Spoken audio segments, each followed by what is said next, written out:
Hey dreamers, welcome to this safe haven for restful sleep, where we create your sleep stories together. I'm Dan Jones, and tonight's bedtime story weaved from your ideas is a story about family love, grandparents connecting with their grandson and being grateful for the love of each other. So I invite you to join me on this calming journey into Slumberland. And if you haven't already and you feel more comfortable doing so, as we begin to relax, you can close your eyes, settle down comfortably, put aside any worries from the day, and lazily exhale.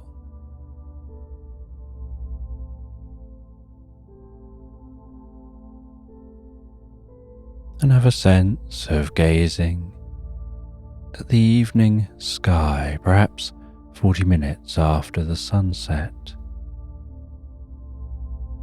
Noticing the landscape around you bathed in shadows. The glint of golden light peeking from a point just over the horizon. The shades of blue darkening in the sky. And perhaps for a moment you can notice a rare sight. When the light from behind the horizon refracts in the atmosphere to create a moment of indigo.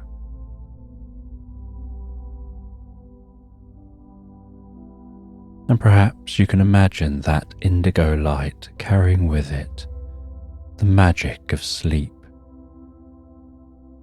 as it travels into your eyes and begins to wash over and through you.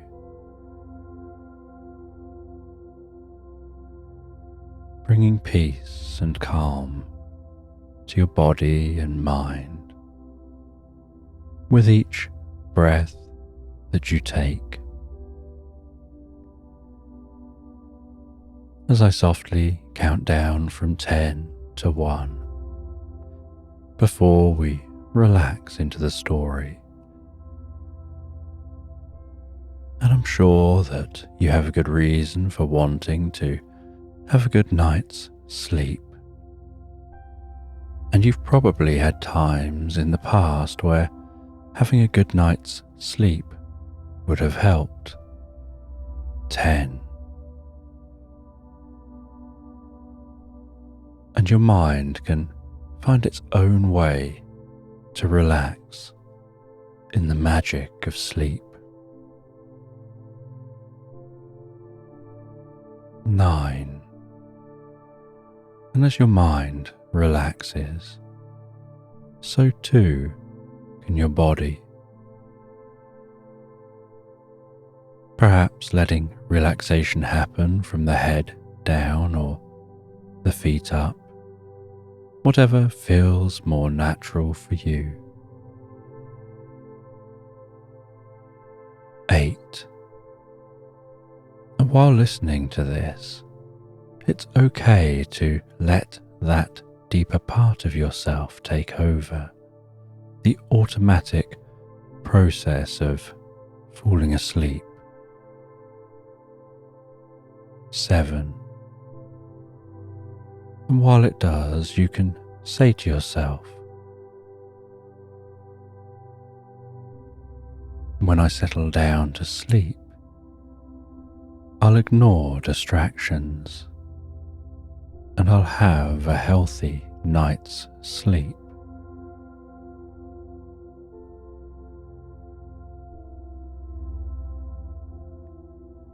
6. Saying again to yourself, when I settle down to sleep, I'll ignore distractions and I'll have a healthy night's sleep.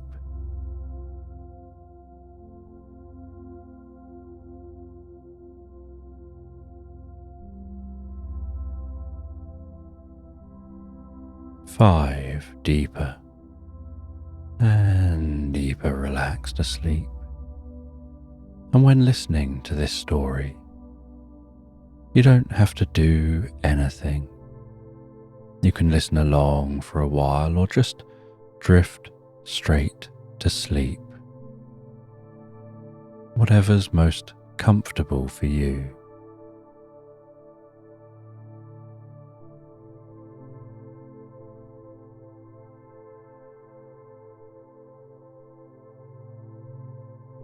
Four.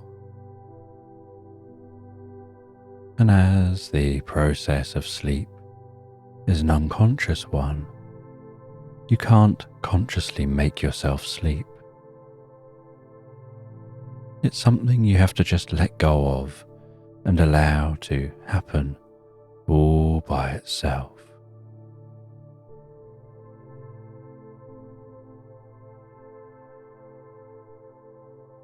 Three. And sleep begins by closing the eyes and becoming very still and relaxed.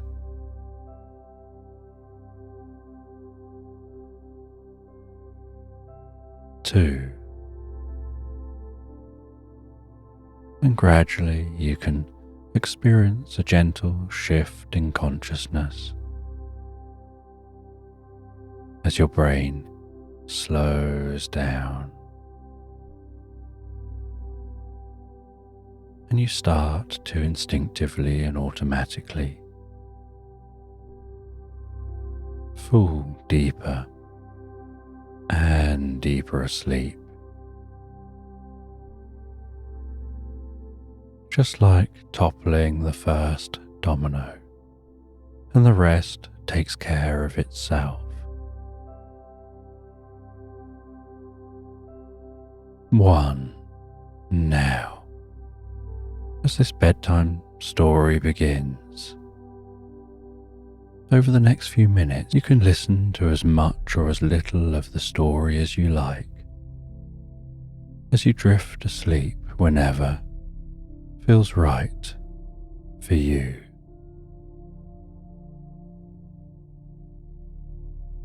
And a car is travelling along a quiet motorway at night, and there's a gentle fog wrapped around the motorway, and the overhead beams of the street light lighting the path ahead and reflecting off the car. As that car continues along the motorway, and while the car travels peacefully along this motorway, a completely clear road, its headlights illuminating the road ahead, there's a gentle sound of music coming from the radio, the soft warmth coming from the heater in the car.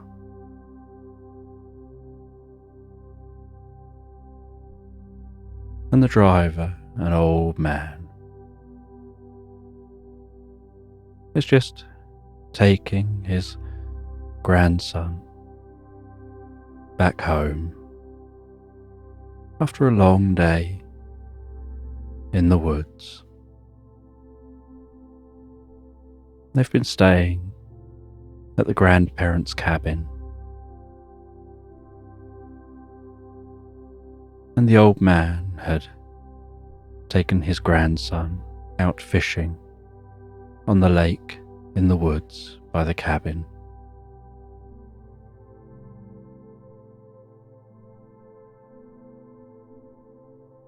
And the two of them were just out on that lake, bobbing gently, sound of the water lapping the underside of the boat, the oars resting just inside the boat as they bob there fishing,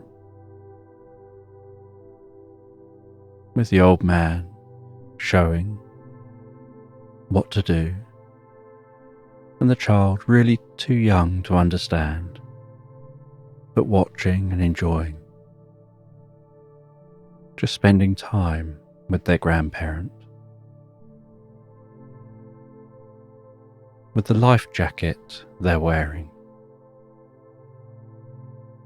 done up really well around them, but seeming oversized compared to their body, giving the illusion that you could probably almost bounce them in the life jacket like a basketball. It was so bulbous around them.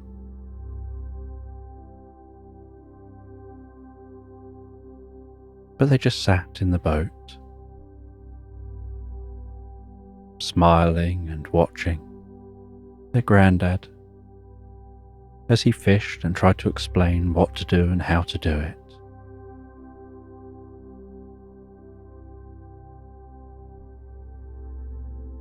And he was just telling stories. He'd go off on little tangents of telling stories about his fishing days. Saying, in my day, he'd tell stories about fish he caught on lakes, fish he caught out to sea.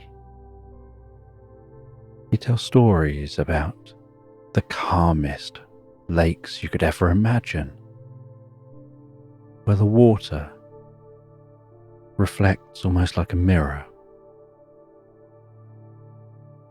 where you could tilt your head and you can't tell the difference between the sky and what's above the water and the reflection,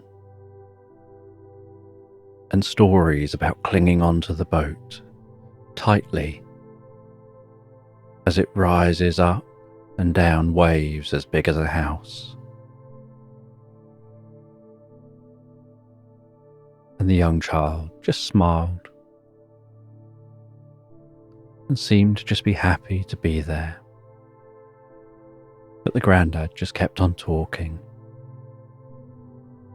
enjoying sharing his tales of his youth.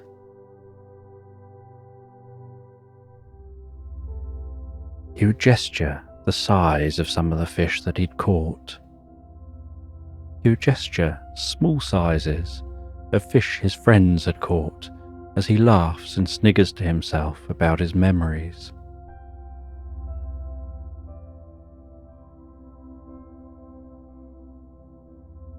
And the child just sat there, watching and smiling.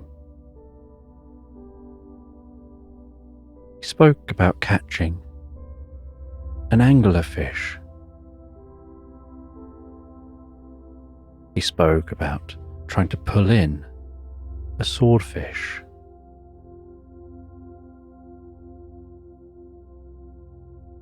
He spoke about hooking a monster from the deep in a lake, and it escaping him because the line broke.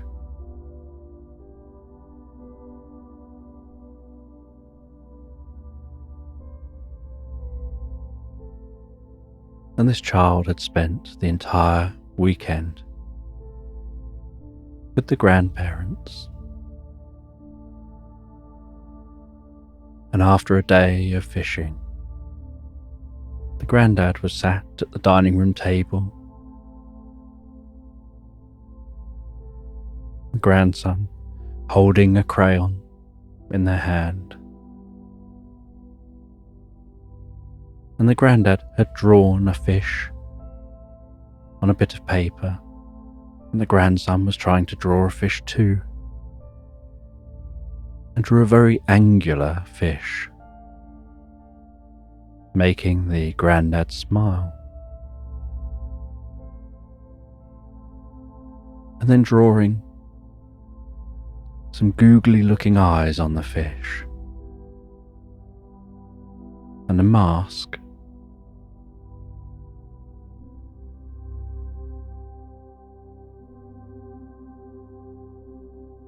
And the granddad showed the child down to what they said was their secret room just down a few steps from the kitchen.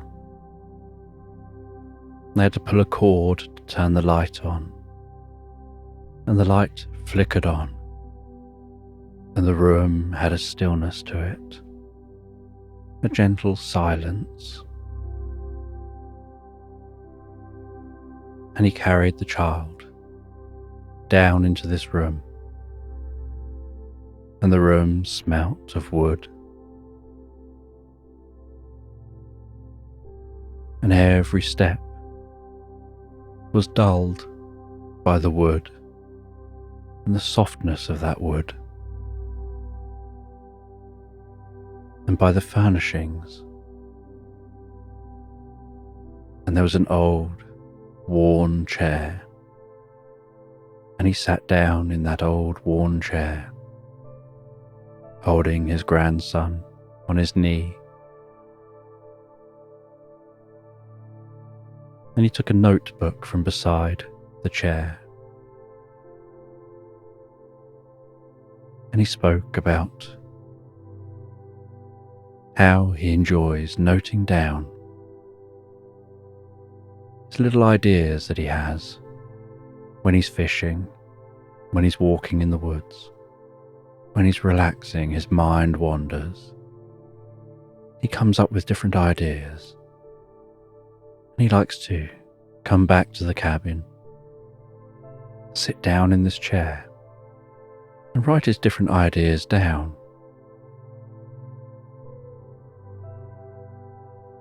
And he shows his grandson some of the ideas. And again, his grandson's really far too young to understand, but just seems to enjoy the closeness, the interaction, the tone of voice of the granddad. Even if he currently doesn't really understand what the granddad is going on about.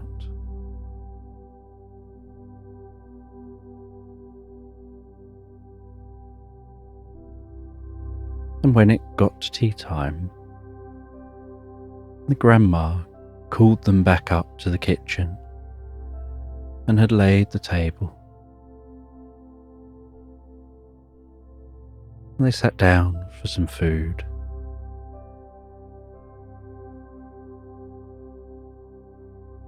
And she'd fried up a fish in the frying pan. And when serving it, she'd broken up some of the fish, almost mashed it up with some mashed potato and some peas mashed in and some other veg.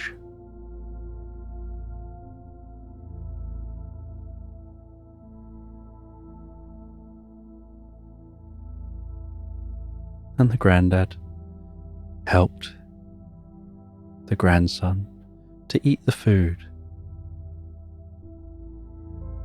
by pretending that it was a train going choo-woo, guiding the spoon into the child's mouth, and having a smile on their face while doing so, and opening their mouth when they want the child to open their mouth.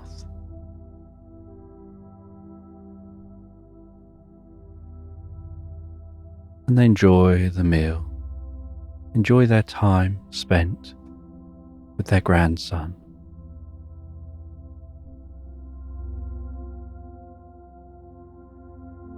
And at the end of the meal, the granddad says that they'll wash up, and they clear the plates away, and they start the washing up as the grandmother takes the grandson through to the main living room. The fire crackling away gently in the fireplace. A safety cage around the fireplace. The warmth of the fire warming the cheeks of the grandson and the grandmother.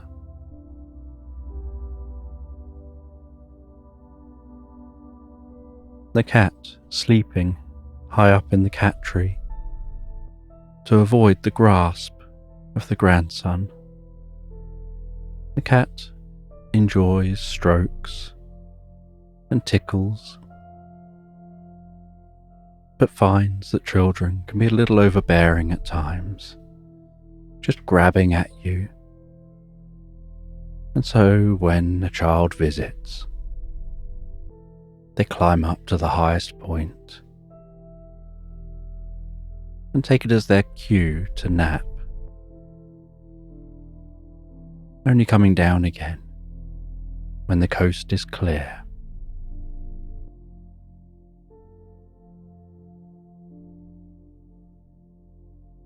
And as the evening continues on with the background sound of Grandad washing up, the cluttering and clanging of plates and all of the stuff being washed, the pots, the pans,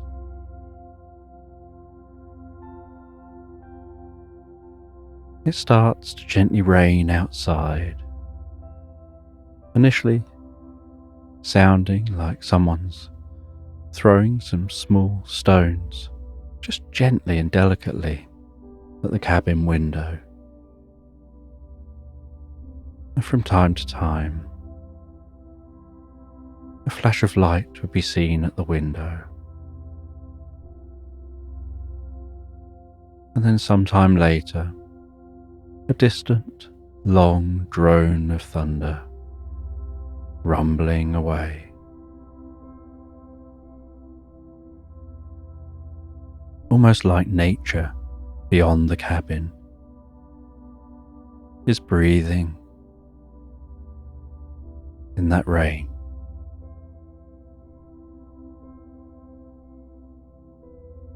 And gradually, the light and the rumbling get closer and closer together, and the rumbling gradually gets louder.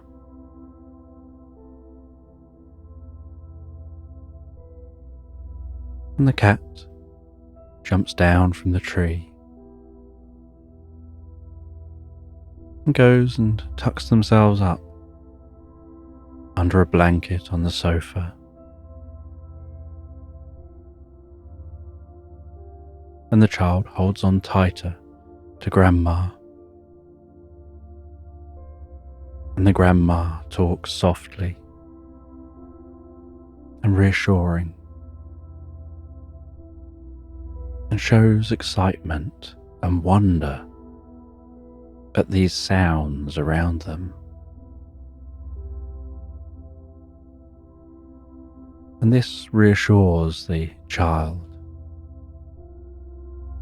It's harder for them to think it's something scary when their grandma is treating it as something fun and exciting.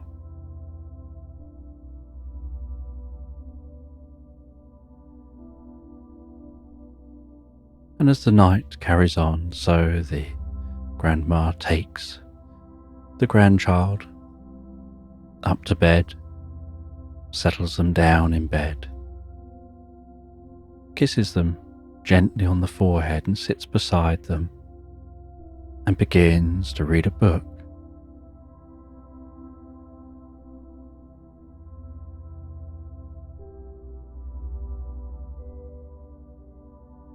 And this bedroom has an unusual scent that the young child, being barely a couple of years old, has never experienced before. A scent that seems to be infused in their pillow, helping them to just want to drift and float asleep, helping their eyes to want to gently close. And as they softly breathe in that lavender scent, So the grandma begins to read.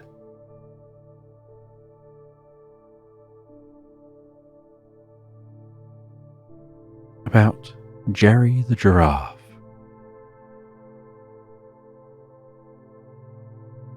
Who used to work in a steamroller. And every page just has a sentence and a fun picture of Jerry the giraffe in their steamroller. And Jerry the giraffe enjoyed their steamroller. Jerry would steamroller everything. The page turns.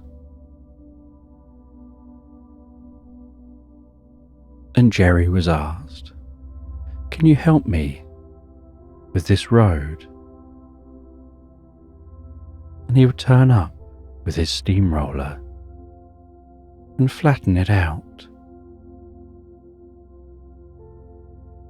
"Thank you, Jerry," he would be told, as he looked on with a smile. And Jerry was asked, "Can you help me with this field? I want to play a game and it needs to be flat." And Jerry would happily steamroller over the grass, flattening down that field. And looking behind at the smooth, flat field as they wave on, say, "Thank you, Jerry," before playing their game. And Jerry would drive around, finding anyone who needs help with a steamroller. And Jerry the giraffe was asked if he would go and help to flatten down an old haunted house. But he found that he couldn't quite get there, because being a giraffe, as he travelled down the road, his head and neck were too high to fit through a tunnel. And so Jerry had to take a long way round. And when Jerry got to the haunted house, a phantom was stood at the door. And the phantom didn't want Jerry to flatten the house, and said he's not really scary. He's a friendly phantom who just likes living in their home. But Jerry enjoyed steamrollering things.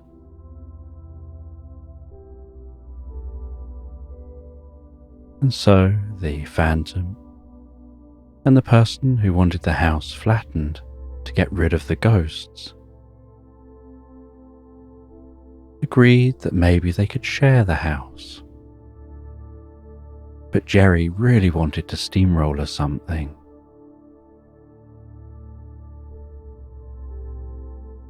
And so they agreed. Jerry could steamroller their garden. There were lumps and bumps in the garden. They wanted to plant some plants. So Jerry went into the garden and steamrollered that garden, making it very flat. They then said, to celebrate their new garden, they wanted to have some toffee, but it was too sticky and too hard for them to flatten out. And so they put it on a large tray, and Jerry put his steamroller and rolled over that toffee, flattening it out really, really thin. And they all enjoyed some of that toffee. and Jerry had some toffee as payment. Before going home in his steamroller and feeling he'd done a good day's work, and the grandchild fell comfortably asleep. And downstairs was still the gentle sound of the granddad putting away the washing up.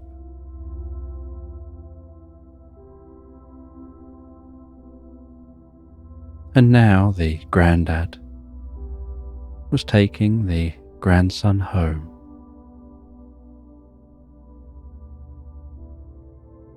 And the granddad was in his sports car, his grandson strapped in to a child seat in the back, the grandson fast asleep. The granddad hypnotically watching the way the light bounced along the car as it drove.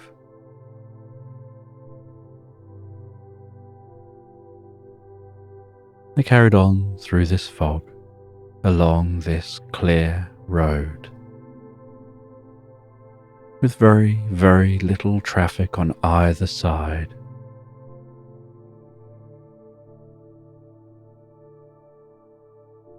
And eventually, they turned off that main road and started heading down smaller roads, gradually weaving their way closer and closer to home.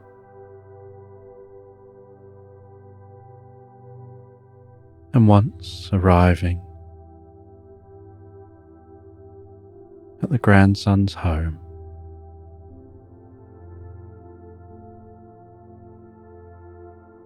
the granddad opened the door to his Lotus and stepped out, closed it behind him, went round, and reached into the back of the car and took the grandson out of the car and went up to the front door carrying his grandson in his arm, while also carrying a bag of his stuff, ringing the doorbell.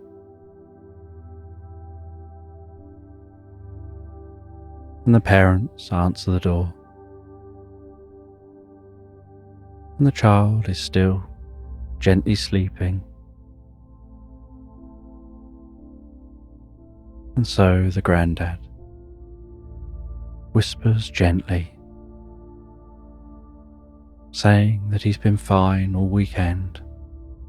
He's had a great time, he's been fishing, he's been told stories, he's been drawing and seems to have really enjoyed himself.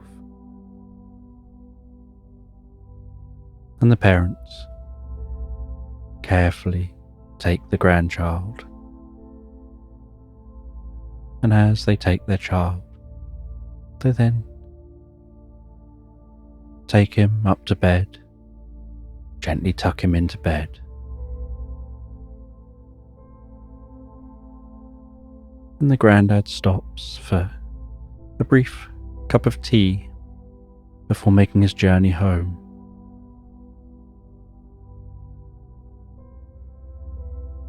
And he begins to share his tales again, any opportunity he gets.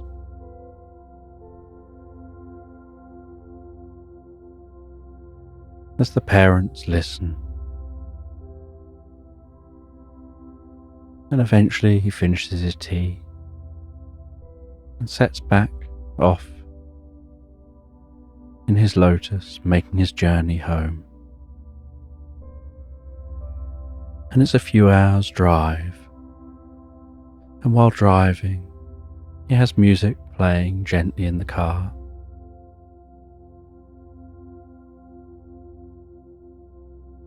And the heater keeping the car nice and warm. And he continues watching the light almost hypnotically passing by.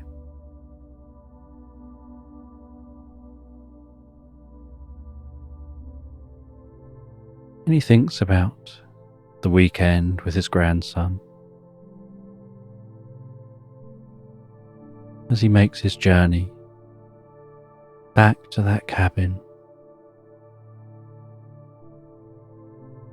arriving back at the cabin.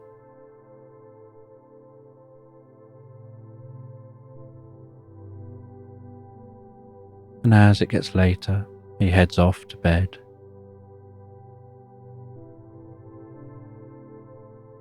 And then the next day, he awakens and heads out. He goes down to the lake as usual. While walking along the edge of the lake, smelling the fresh air, hearing the water of the lake lapping gently on the shore, crunching softly through the grass along the edge of this lake, sounds of the rustling trees, singing birds,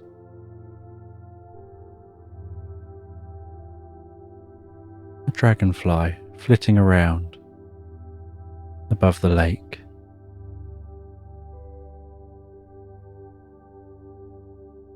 You can hear the distant sound of bells from the church, from the nearby village, just a short walk through the woods.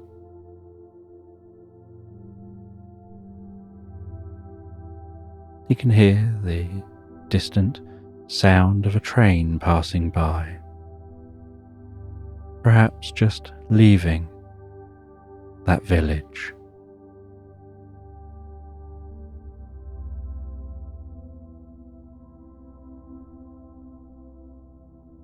And he goes and sits on a seat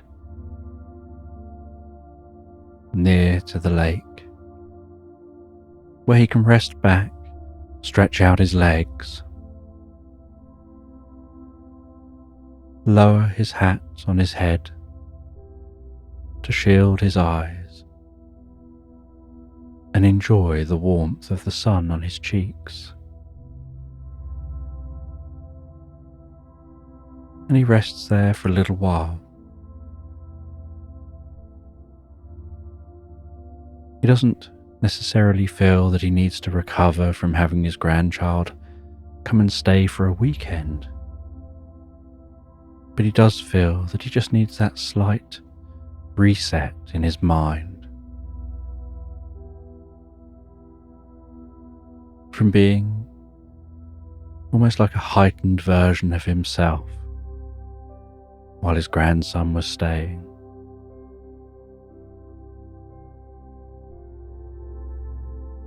Where now he can transition into a more sedentary mode,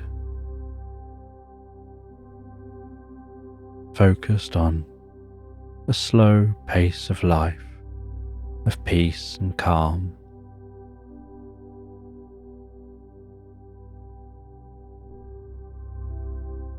Just listening to nature, the lapping of the water,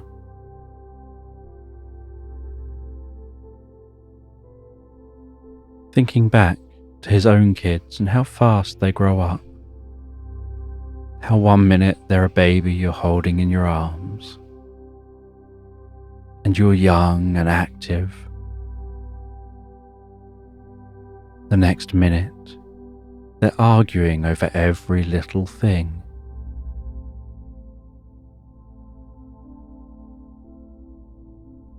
And then they're leaving home, and they're all grown up.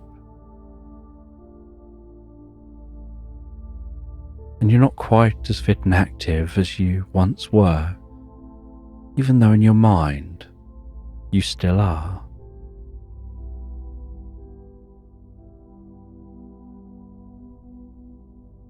And he feels that this thought is helping him to really appreciate and connect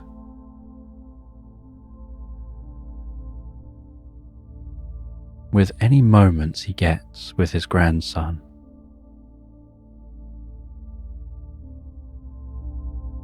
even if at those moments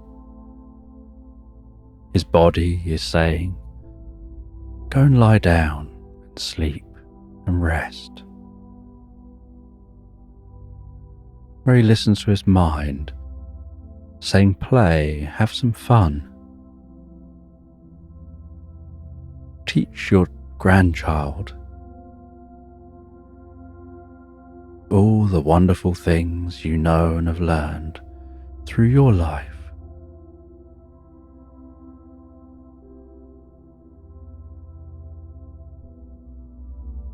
And with a slightly achy body,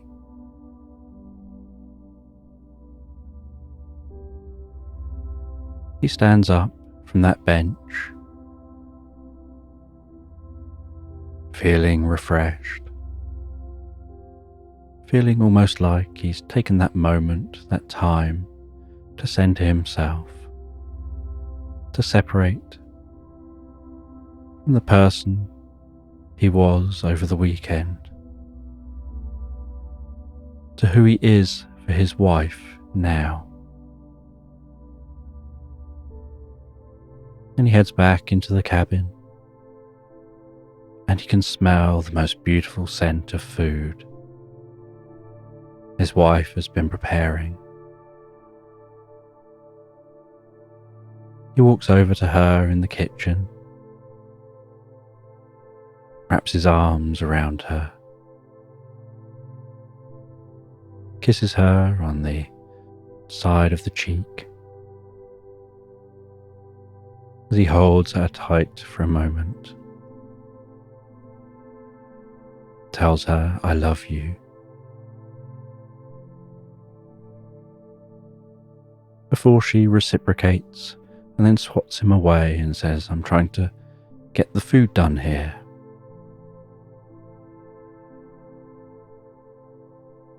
And he goes and sits down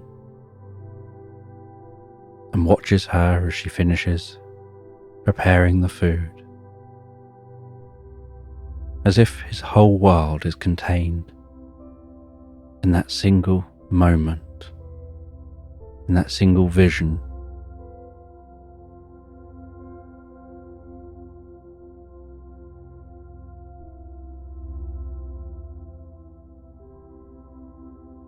And she can notice he's gone quiet. He's inside his mind, absorbed in the moment.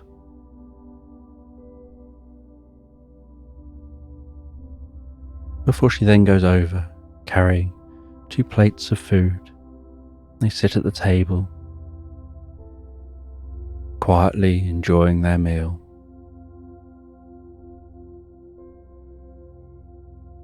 And after a little while of peace and quiet, organically, just starting a conversation about nothing particularly important, just talking back and forth, smiling so calmly, enjoying each other's company, and settling down as the day goes on, resting on the comfortable chairs, having an average day, and thinking about how nice it is to have the opportunity to have so many average days like this.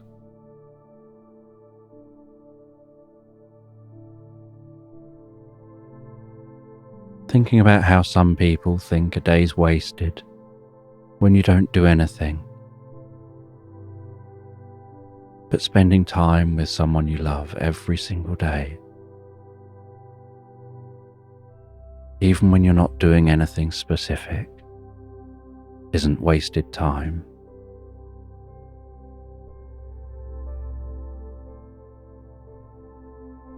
And as the evening sets in, so they head out onto the porch of the cabin, out to a chair that gently swings and they sit on that chair under the warmth of the evening sun. And then that very gentle coolness that begins to set in.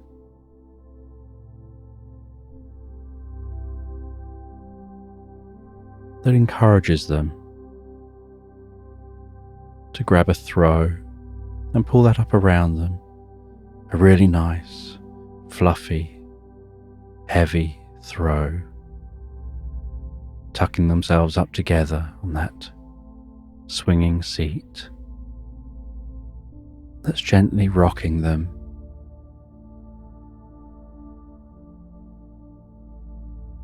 With the encroaching coolness of the night tickling their cheeks and their nostrils as they breathe in and out, while they remain warm, snuggled up together,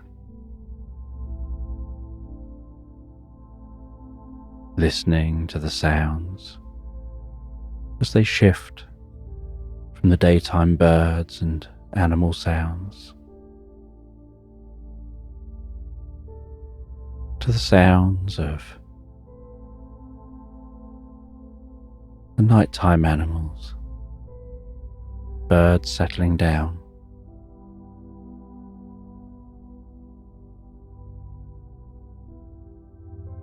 the sounds of crickets and other sounds in the nighttime.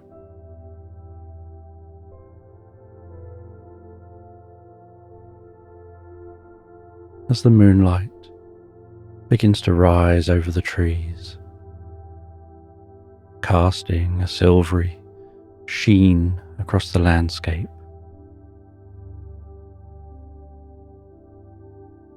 catching on the damp foliage, reflecting and sparkling in the slight breeze.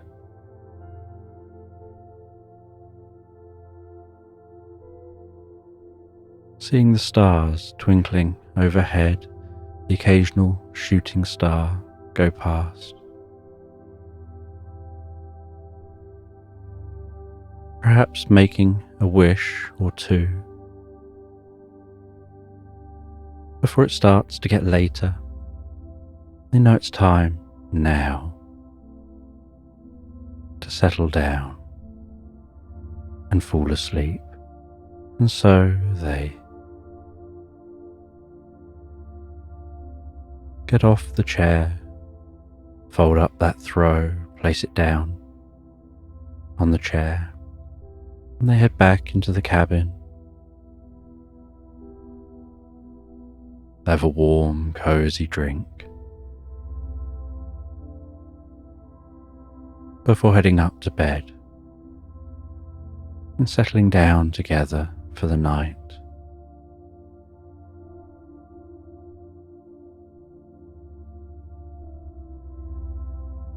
And drifting and floating so peacefully, so relaxed asleep into Slumberland. And this bedtime story is about a woman called Cat, and she lives in an unusual land, living in a cabin on the edge of a lake, deep in a forest. And Cat gets dressed one morning, places on a lace scarf and some woolen gloves, and a hat filled with flowers, and some earmuffs because it's cold outside, and then heads over to the door of her cabin puts on the most comfortable Wellington boots, and the inside of those boots is the most incredibly warm and comfortable fleece lining, and the top of those Wellington boots has the fleece elasticated so that it hugs the legs and seals the top of those boots.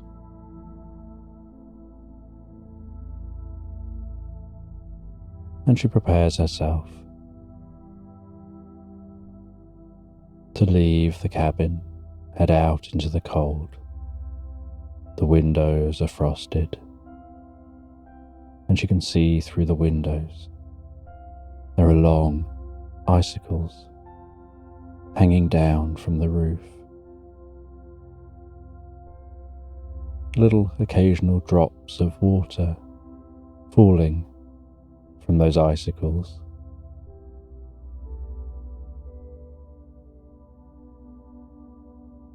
She places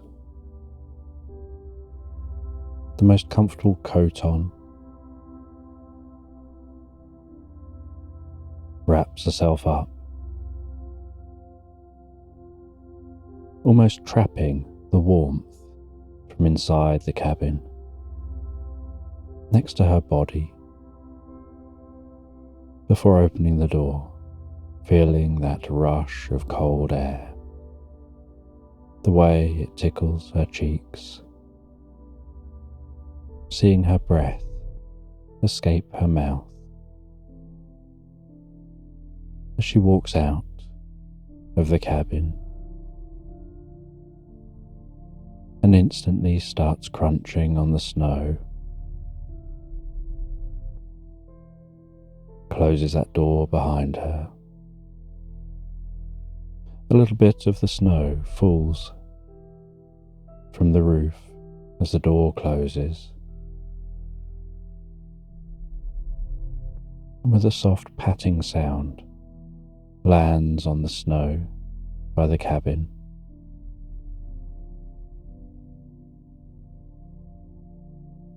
And she puts her hands into her pockets and begins walking away from the cabin and into the forest. And she trudges through that snow, her body feeling so warm, but breathing in that cold air, seeing her breath as she breathes out.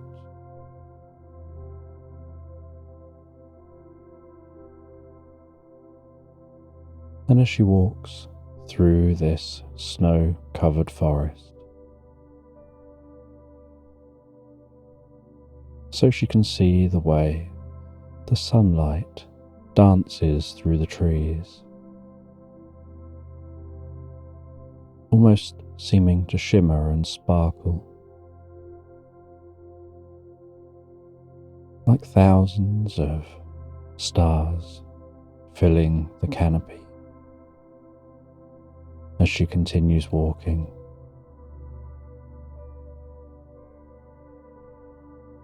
And along her path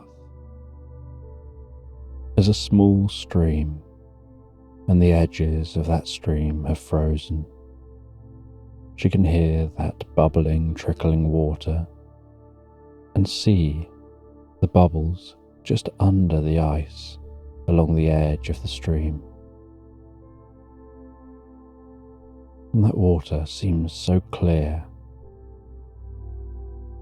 and smells so fresh.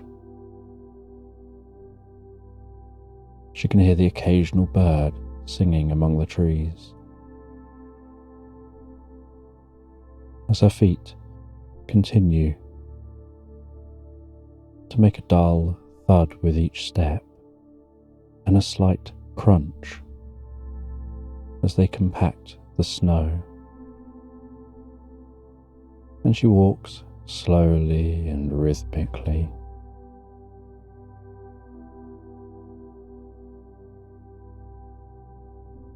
And really takes her time to enjoy her journey through the forest.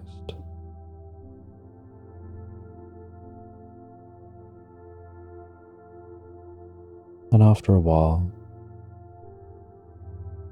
she begins to walk out into a clearing. She can see some sheep in this clearing,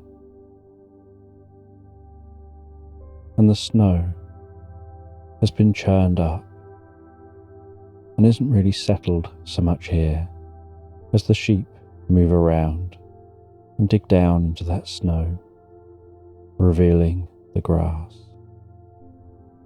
And there are enough sheep here that the snow has never really had the time to fully settle like it does, where there isn't always something walking around. And she can see the shepherd in the field, managing those sheep,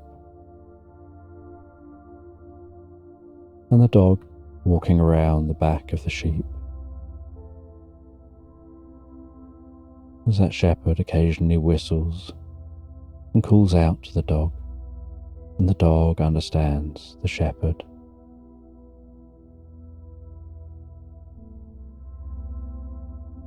And she walks past that clearing, heading back into the forest, the other side of the clearing. And in the forest, the air doesn't seem quite so cold, because the breeze is reduced and broken up by the trees. She continues on through this forest, and as she walks, so she starts to hear the slight sound of jingling bells.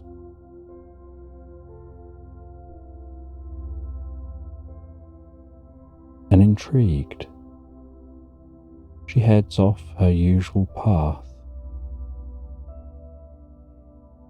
and walks deeper into the forest, pushing past branches of the trees, some of the snow occasionally falling from those branches as she goes. And as she pushes past those trees, so she can smell those trees. She can feel the slight sponginess of the ground, of the moss under the snow. And some areas just at the base of the trees, there's no snow, because it can never quite reach that location.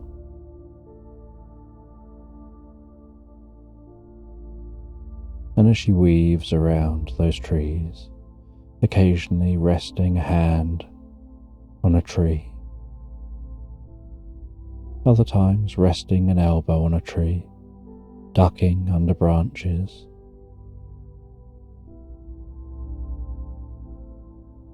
that sound of bells is gradually getting louder and louder.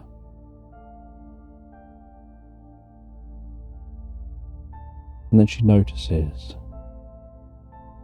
that a slight ethereal fog seems to be developing around her feet. And this fog just seems to be hanging over this location. And so it isn't so much that the fog is developing around her feet, it's more that the fog was already here, and she's the one that's moving into the fog, rather than that fog moving towards her.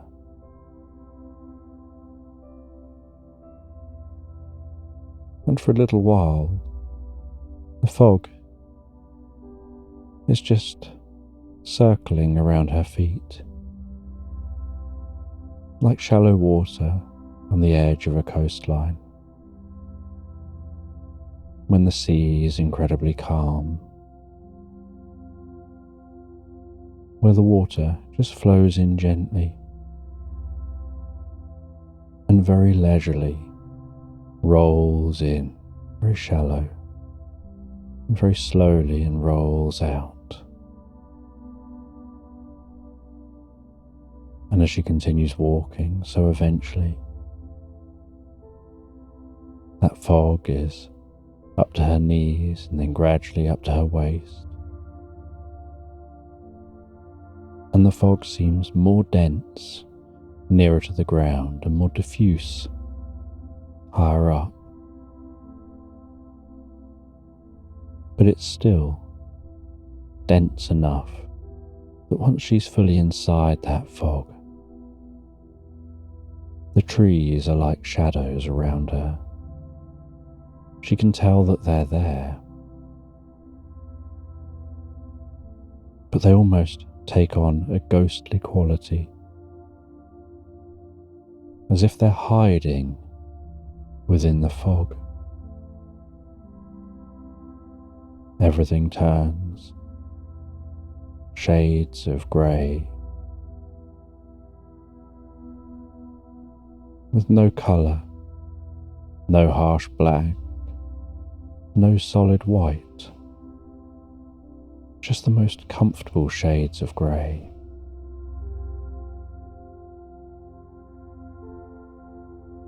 And the trees just disappear off in the distance. She can see the trees nearer to her, but only almost like pencil drawing that's been shaded in with the pencil so delicately. And so she slows down her walking even more, because although she can see that there are trees, really it's only the trunks of the trees that she's aware of. The branches are too fine until they get quite close to her, and so she moves too fast. She encounters the branches faster than she can react. And this ethereal fog has the slightest hint of cinnamon to it, an unusual scent to this fog.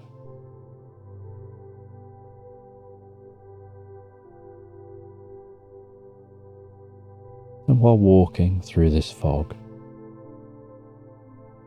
she notices a slight glowing off in the distance. And that slight bright glowing seems to be a blue colour, quite a bright blue, managing to pierce the fog. And it seems that bell sound is coming from that location. And as she walks towards that location, so the fog seems to get more dense. And she wonders if perhaps the fog is also coming from that location.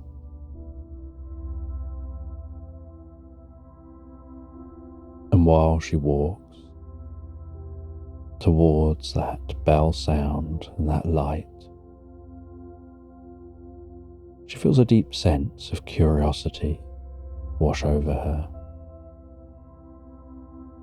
She can feel the fog turning to the most delicate drops of water due to her skin being warmer than the air, almost tickling her cheeks as the water runs down her face, one drop at a time.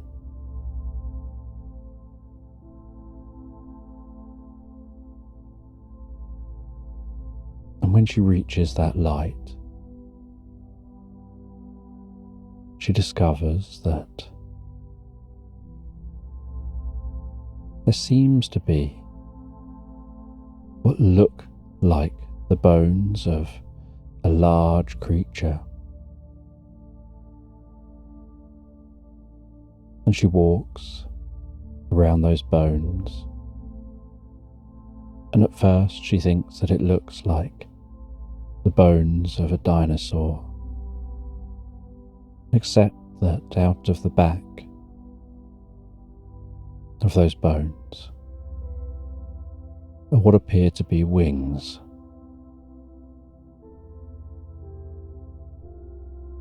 And the bones appear to be made of glass. She can see right through them as she walks around. She looks at them from different angles and the way they distort the view beyond the bones. She walks the length of its tail, those bones curling around to the point of the tail. She walks back to the head, crouches down and looks at that head,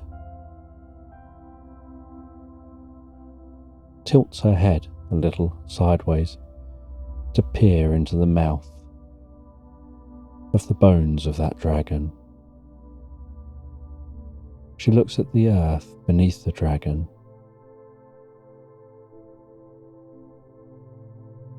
and the earth seems to be slightly scorched.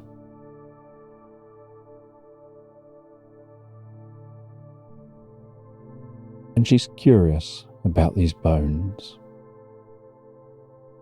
She's curious about the idea that this was once perhaps a dragon. Maybe it was a hoax, because dragons obviously don't have glass bones.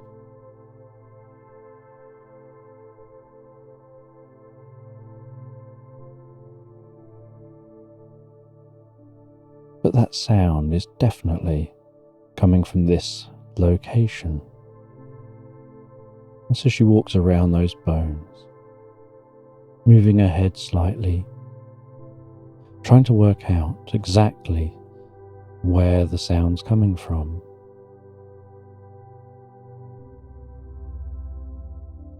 And she finds that that sound of the bells is coming from the heart of the dragon.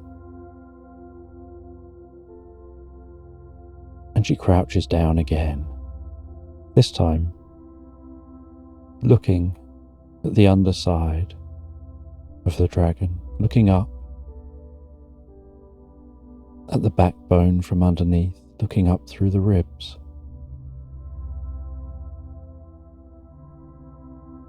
And she sees where the heart would likely be.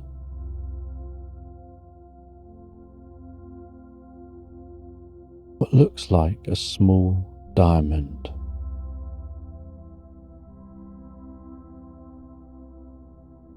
And this specific diamond is glowing with a slight blue glow.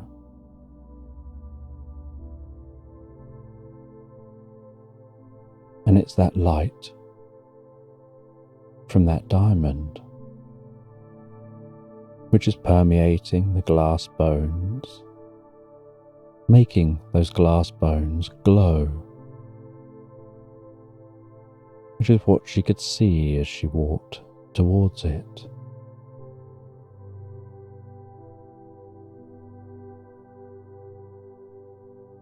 And she takes a closer look at that blue diamond. She reaches out, and with her bare hand, she lets her fingertips touch that blue diamond. And as her fingertips touch the blue diamond, so she notices the warmth of the diamond. that it's giving off the warmth, like the warmth of somebody's body. Just a very gentle temperature, but a temperature that stands out in this cold environment. And while her fingers touch that blue diamond, so it's as if somehow she creates some kind of a psychic connection. She suddenly gets this flash in her mind of another time, of the existence of this dragon, like suddenly seeing its life from birth all the way through till now.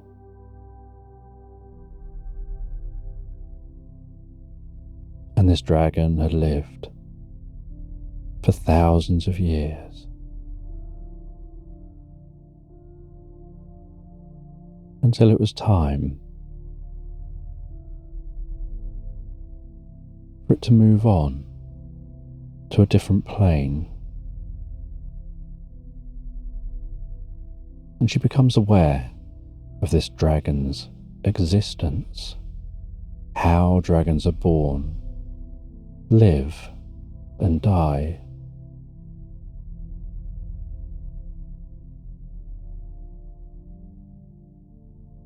She sees the heart of a volcano and dragon's eggs laid within the heart of the volcano,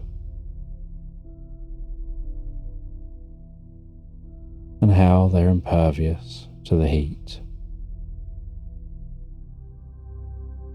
and they remain as eggs for longer than most beings' lifetimes, until the time is right and the volcano spits them out. And as the volcano spits those eggs out, so they shoot out, and they spread around the land. And where they lie, it's like they plant themselves in the ground. And the heat of the eggs that they've absorbed over thousands of years help them burrow into the ground, almost burning their way through the topsoil.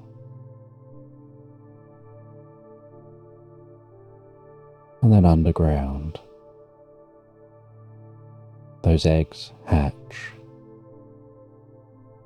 and it's a very, very long process. A small dragon is born, and it's born in a sleeping state. And while it sleeps, so it learns, it absorbs knowledge. The mycelial network weaves around the dragon, connecting it with the landscape, with the roots of all things.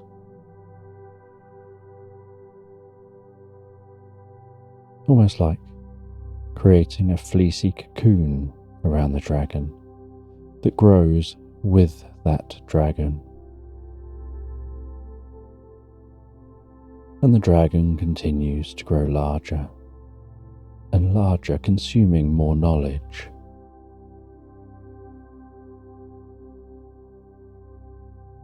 And each of those dragons will grow in its own location.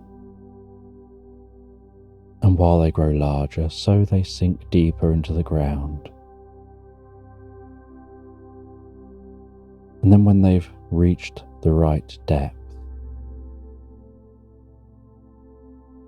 they continue to grow larger Only now,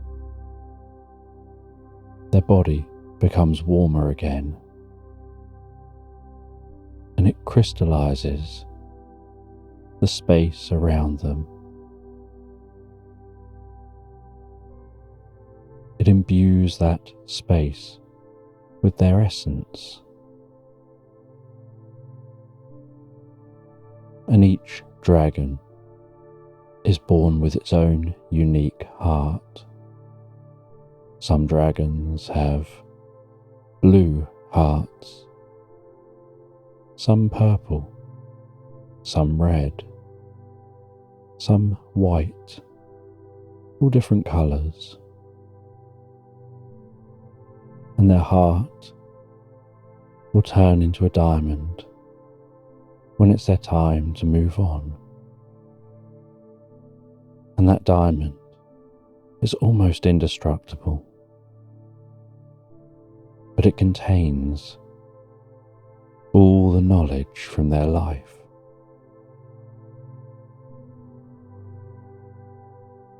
And they grow and they create their own unique cave. And they do all this whilst sleeping, where the dragon is almost like in a lucid dream. They're not aware that it's a dream at this point, but they do have control over their actions within it, and they learn and develop.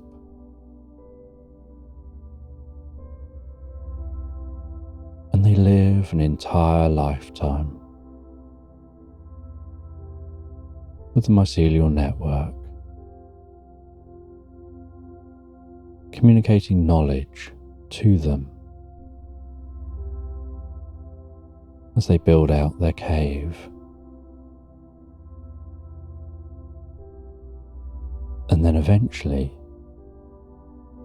they reach the time that it's nearly time to actually leave their cave. And as they reach that time, so they start to gain their dragon's breath. And for the first time, their body begins to breathe.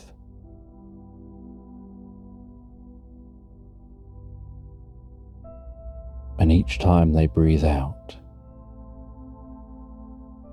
so hot air bursts from their mouth and begins to create a path to the surface.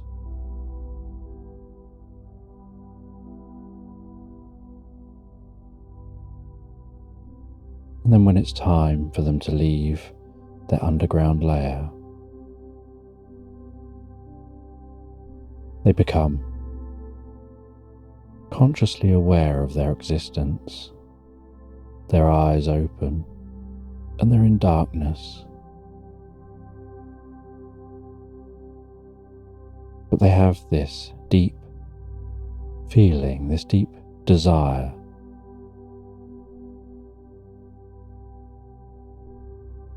to work through to the surface.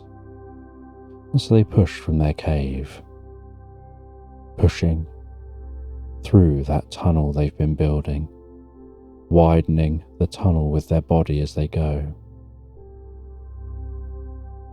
Their baby scales and the mycelial network that's wrapped its blanket around them gets rubbed off by the outside of the tunnel. And a bit like a snake shedding its skin,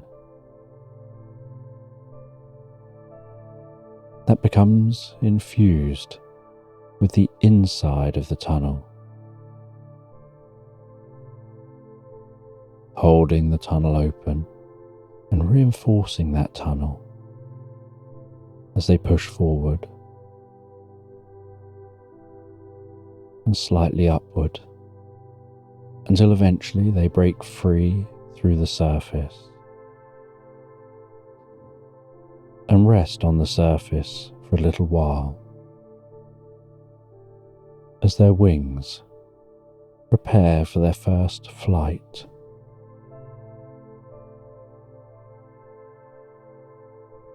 And their wings preparing for their first flight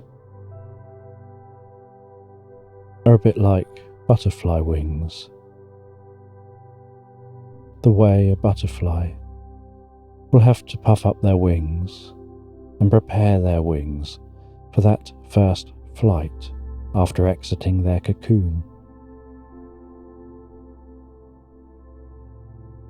And once ready, the dragon launches into the air.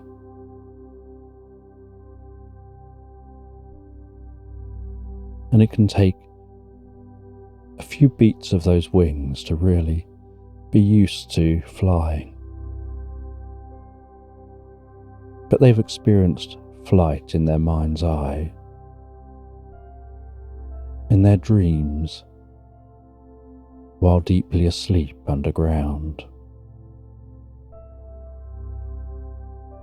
And each dragon, imbued with its own colour, with its own special powers, and its own purpose,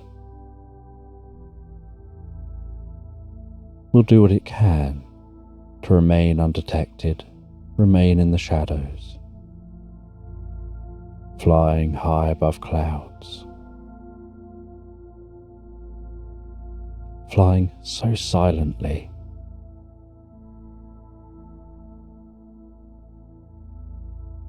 And occasionally, they'll let out a roar to let other dragons know they're around. And it sounds like a deep crack of thunder rumbling by. That kind of thunder you get where you look around, there doesn't seem to be any lightning or any rain. There may not even seem to be any clouds, and yet you hear that deep rumble or crack of thunder.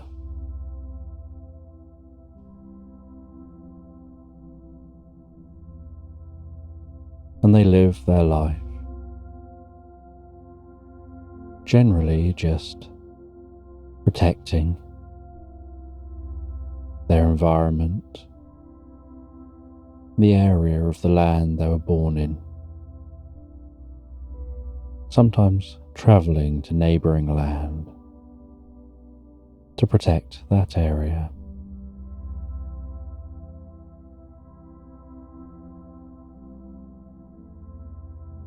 And they'll live this life for thousands and thousands of years.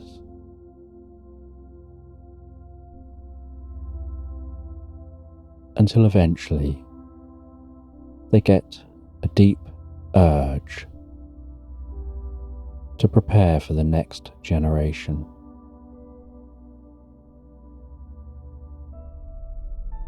And then they'll call out and almost seem to shine and sparkle until they encounter another dragon who's in the same situation, and they find each other and they mate, while flying acrobatically in the sky.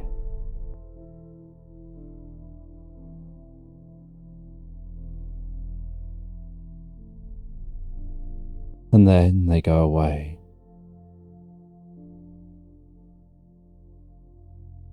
To seek out the end of their time. And new eggs are laid in a volcano for a whole new generation to emerge. and the dragons head back to their home location. They rest down and they fall deeply and comfortably asleep. And as they fall deeply and comfortably asleep, so the mycelial network reclaims that dragon.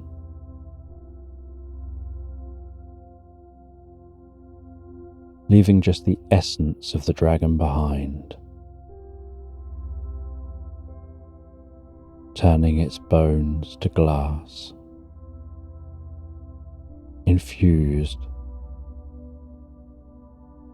with just the spirit of the dragon, with nothing physical. And so the glass is really just a temporary physical manifestation of that spirit.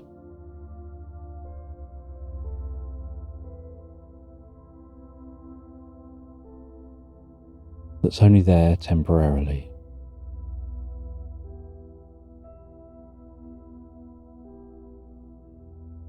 And after a short period of time,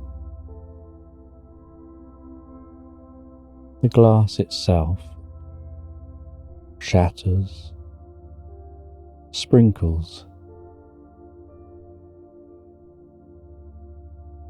like thousands and thousands of tiny diamonds of spirit across the landscape.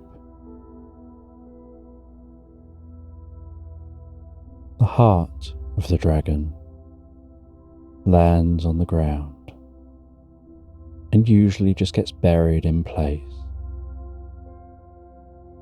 as the dragon's dust gets caught in the wind, gets churned up in the environment.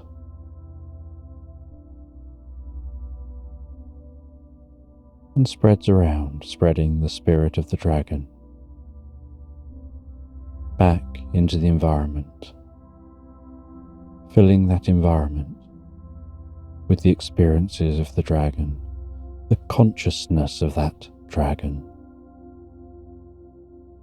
With each particle imbued with the consciousness, a bit like each bit of a hologram contains the whole hologram.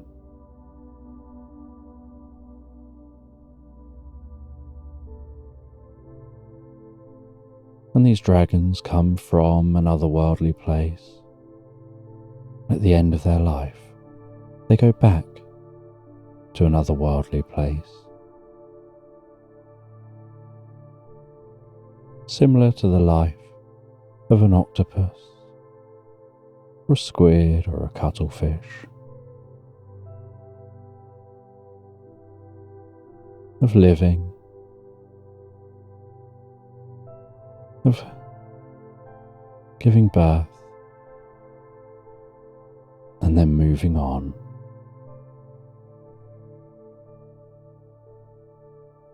And Cat gets a flash of all of this from handling that diamond heart.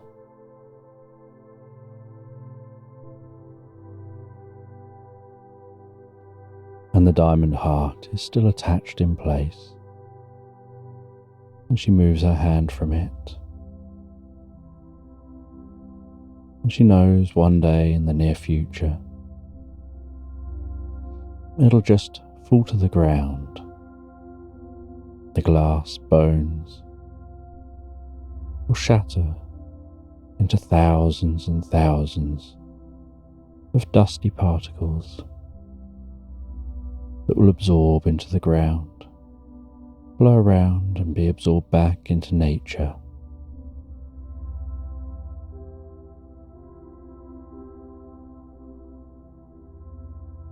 And she stands back from those glass bones. She feels a single tear run down by her nose, tickling the side of her nose as it goes. And that slight salt taste as it curls around her upper lip.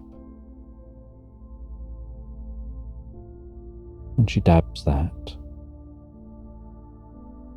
before continuing back, now heading back to her path for the journey she was on.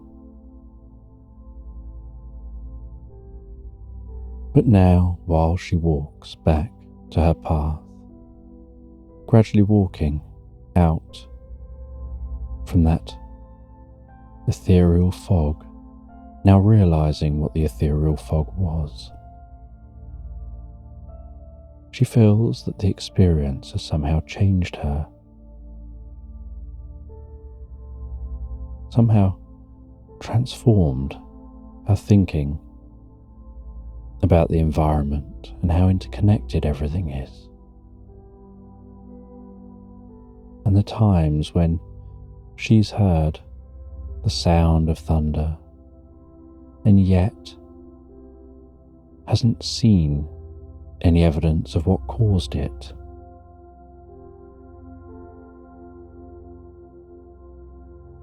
And she finds her way back to the path,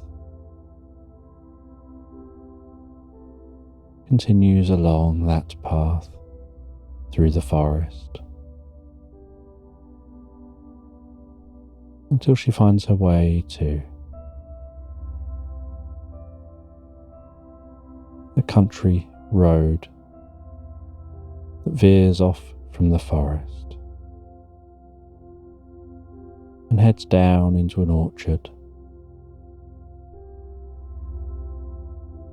Then she walks through that orchard and she can see a farmhouse that she's heading towards in the centre of this orchard. The smoke gently rising above the house from the chimney, and while walking, she has this sense that it almost looks like smoke signals, just little puffs of smoke.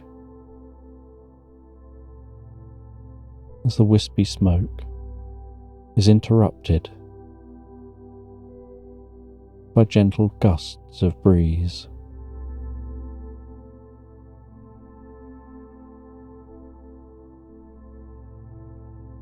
And she walks up to that farmhouse. She knocks on the door.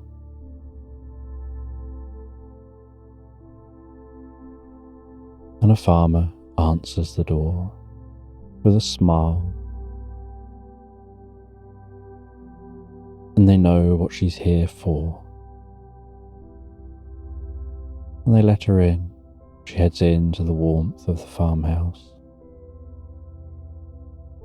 And this farmhouse smells of wood.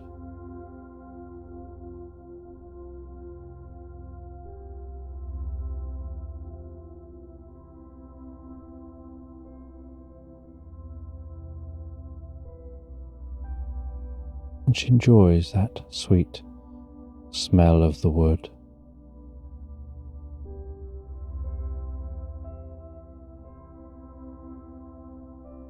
And she gets taken to the kitchen, where the farmer fills up a basket of goods for her, different fruit and veg, different items. And they offer her a warm drink. And so she stops and enjoys that warm drink for a while.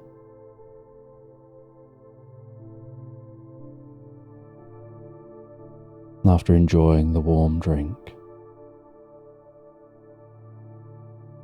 she heads back from the farm, heading home.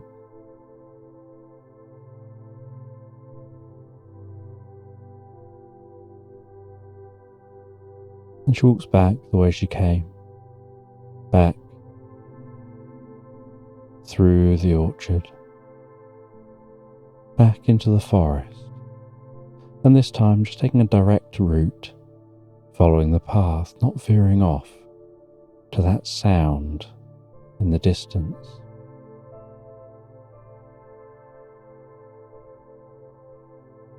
And she finds her way all the way back to her cabin. And she puts away much of the food.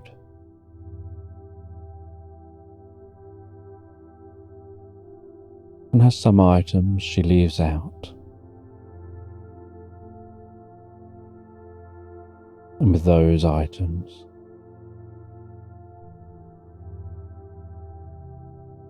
she chops them up and prepares them and puts them into a cooking pot. And as she's cooking, so that smell of the food makes her mouth gently water. And she puts some of the food aside, saving it for another day. And some of the food she eats now.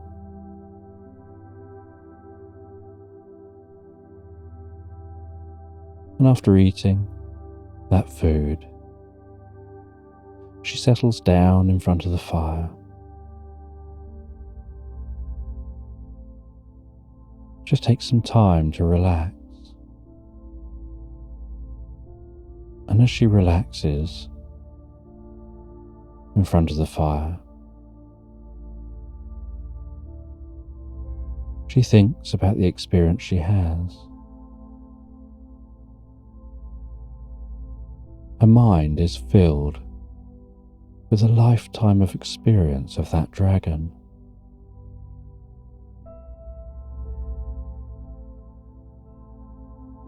And her mind is filled in the same way that your mind is filled with any other memories of a life. That she just knows it, and she can think about it in the same way that she thinks about any other memories at all. And she finds her mind full of those different thoughts, exploring the different experiences that that dragon had had.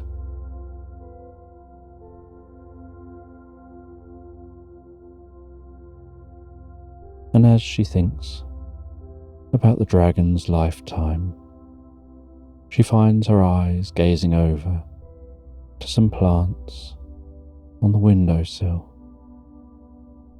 Just something for her eyes to look at while she's lost in thought. And she notices that on the plant is a small ladybird, just walking on a leaf, and her eyes follow that ladybird for a while. And she starts to connect the idea of that ladybird walking on the leaf with the experience of the dragon.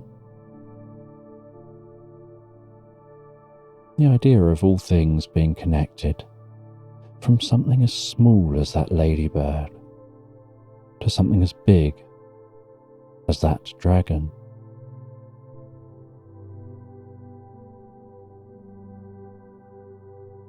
And while watching the ladybird, she finds her eyes feeling heavy and slowly closing. And as her eyes close, she has this sense like she's flying like the dragon.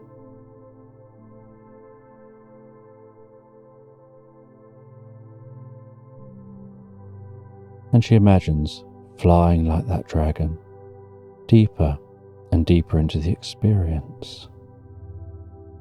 Only she then has this image in her mind of herself after the snow has cleared, walking into the back garden and planting a single seed in the back garden. And every day going out and sitting in the garden and just enjoying being in nature, and from time to time gazing over at where that seed has been placed. And after a little while, when gazing over, seeing the seed has begun to grow.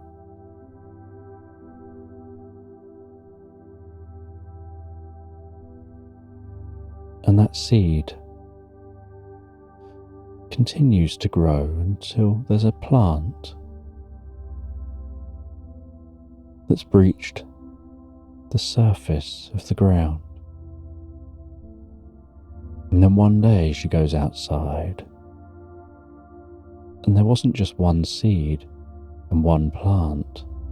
That plant seemed to have somehow filled the entire garden in a pattern, and this pattern seems to have paths, almost like an unusual interference pattern.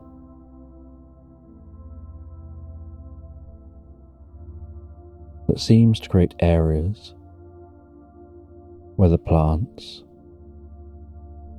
are more dense and areas where there are no plants at all. And she walks into her garden and begins to follow one of those paths and discovers that this is a maze.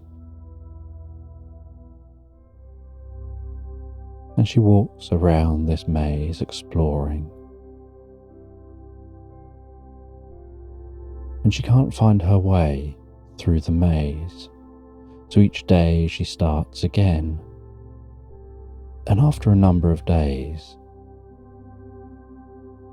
the plants making up the maze begin to blossom, bloom, and she continues walking around that maze day after day, seeing how far she can get, trying different routes, zigzagging left and right.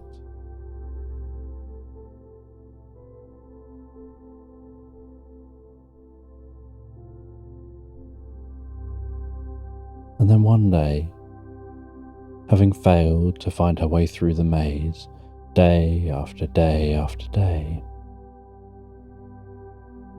she walks through the maze and stops for a little while. And as she stops, so she sees a small snail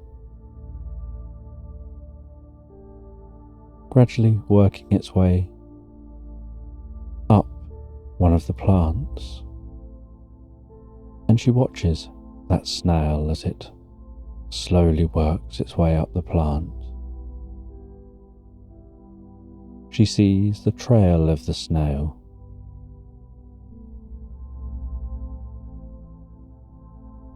and she starts to get an idea.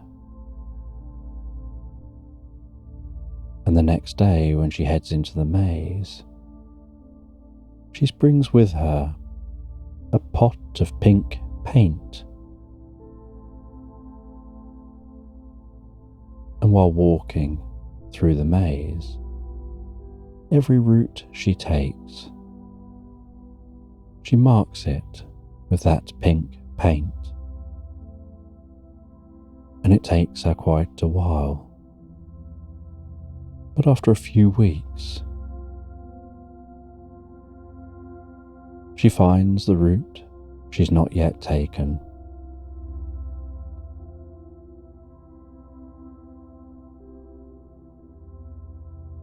She follows the pink paint to the point where there is no pink paint, and knows that's the route to take next, and eventually finds her way out of this maze. And as she heads out of the maze,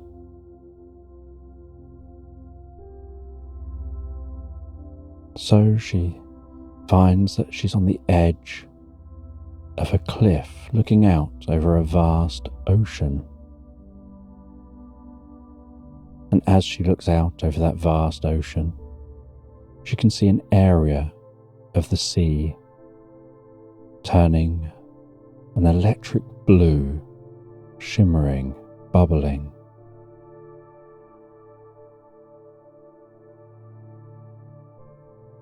And then sees that dragon with the blue heart burst free from the water, flying up high, and realizes that some of the earliest memories of that dragon, where it burst free from its cave, it was born as a water dragon.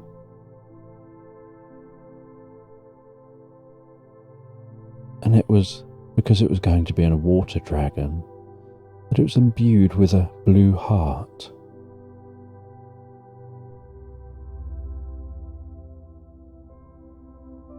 But as they live for thousands of years, by the time it came back to rest in the land it started from, the land was no longer underwater. But it still came down to rest on the land where it began. And she has this sense of having binoculars around her neck,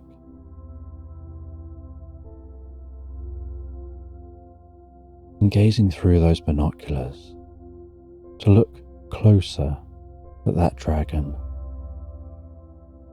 seeing its shimmering scales, the powerful beat of its wings, and having this sense of looking it straight in the eyes,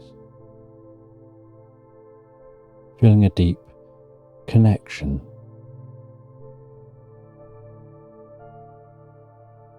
And then she has this sense of the dragon communicating through her mind, through this dream.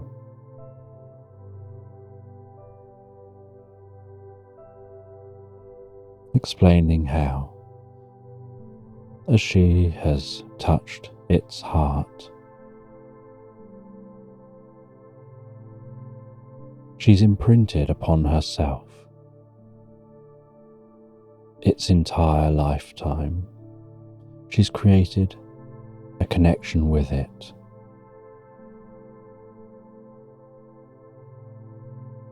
And dragons never die.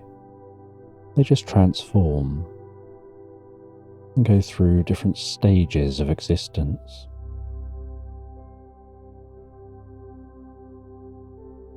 And its consciousness lives on in all things.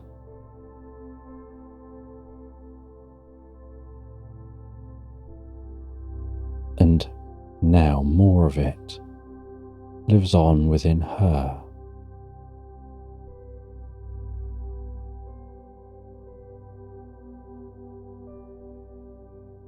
And then she watches the dragon as it flies away.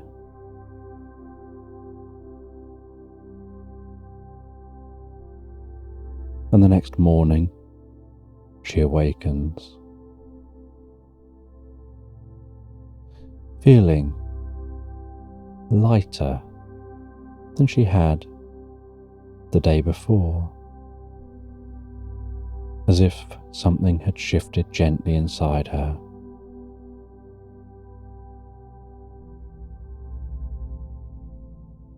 She seemed to move with a bit more of a bounce to her step.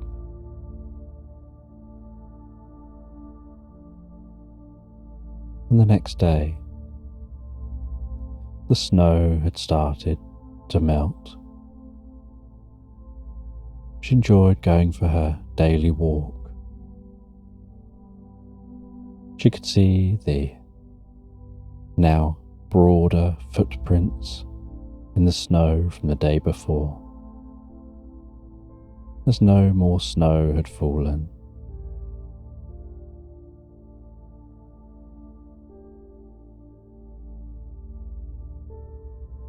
She could see the environment as if through new eyes.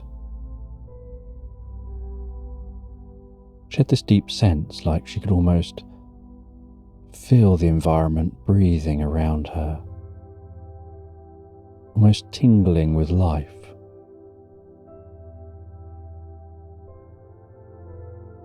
Feeling a deeper connection.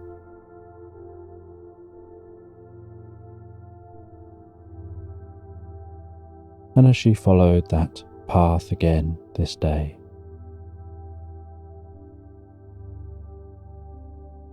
she didn't hear any sound, didn't see any glowing or ethereal fog.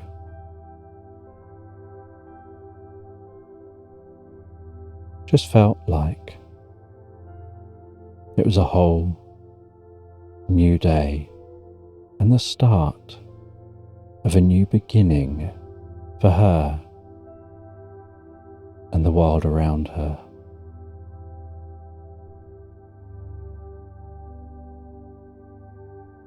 And when she got home towards the end of the day, she went out into her garden. She looked at where she had planted that plant in her dream. And there was no plant there, but she wanted to mark the spot. And so she created a small sundial, something that would track the passage of time. When she sat in the garden, she can watch the passage of time.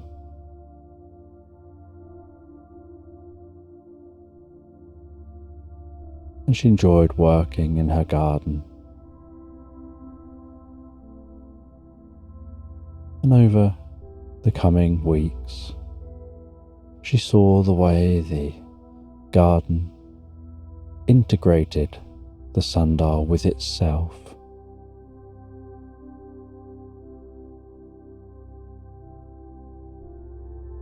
The way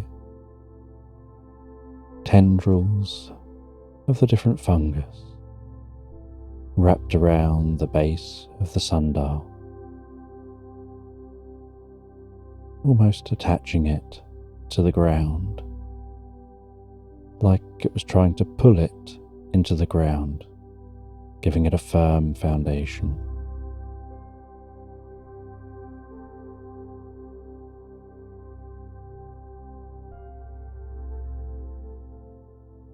And then one night, she headed to bed, considering all she'd learned, all she felt she was destined to learn.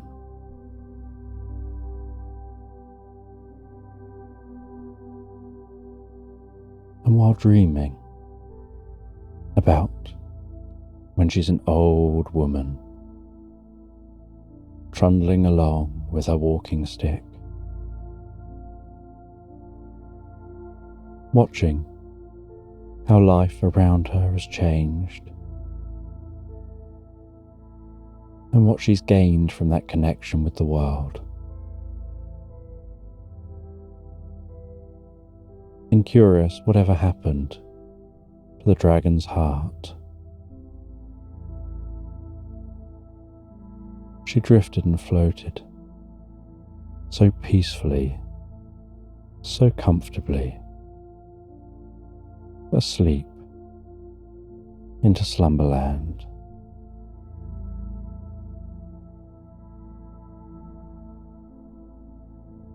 And you find yourself relaxing at home one day. And you're sitting in the most comfortable chair, reading a book and enjoying the silence. And as you rest there, so you become aware that you should check the mail.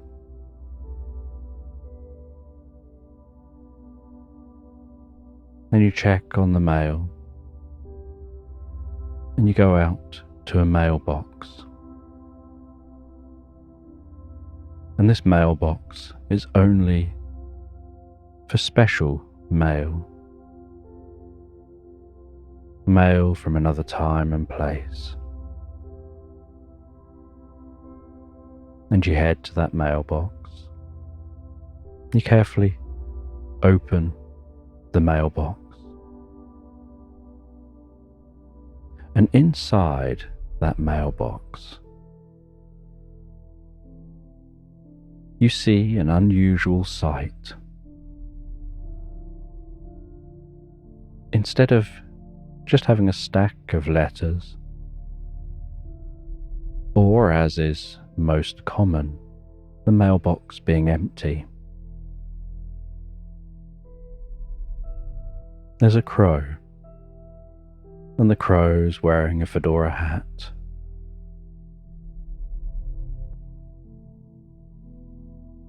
Dark sunglasses, and a daisy chain hanging around its neck.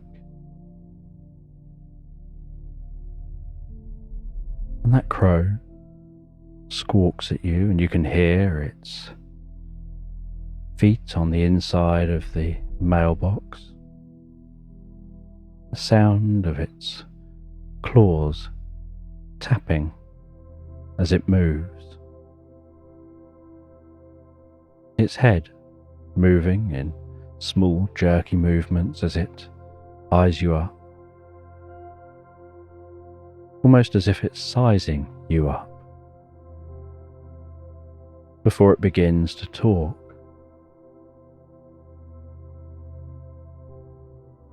And it tells you that there's a quest for you to go on, and they're here to deliver this message.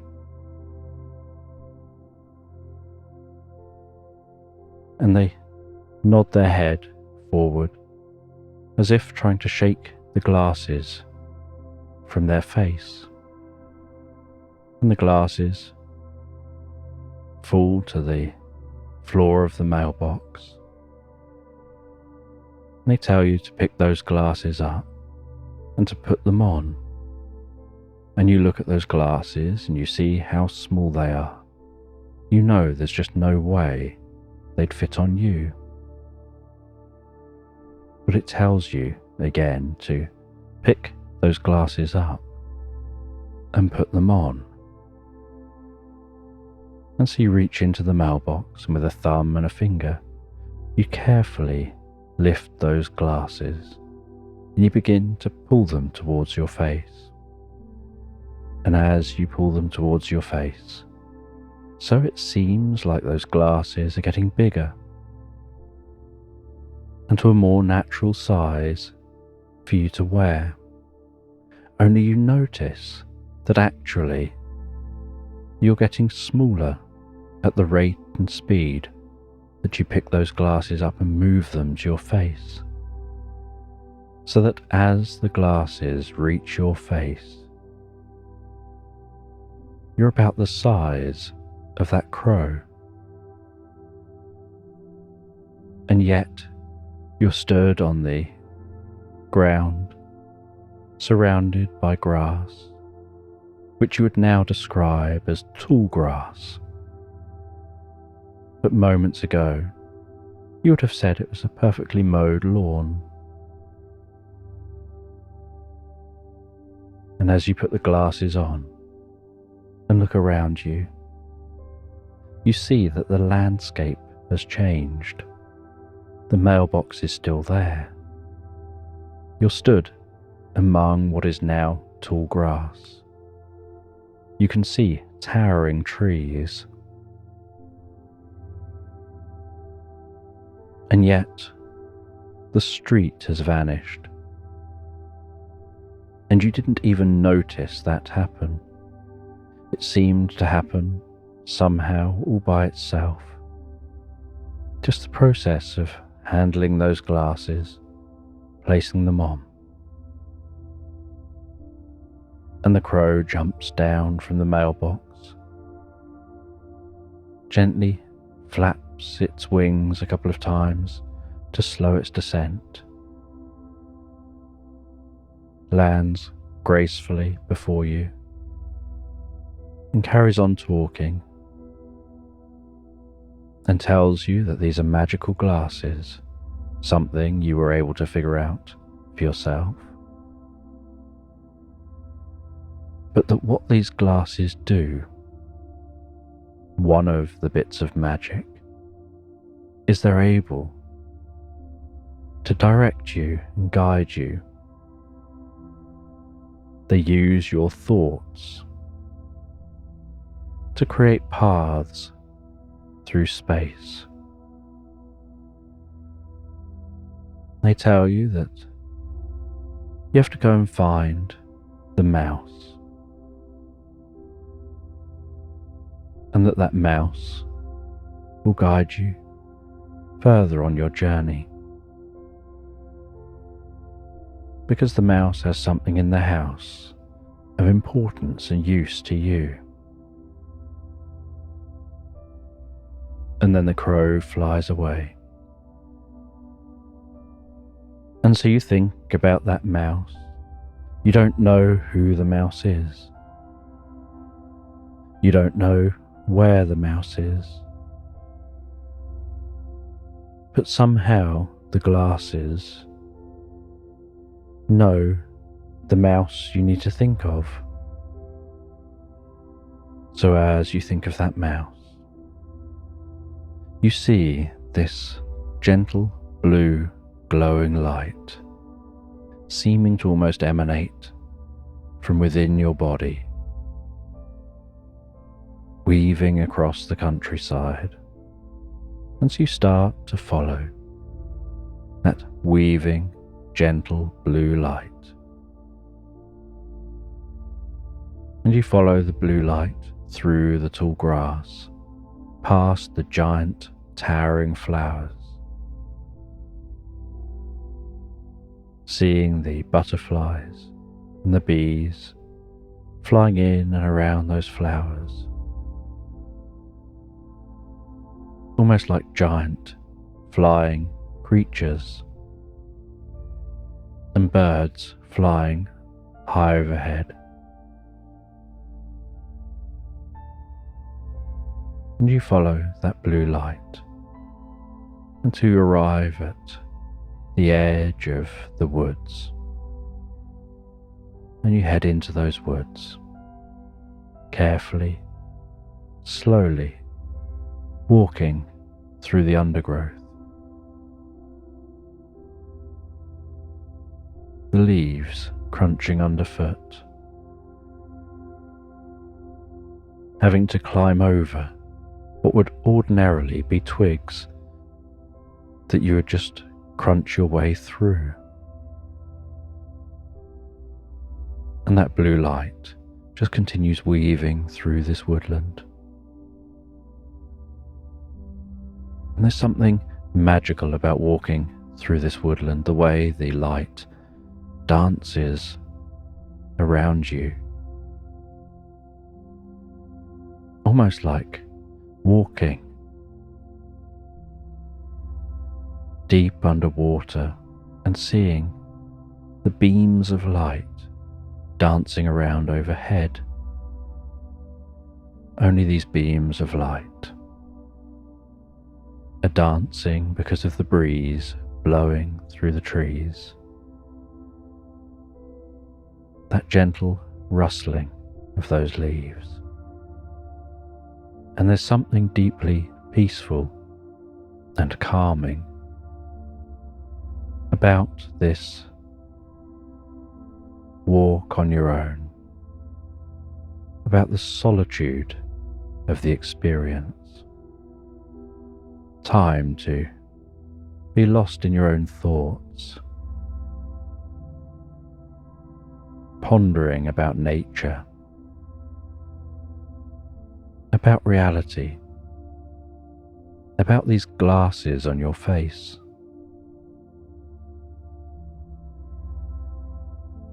And pondering that mailbox. One day, many years ago, a small, wise person arrived at the door. They handed you what they said was a gift. You unwrapped it, and it was a mailbox, and they told you to place it in a safe place near your home. That from time to time, gifts will appear in that mailbox. And those gifts will often come with a catch that you would like to have. You may have to go on a quest or seek something, and normally it's going and finding books, lost scrolls or manuscripts, exploring weird and wonderful places, and placing those items in the mailbox. And you never see anyone turn up at the mailbox. You never see anyone deliver anything or pick anything up. But things appear and things disappear. And you recall a time you were told that you needed to go to a specific library. And you went to that library, and it was a really old library full of ancient manuscripts. And the smell of those old books was just the most pleasant, aromatic smell. And the feeling of turning old pages and feeling your fingertips touching those pages, feeling the words written on those pages. And you had to find a very small leather-bound book. It was a collection of poems.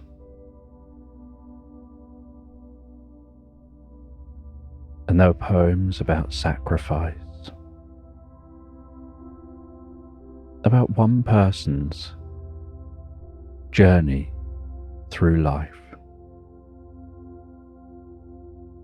And they'd written poems frequently throughout their life.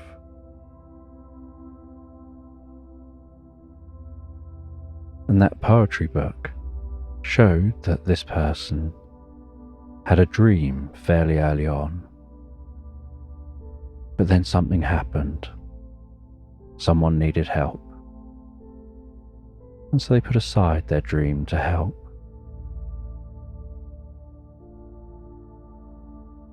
And then there'd be another poem. About a few years later, they were looking forward to finally going and following the dream that they had. But on their way to leave the town, they found that someone needed some assistance, and they stopped and helped. And they never made it to leave that town. And this pattern continued right through their life. And for most of their life, they smiled. For most of their life, they gave off an image of enjoying their life, being happy.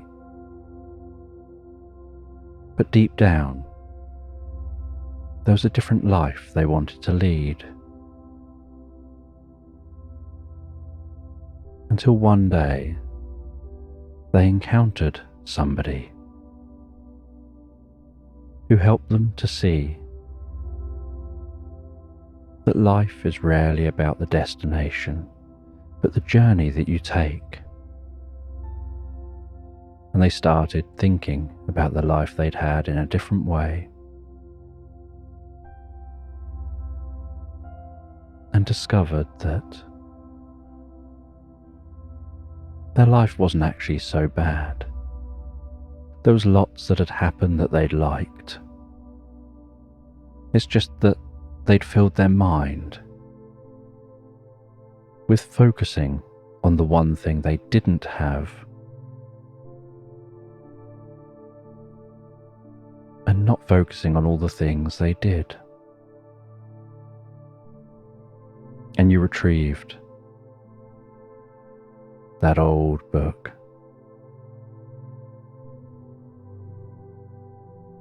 And despite being a small old book, something about it felt heavy, and you were happy to put it into that mailbox and be able to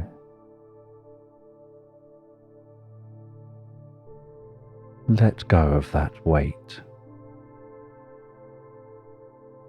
And there've been other random quests you've been on, but you've never, until now, found a crow in the mailbox. And while you continue walking,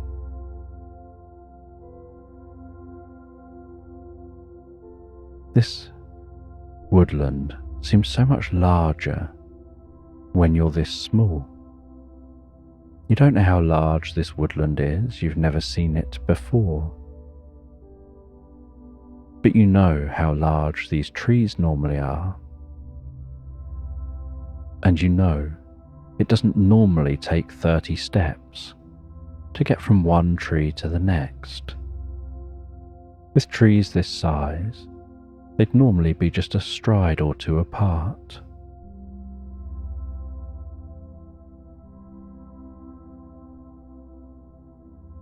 But it does help to give a sense of awe and wonder when you're so small compared to everything else.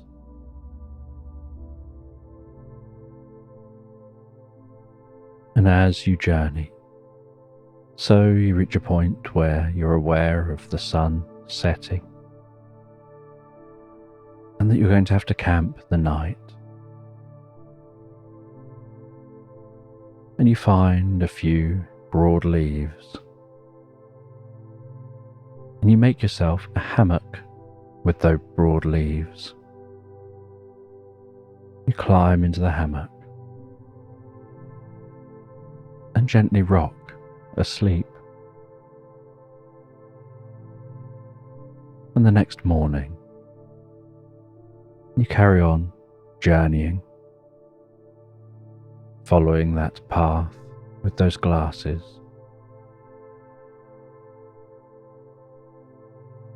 And while you follow that path with those glasses, so you notice that the light is gradually becoming more solid, or at least that's how it seems. It's becoming more vivid before you, as if the light is getting stronger, and you wonder if this means you're on the right track and getting close to your destination. And then you see an unusual house at the base of a tree.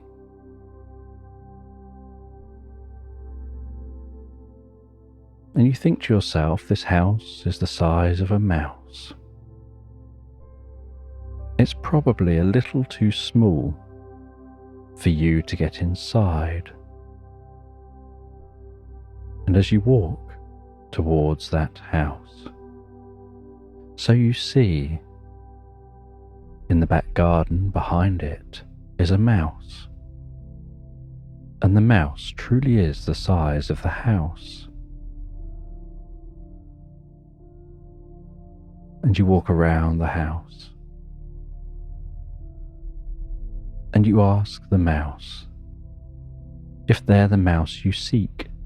The colour you are following ends with them. And they tell you that they are. And they invite you into the house. And you look at the mouse and you look at the house and you wonder how this could be possible.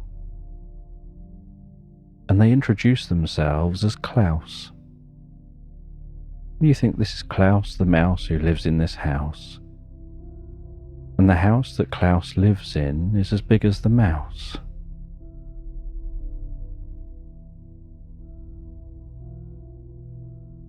And you look back at the door, which is about a quarter of a size of Klaus. But as Klaus walks towards the house, that mouse begins to shrink.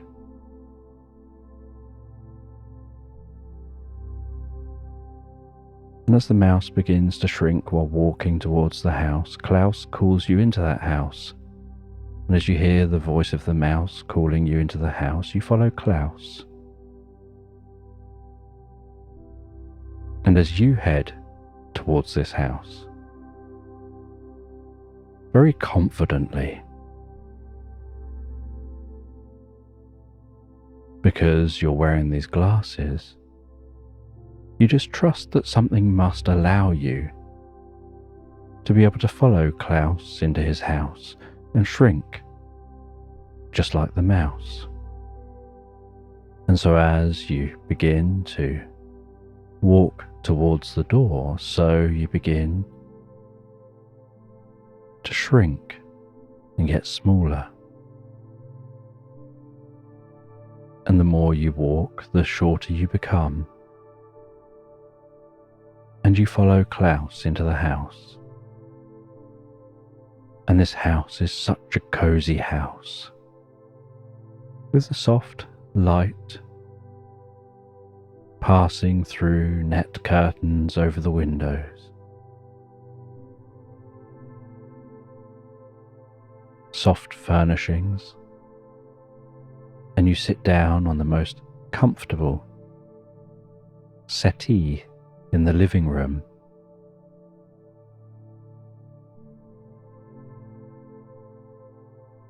And you realize now how small you are, even compared to what you were. And you were already small compared to what you were when you woke up yesterday morning.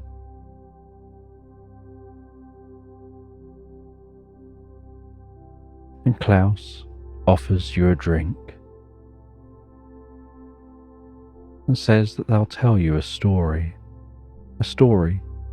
that will send you on a journey. And as they sit next to you on that settee, both of you drinking your drinks, they open up a jigsaw puzzle. They pour those puzzle pieces over the table in front of them. And while telling their story, they carefully begin to search through those jigsaw pieces. They start by finding the corners and the edges, and as they find them, so they begin to place them down roughly where they think they'll go. And then they begin to spread the other pieces out, making sure all the bits are face up. And while talking, almost as if what their hands are doing are absent-mindedly happening.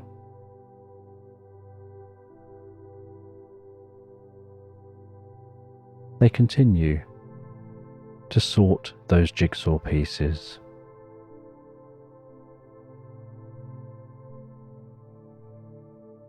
And they seem to know what's on this jigsaw.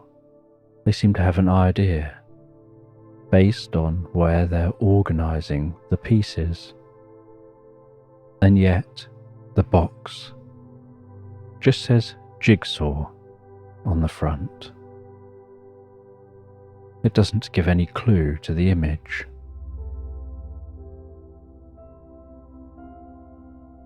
And they continue to tell the story. They talk about a desert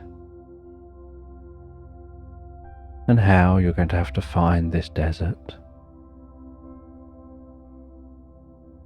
And they share about how, searching in this desert, you'll end up coming to a crossroads and you'll have to make a decision of which way to go.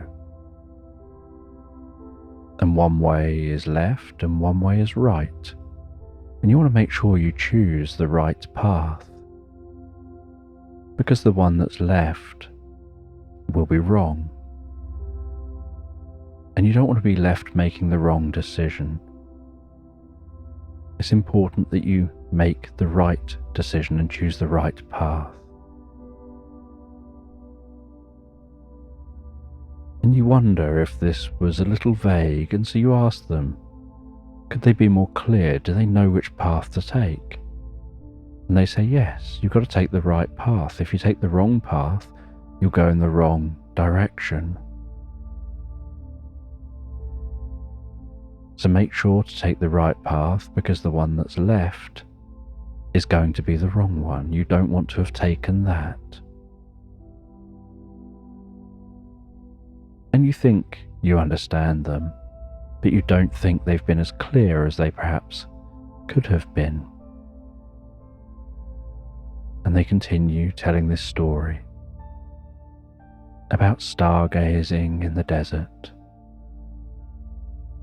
about things you'll discover, and things you'll have to do. And from time to time they stop handling that jigsaw to have a swig of their drink. As you continue to drink the drink you've been served. But to you, this drink just tastes like gloop. It's quite tasty gloop, but it's thick and sloppy. And it's barely even a drink. It's almost got the consistency of a very thick soup. Perhaps even as thick as a mousse that's been stirred up.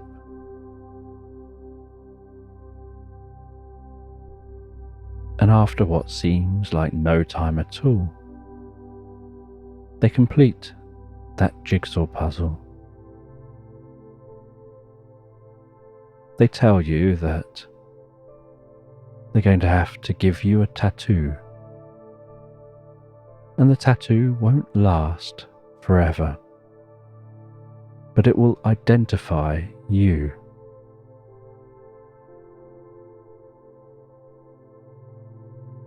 And they get a device.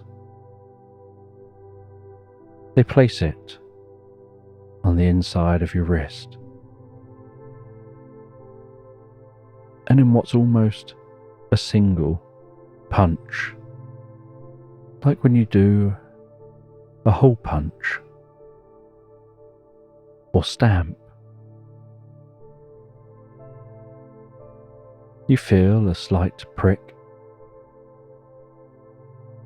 and then it's done. They remove that, and what you see is a tattoo of a shield. And that shield seems to have an armorial crest. And they say that is the crest of their family.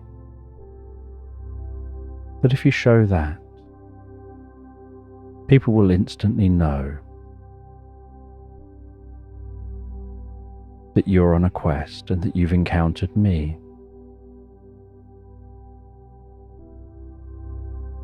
And you say goodbye to that mouse as you leave that house. And as you walk out the house, waving goodbye to Klaus, so you start to grow larger again.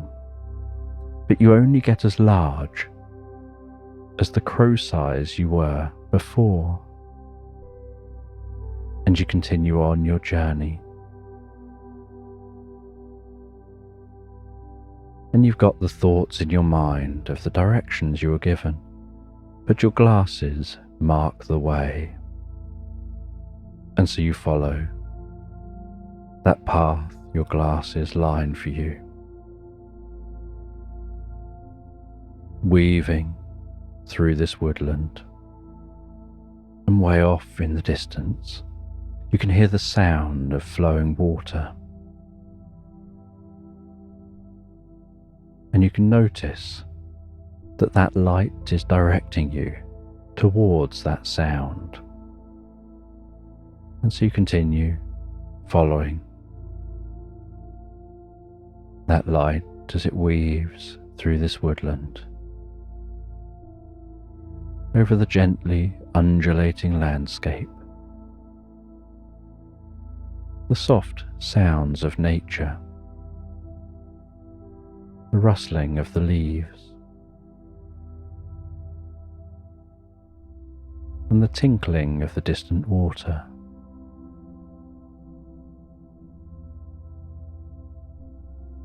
And as that gets louder and louder, you notice what ordinarily would barely be classed as a stream.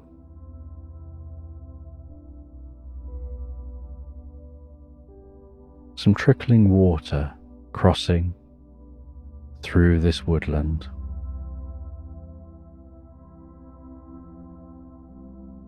That at your normal height, a sneeze would probably be enough to make you stumble to the other side of that trickle of water.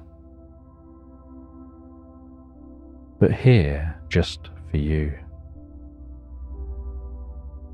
you see a bridge, and it's a bridge made of twigs. And you notice as you look at the sides of the bridge and you look at it from different angles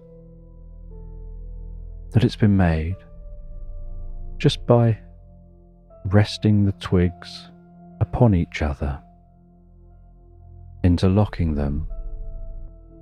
Nothing has been cut, nothing has been glued.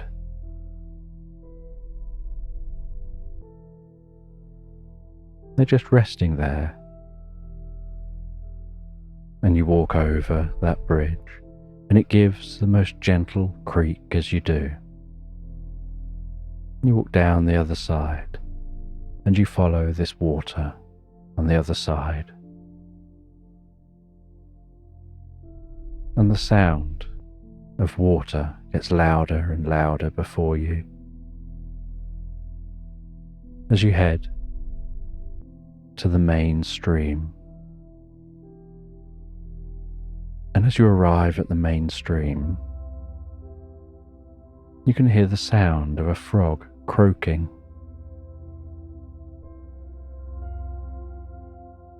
And you know you're supposed to see the frog. So you continue on, following that croak and following the light the glasses are projecting before you.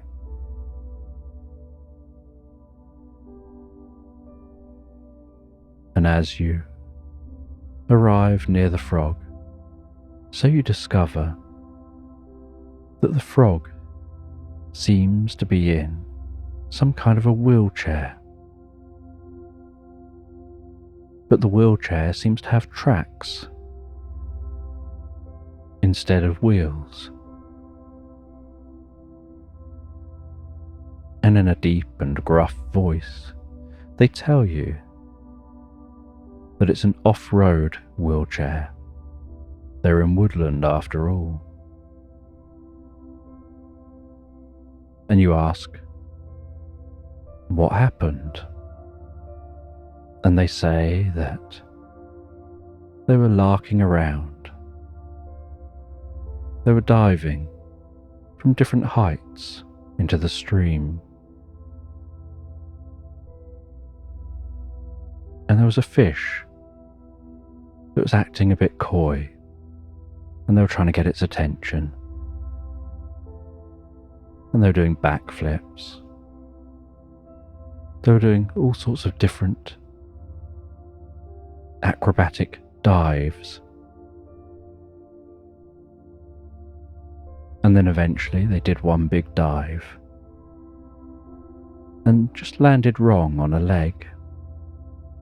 They said it was lucky they didn't croak, but they did manage to injure a leg.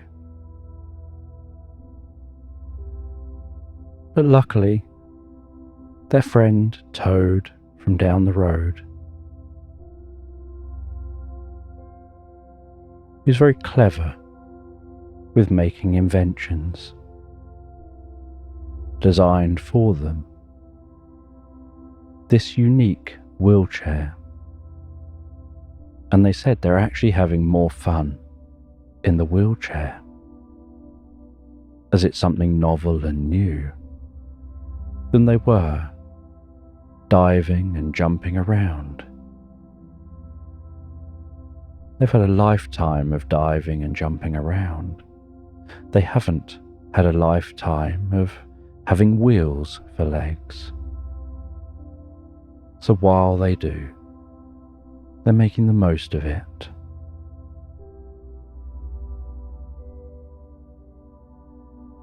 And you say that you've been told you've got to see this frog.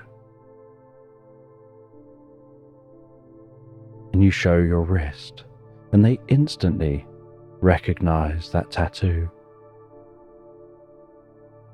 And as they do, they say that they'll show you to their house.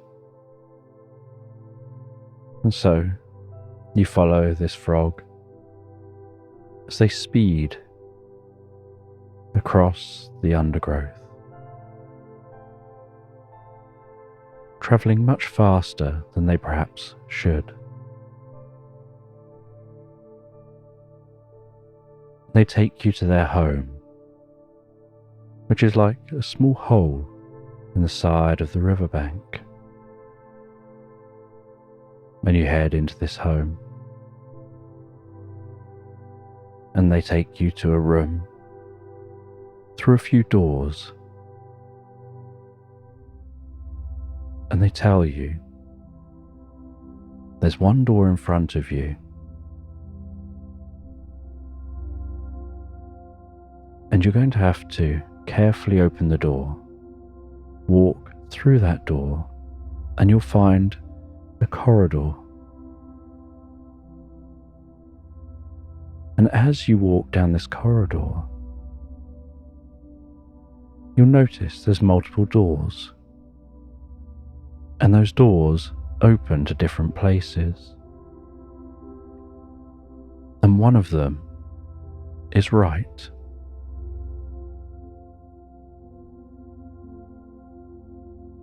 And so you walk through the door, you close it behind you, you find yourself in a long corridor. You start to walk down this corridor, footsteps barely making a sound, as if the ground absorbs them, making them like the dullest of thuds. The sound seeming to absorb before it even makes it to your ears, making it so your ears feel slightly funny, because your brain tells you that it should hear some kind of an echo, but instead it's just a gentle, dull thud.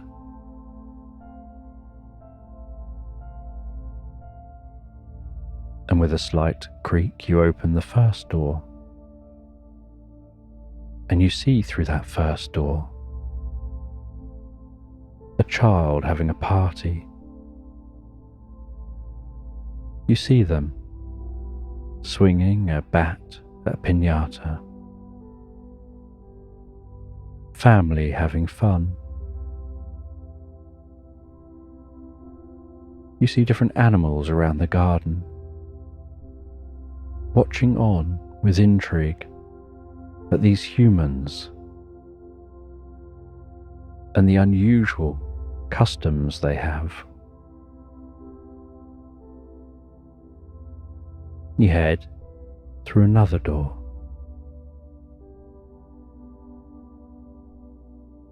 and through that door you see somebody exercising, and they too are in a garden, and you wonder if these are just doors to gardens and not actual rooms. But when you open the third door, you realize it must be the right door, because before you is a vast desert. But you notice there's something unusual about this desert.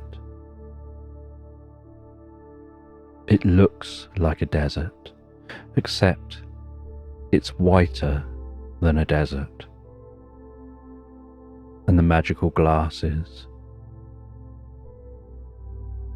become more tinted, reducing the light,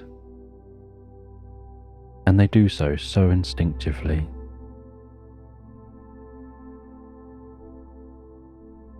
And you see as you look around that everything is sparkling in every direction.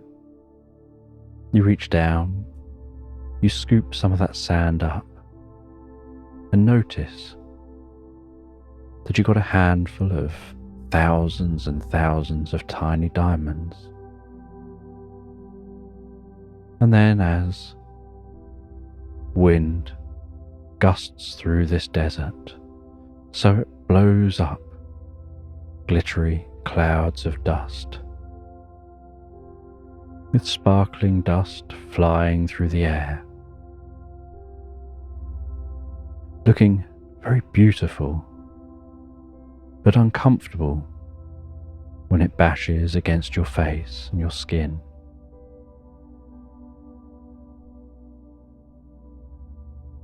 And you back out of the door. You know this is the right door, but you want to check the other doors because there needs to be something that can help you to be able to travel through that desert much safer. Then you head to another door, and as you open this door, so it's a very marshy, woodlandy kind of area. There's a very deep, mossy scent here. The sound of crickets. It's nighttime here.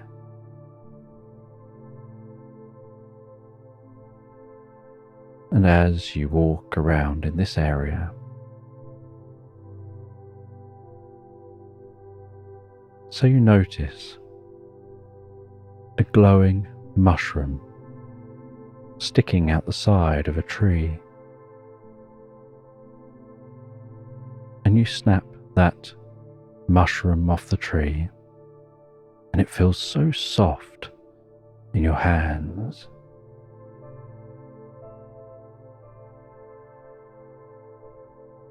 And as you hold it up above you, you can notice gentle pulsing light coming from within the fronds under the mushroom. And you carry that back into the corridor. You head back to the other door. You walk through that door, heading out into that diamond desert.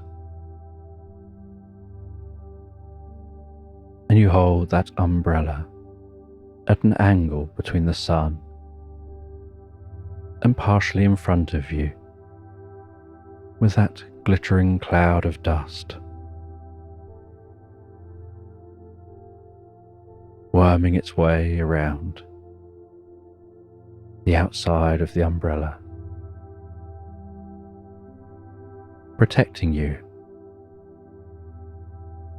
And then you notice the light within the fronds of this mushroom umbrella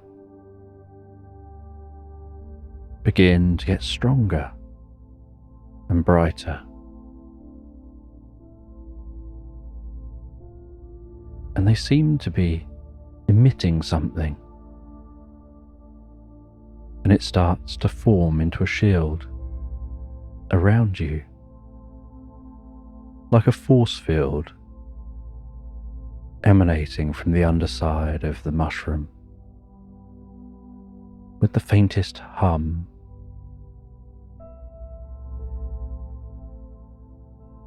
And you can see the glow spreading out in front of you.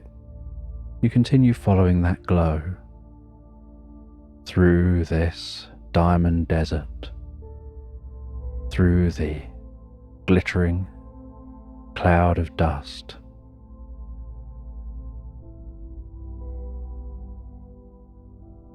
And you can feel that sensation of those legs working so hard to keep that mushroom umbrella in place. And you begin to think to yourself that you need to almost imbue yourself with the strength of the elephant, that strength to be able to withstand anything.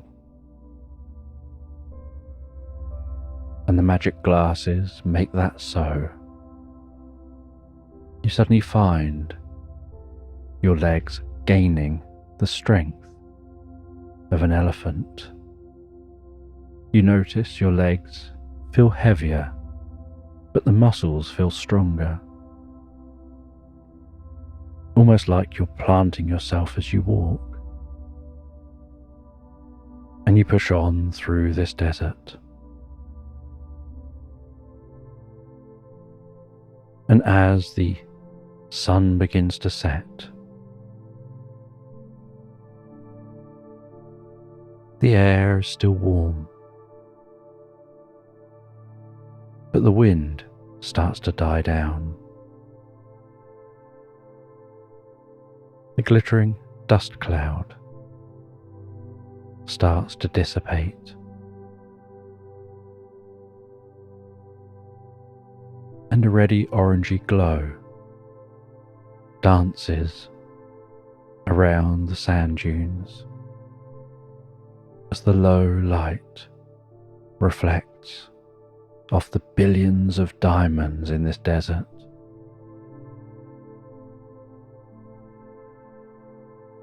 And as that sun continues to set, so you can move that mushroom umbrella and you hold it over your shoulder, gently resting it on your shoulder as you walk, enjoying the sights and sounds of this evening as that sun sets over the horizon and the inky blue of the night sky starts to pull itself up around that sky.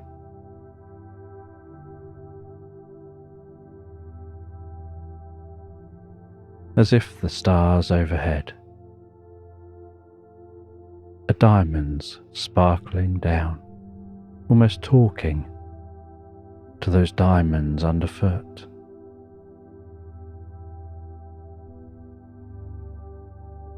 And once the sun has fully set,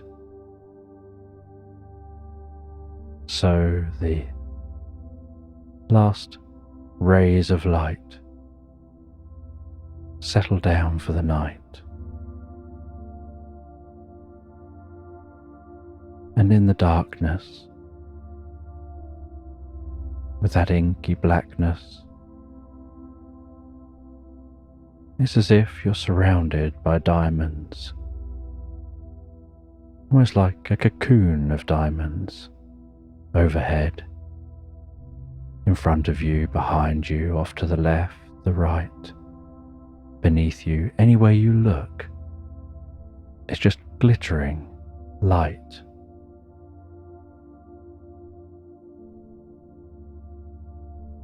And you rest down for the night, lying on your back, gazing up at the stars, watching the shooting stars pass across the sky.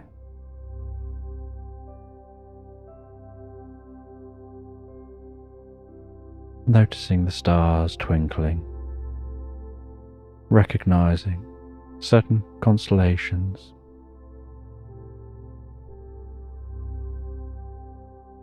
wondering where this is when some of these constellations seem familiar.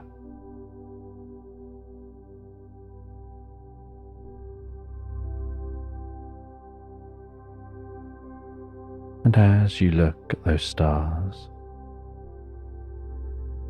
you think about how some constellations have stories attached to them.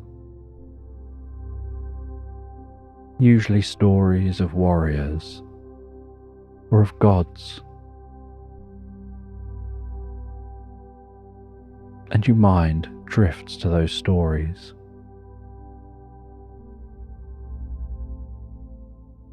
And with the mushroom planted upright beside you, your head tucked up near the stalk of the mushroom, so you fall asleep, drifting into the most pleasant dreams. And those dreams don't seem anywhere near as strange as your actual lived experience that you've been having. But you find that they're connected to your experience, almost like they're processing the insights you've been learning. And the next morning you awaken to the gentle glow of the sun as it rises low on the horizon. Those diamonds glistening and sparkling, and that glistening and sparkling seeming to dance as the sun slowly rises and the light catches the diamonds at a slightly different angle from moment to moment. And as your head moves and your eyes move, so it all leads to those diamonds, reflecting light at different angles. And you pick up the mushroom umbrella. You continue on your day as you did yesterday. You continue following the path laid out by the glasses.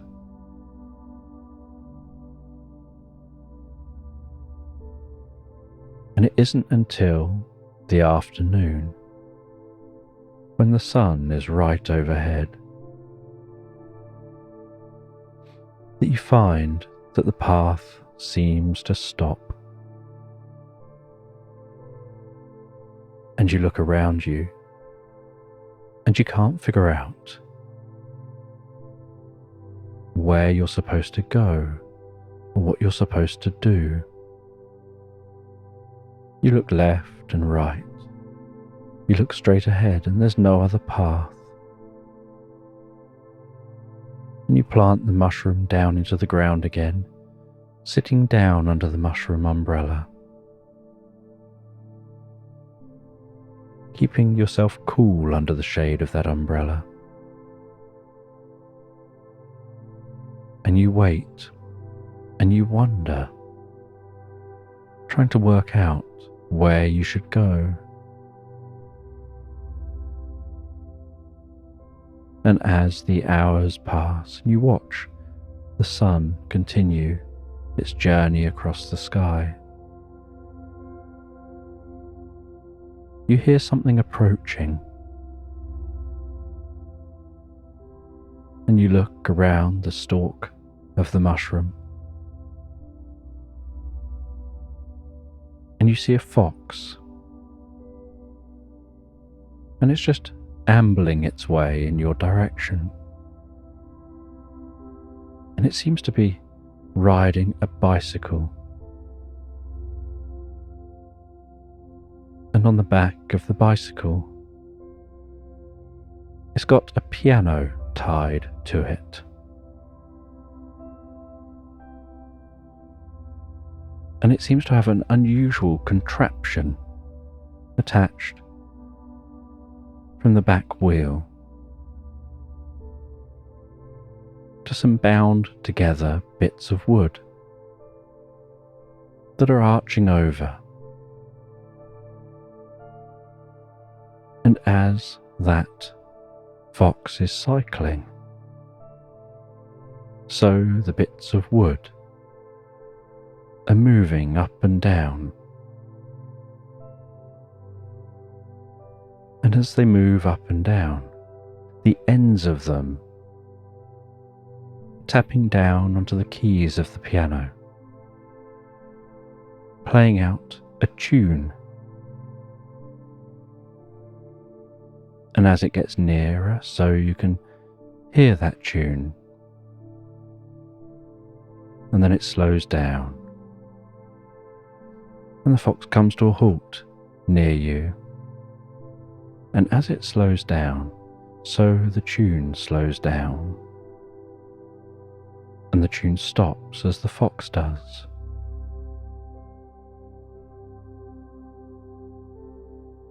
And they pop out a stand and dismount from the bike. They try to carefully rest the bike on the stand, but as soon as they let go of the handlebars and the saddle, so the stand just sinks into the sand and the bike falls on its side. And the fox just looks at the bike, shrugs their shoulders, and in a very friendly way walks over to you. And you say that you think you're perhaps lost. You've been following a path, you found your way here. The path is laid out by your magical glasses, not an actual real path through the landscape. But the path ends here, and you're wondering which way to go. And the fox says they're some kind of a mentalist, really. They can help you figure out where to go. They tell you just have to be willing to engage with them while they do this. They ask you to stand up, to look at them. They say, look into my eyes, not around my eyes, look into my eyes. 3, 2, 1. Sleep. And they take hold of one hand by the wrist. They lift that hand up, and they're gently moving the hand left and right. And as they move the hand gently left and right, they ask you about your journey, those creatures you've met, the things you've been told, the doors you'd entered and seen. And while they ask you, they just continue to gently move your arm left and right, left and right. And they tell you they know which way you need to go. The way you need to go is the one that they know. And the one that they know is the one you'll know, but only when it's time to know it. Because if you knew it before you needed to know it, then it's already known and you wouldn't be here. They tell you that the glasses didn't lead you to nowhere. They led you to here. If you'd gone anywhere else, they would have passed by and you would have been gone. So the two of you wouldn't have met, and the glasses knew the two of you needed to meet with each other.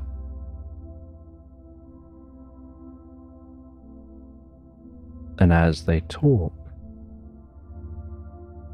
so you find your mind wandering deeper and deeper into the experience.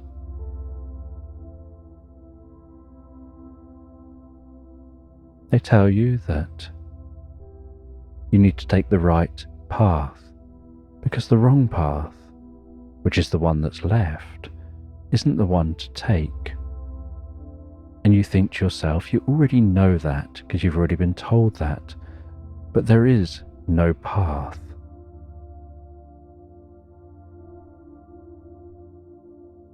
And then they take your hand and they start walking you gently around. And as they walk you gently around, you notice you're moving slightly more in one direction than another. And you can't work out whether you're guiding them or they're guiding you. And they tell you to open your eyes. And you're stood in a different location. You can still see that mushroom umbrella back there, but you're some distance from it. And they tell you this is the path you need to take. And you look around you and you look at the ground and you can't see any path here. They say you need to dig a little, but they don't have anything to dig with. And they run back to their bicycle. They grab a couple of spoons and they hand you a spoon, and they say they'll help. And together you're on your hands and knees digging with some spoons, and you dig your way down a little way until you hear a clink as the spoon seems to hit stone. And you use your hands to brush the sand away. And you uncover a stone that seems to have been placed here when this path was visible before that diamond desert had encroached fully across this land. And it's like a waystone that says how far to different places, and there are arrows. And you see one pointing left and one pointing right. And you know which path to take. And as you know which path to take, so the glasses make the next bit of route appear here. And you thank the fox for their help. You hand back the spoon. They go back to their bicycle. You go and get that umbrella.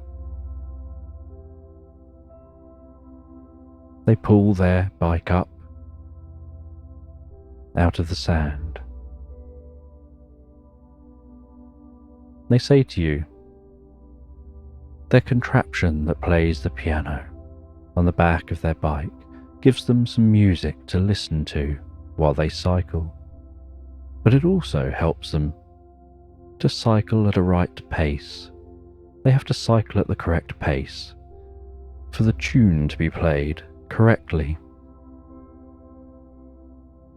And they say goodbye and set off, getting up to speed as that music plays behind them. And you head back to that waystone. and you start to follow the right path, following the path laid out by the glasses. And as you follow that path,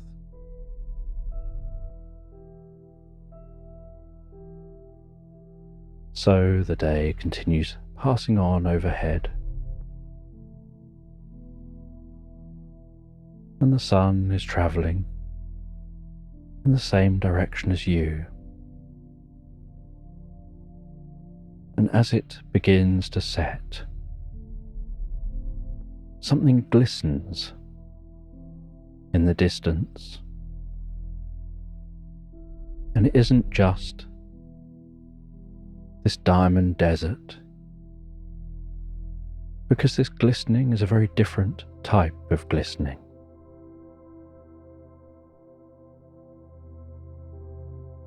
And as you get closer, you notice it seems to be a glass staircase spiraling up towards the sky, except it doesn't seem to go anywhere. And you notice that the path laid out by the glasses is heading straight to that staircase. And so you follow the path, trusting that path. You arrive at the staircase. You begin to ascend that glass staircase, spiraling around a central glass pole. You walk all the way to the top step, and at the top of this staircase is a zip wire on a pole, and you look in the distance, and that zip wire is incredibly long, and you can't see where it goes.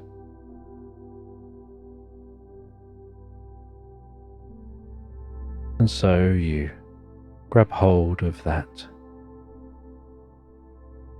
handle hanging beneath the zip wire,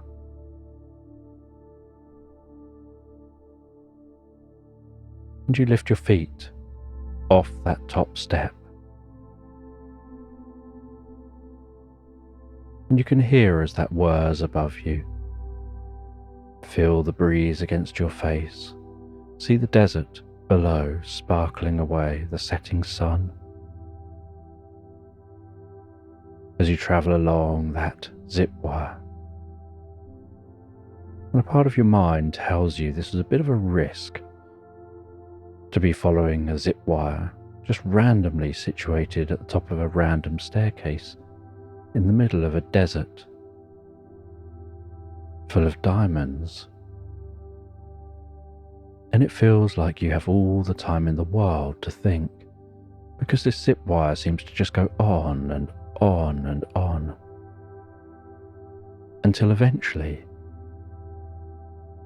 looking ahead, you can see that the wire just seems to disappear into a haze.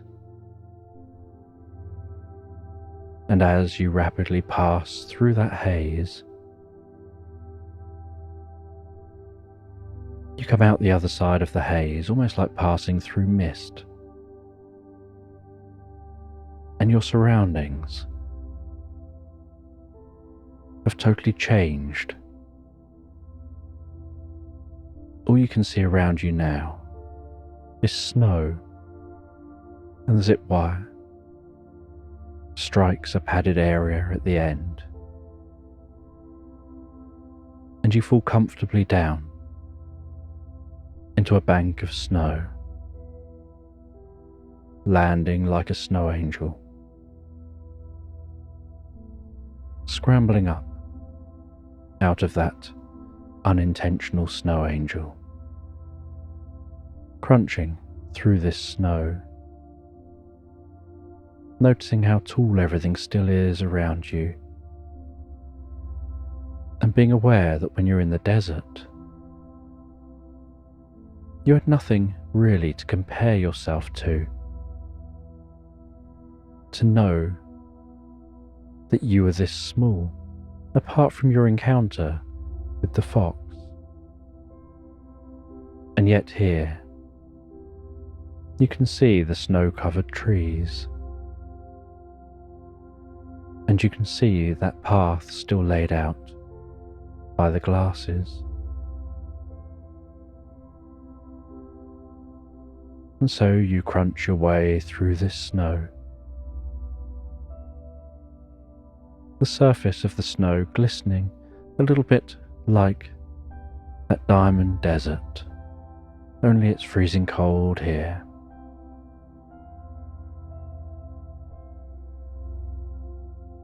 And then you see something black and white flying overhead.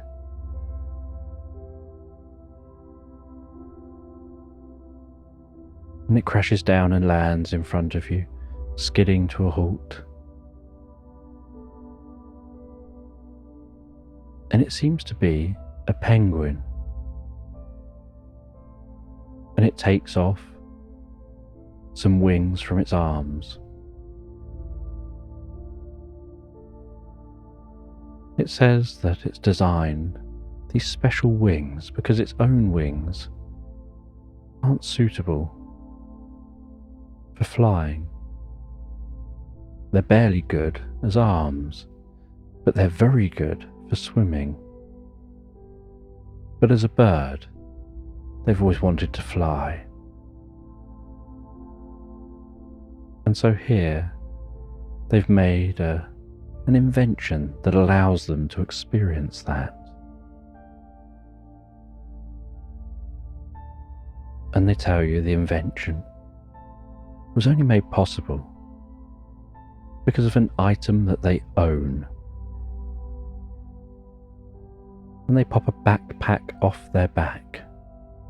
They tell you that this backpack is a magical backpack. And as they tell you this, they open the backpack, they place those wings in the backpack. They then pull out a chair from the backpack that seems larger than the pack it's just come out of. They place that down. They sit on the chair to carry on talking to you. They tell you that they know you're here on a mission, that you're nearing the end of your mission, and that this is probably one of the stranger missions you've had to go on. That you aren't just seeking a random book, but the crow himself came to visit you. This mission was so important. They knew that they had to give you some additional tools for this, like those magical glasses.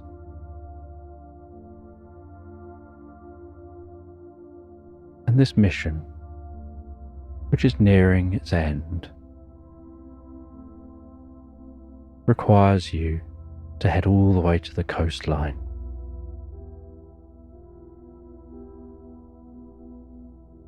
And so they offer you the backpack. And you place that backpack on your back.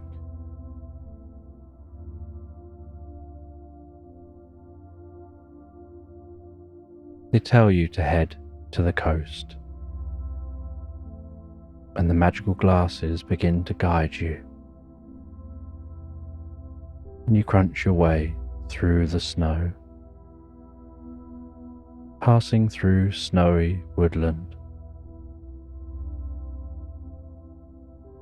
You feel like your journey has been very long. You head out the other side of the woodland, and you can see undulating landscape of snow. But that undulating landscape seems to have an end on the horizon. And it seems quite abrupt. And so, through the day, you walk through this undulating landscape, and the sky is grey, the landscape is white.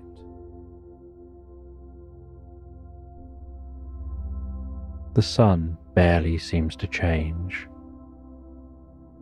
It doesn't get lighter or darker, and so you struggle to have a concept of time. It feels like a long time has passed, and yet it could have been a very short time. You've got no way of knowing. All you can do is carry on through the landscape. And eventually you reach that point that was on the horizon and find that it's a cliff.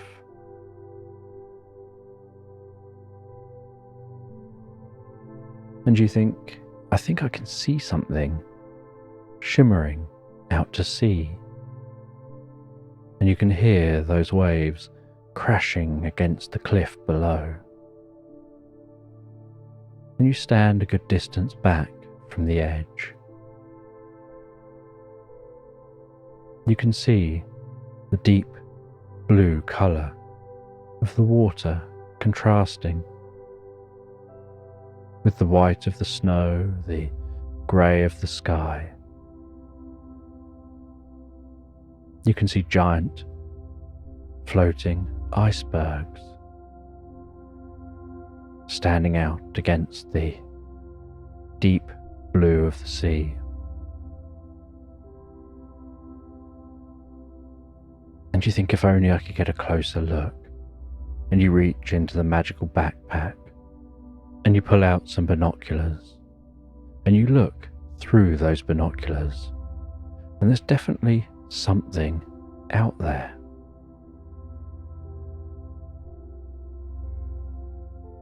And you wonder how you can get down the cliff, how you can travel on the water. And you walk along the cliff a little way, and you notice that there seems to be a way down. And so you start to follow that path down the side of the cliff, heading all the way down to a ridge just above where the water is crashing against that cliff. And you notice on this ridge is a cave embedded into the cliff.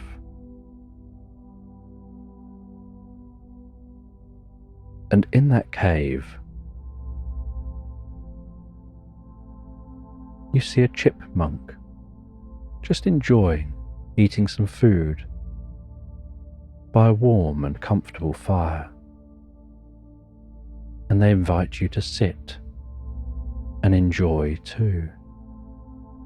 And so you sit and have some food with the chipmunk. And you say that you're trying to find a way out to whatever that is out there off the coast. And the chipmunk tells a story of hydroplaning and how maybe you could do something similar to them.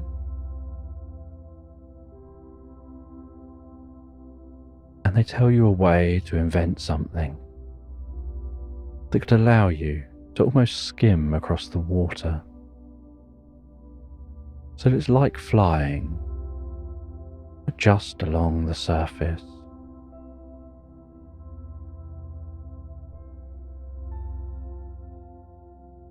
They say that they remember having to do that once when they lived in the countryside, before they went travelling and exploring the world around them. They said they used to live in this place where there was a hedge, but all their friends hogged it, and so their only option was to go elsewhere. but there was water between them and hedges the other side because flooding had happened. And that's how they developed the idea of hydroplaning.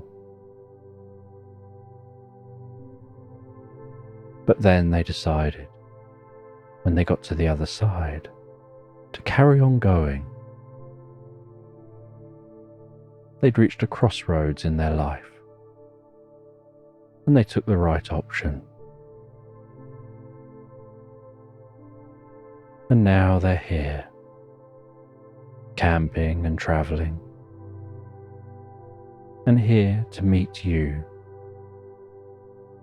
And you reach into that backpack, and you pull out what seems like some wings, but something that you climb onto the back of.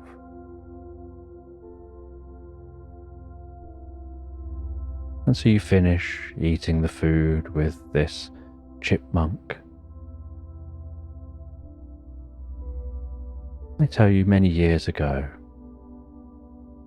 this whole area was like a giant lava field. And these rocks formed. There are weird magnetic fields here. There are weird cave systems.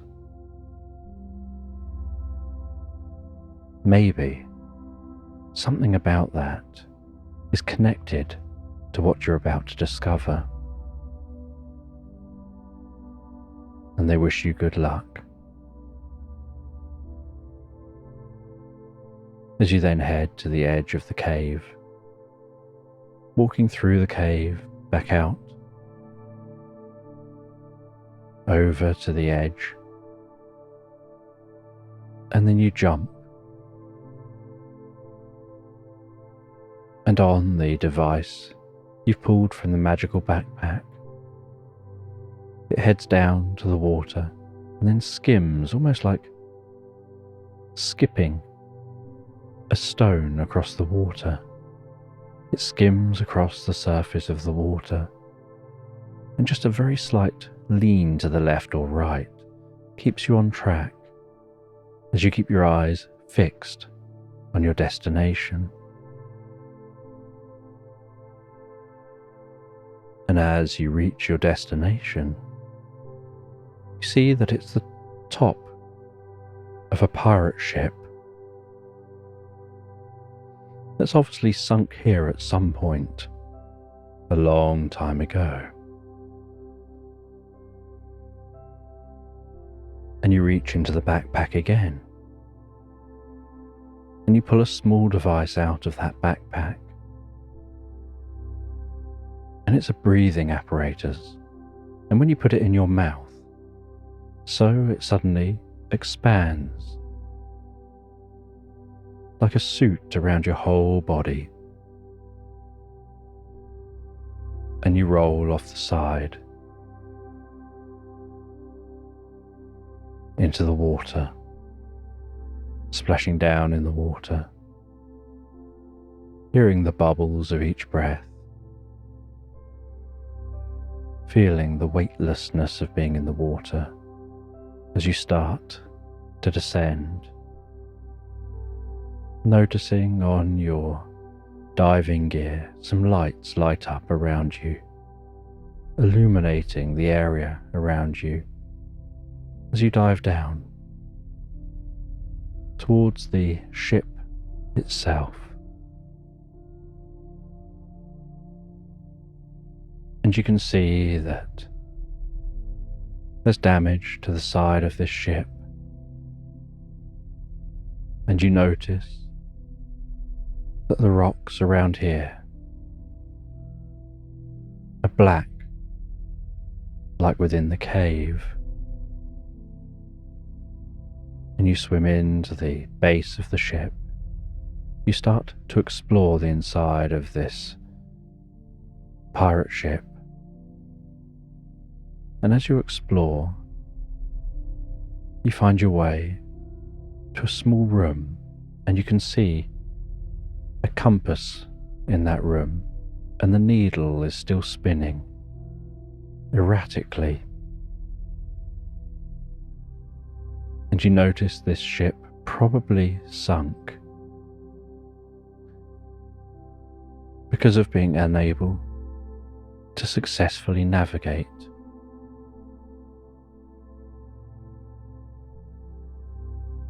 And as you look around, you find a chest, and you take hold of that chest and you pull it through that room. You pull it through the boat. You pull it out of the boat.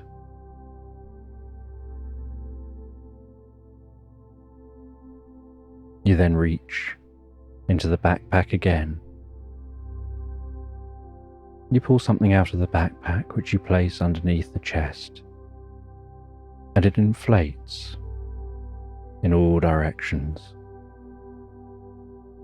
and lifts the chest to the surface. And the chest is bobbing up and down on the surface.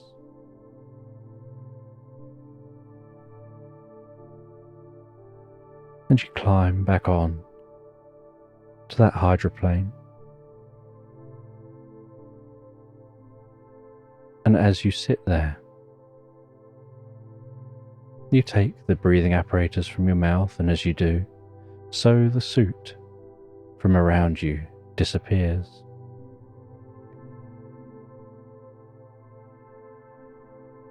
You open that chest, and inside the chest, you find lots of gold coins. And everything in the chest is so dry, you thought that perhaps water would have got in here. And you dig through the gold coins, and deep in the base of the chest, you find something smooth, and it's a smooth bit of coral. And you take that bit of coral, you hold it in your hand, moving it around, and it seems to almost glisten with an oily kind of look to it, with colours undulating and weaving, almost pearlescent.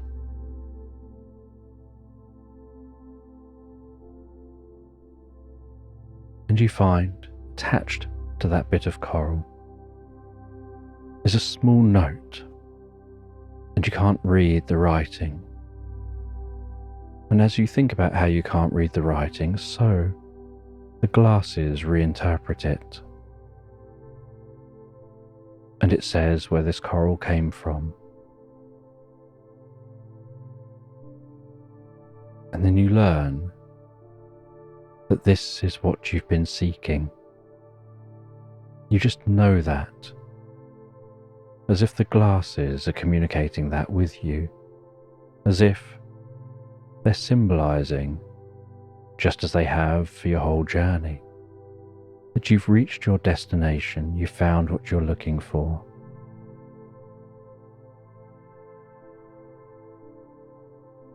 As you start to make your journey back the way you came, you head back towards that cliff. And when you're at the cliff, you reach into the backpack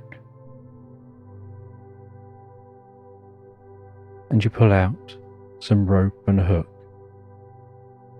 and you throw that up. It catches on the cliff, and you climb your way up the cliff.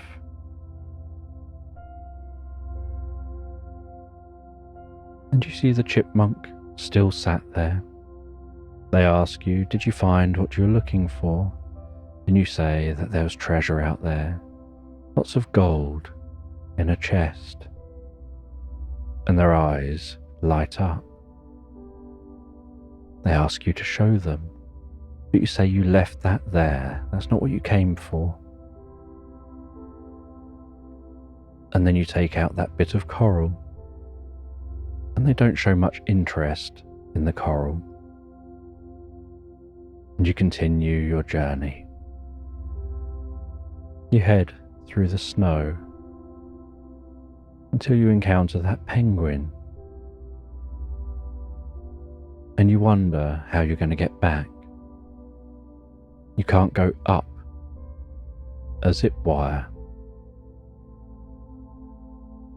And the penguin reminds you you've got wings in the backpack. And so you fly up through the portal, through the mist, flying back to the desert. You don't fly all the way to where the zip wire started. Instead, the glasses guide you at a different angle towards where you came into the desert. And you fly all the way to that door. You head through the door, and you slowly work your way back. And eventually, after what seems like such a long time away, and plenty of time to wonder about that piece of coral, you arrive back home. You stand at the foot of the mailbox. You take the glasses off, and as you reach towards the mailbox, so you begin to grow taller until you're back to your normal size, and the coral has increased in size and is the relative size to you still. And you open up the mailbox. You place the coral inside that mailbox. You say, before you close the mailbox, that you're curious about why that coral was sought, why you were sent on this mission. I would love to know. As you close the mailbox, and you head back inside your home, and you notice in your home that no time seems to have passed other than the time it takes to have walked to the mailbox and back again. And so you continue on with your day, like any other day. And then at the end of the day, as you arrive home, you decide before you head inside to check the mailbox, and you see a note, and it's from the crow,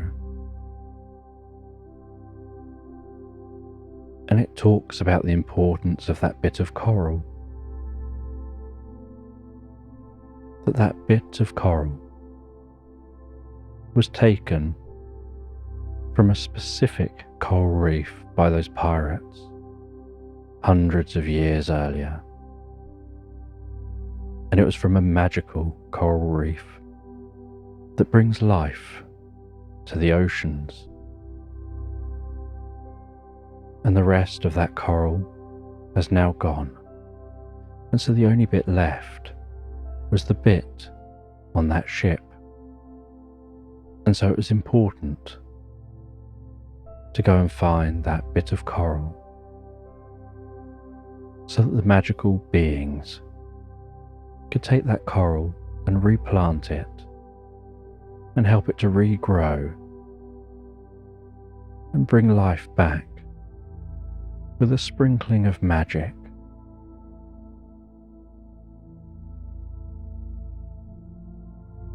And you read that letter as you relax indoors, before then heading to bed. And when you head to bed, you think about the adventure you went on.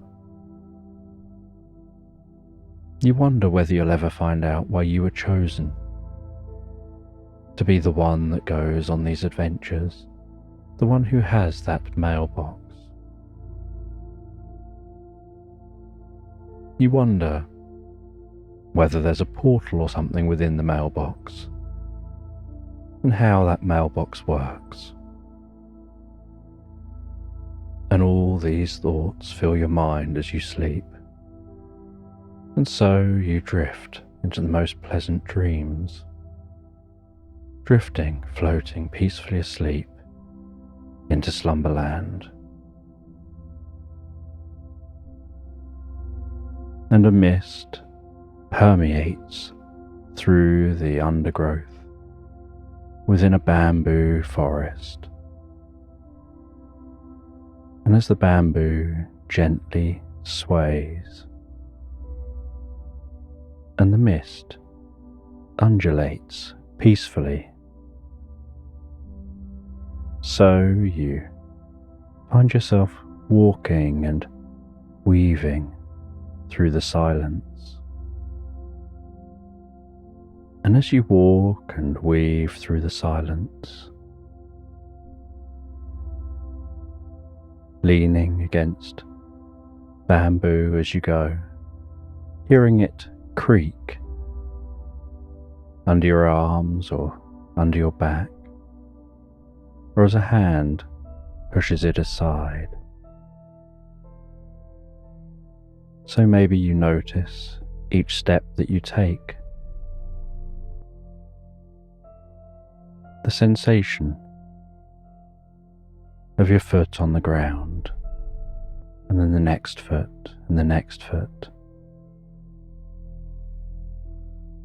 And that mist hangs so low and dense, almost like walking through water on a seashore, like walking through the white horses breaking around your ankles.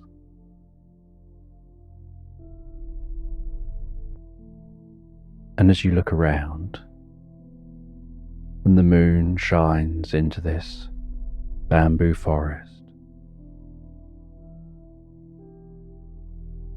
so the surface of the mist almost glows and illuminates,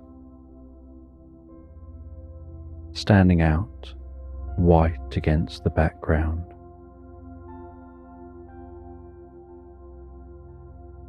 And looking around you, it almost looks like you're walking on top of clouds,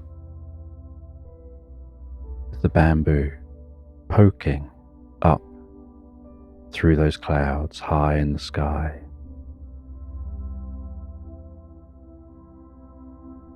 And while walking under this moonlight,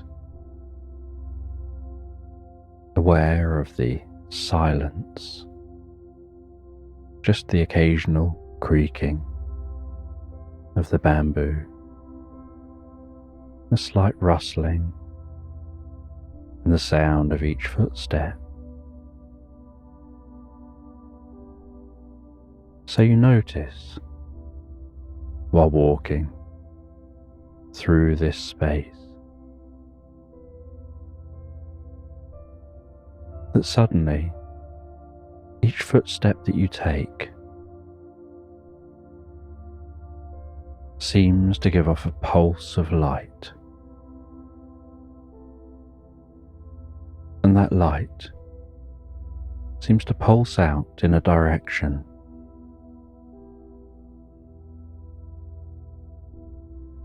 and with a certain pattern or order to it, pulsing away from your feet with each footstep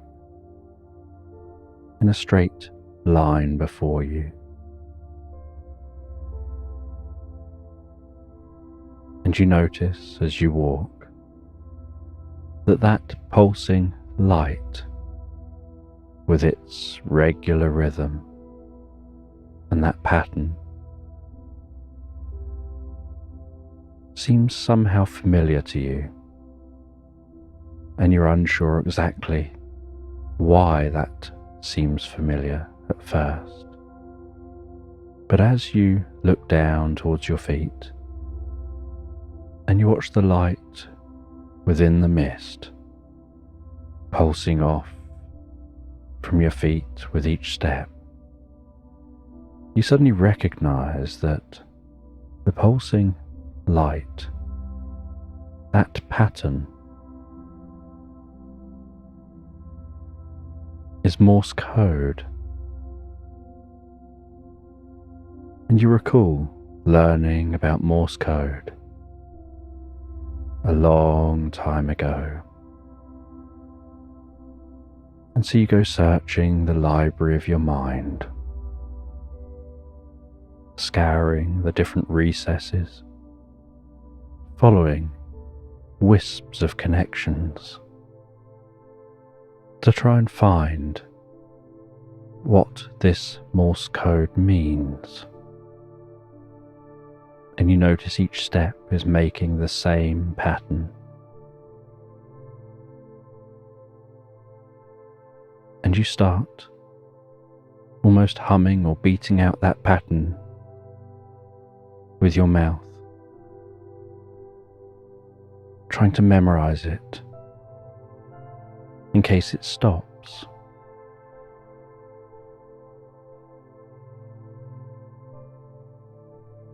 And then you understand what some of it means. It seems to be spelling out a short sentence.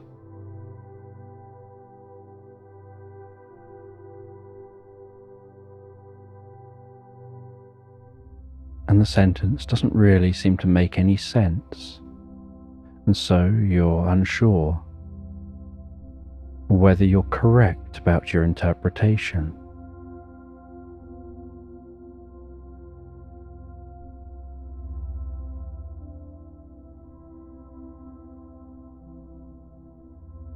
Because what you think it says, what you think is pulsing from your feet, is scarab beetles don't like goats in coats. But you know that just sounds like such a ridiculous sentence that you must have made a mistake. But at the same time, you're curious at how you could make a mistake and still have a full sentence of words.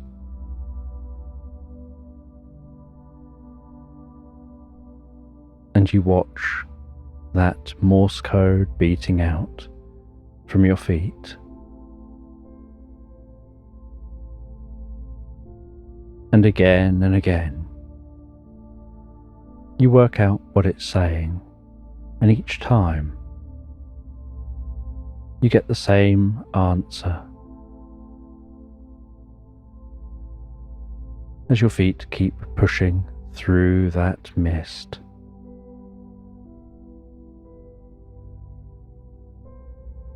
And off in the distance you notice a faint glow of a campfire.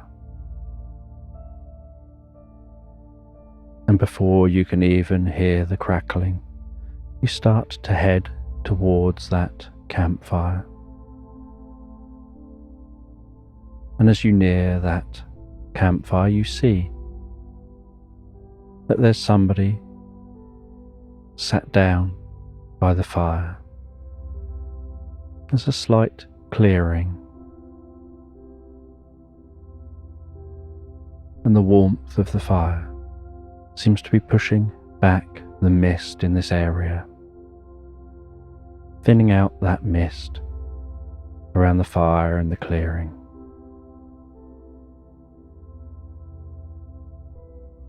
And as you reach that clearing,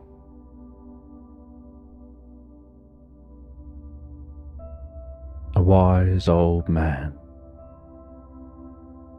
who's sitting by the fire, invites you to take a seat, gesturing to the other side of the fire. And you sit down the other side, feeling the warmth of the fire on your cheeks, putting your hands out slightly in front of you, allowing the warmth to soak gently into those hands and spread that healing warmth and relaxation into your body and down to the tips of your toes. And from time to time, this wise old man reaches forward and he stirs a concoction he's cooking above the fire,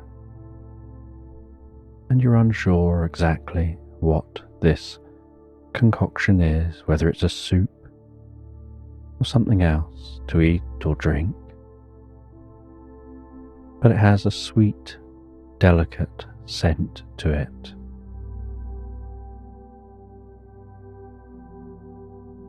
And with a ladle, the old man scoops some of that into a bowl, and then gets another bowl and scoops some more into that bowl for you, and offers it to you.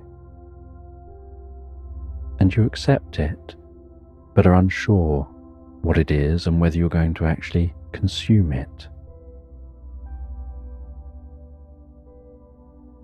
And as you look into the bowl, so you can notice the way the liquid in the bowl is shimmering and sparkling, almost like it's infused with the colours of the rainbow, pulsing and moving, almost as if it's alive with energy.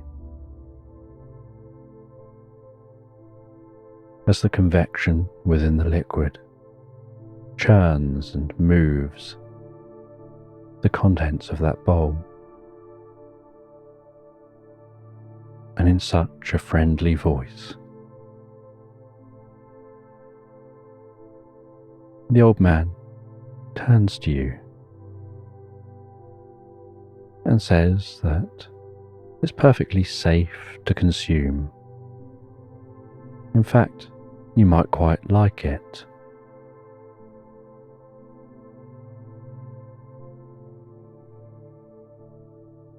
And then puts a slight wry smile on his face as he enjoys some from his bowl with a spoon, his cheeks going gently flushed, his face looking younger, more relaxed, noticing a wave of relaxation spreading down his body. His hair seeming slightly younger than it did before.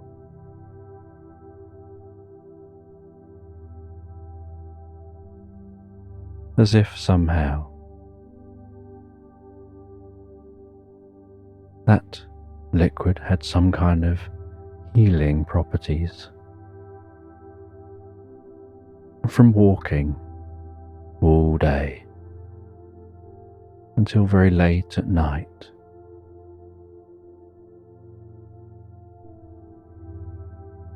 you feel that perhaps you should drink some of this. You've got some aches and pains from all your walking, and so you put the spoon into the liquid, and it's ever so slightly thicker than you expected, and that sweet smell only becomes sweeter and more enticing the closer it gets to your mouth.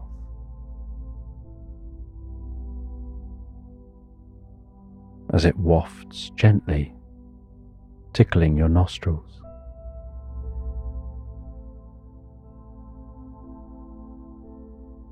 And you have a sip from the spoon,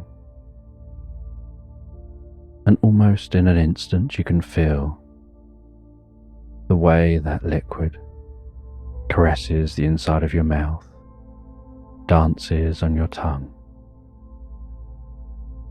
tickles your cheeks, and slides down your throat.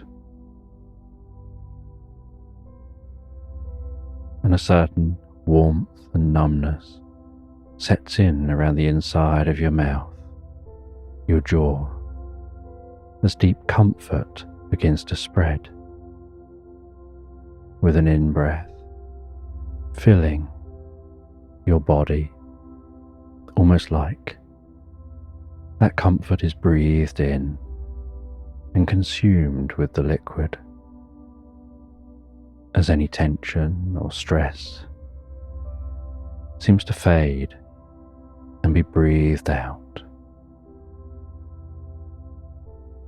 And as you get on to the second spoon, and then the third spoonful, so that only increases the comfort within you, almost like a certain stillness is setting into you, a stillness of mind, a stillness of body, a clarity you perhaps haven't experienced before. A deep sense of peace and calm.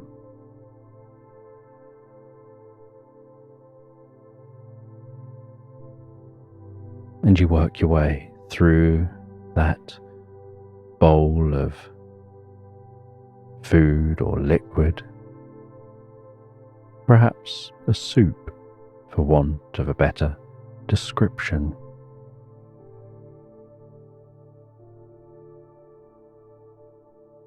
And once you've had that soup, you relax back for a while, just enjoying the night sky,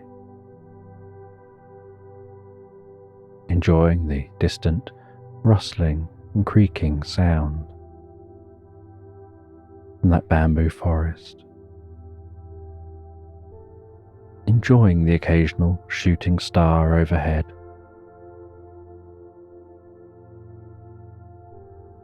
and that deep relaxation you begin to experience more fully within you.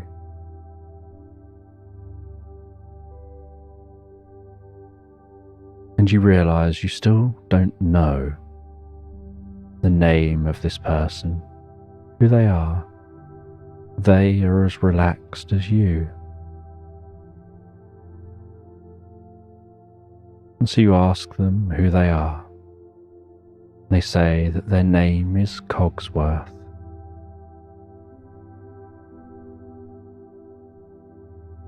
That they're out here on a journey of discovery. And you ask what they're here to discover, and they say they don't know. Their journey of discovery, they only know what it is at the point that they've made the discovery. They don't know what they're seeking until they've found it. But the journey is the important part, because the journey ends with the discovery. And then they have to think about a new journey to go on. And so they just enjoy the journey and relax into it. And you ask about this soup they made. And they say that In these parts, growing in this bamboo forest, are some funny mushrooms, speckled with little dots of colour that shimmer under the moonlight.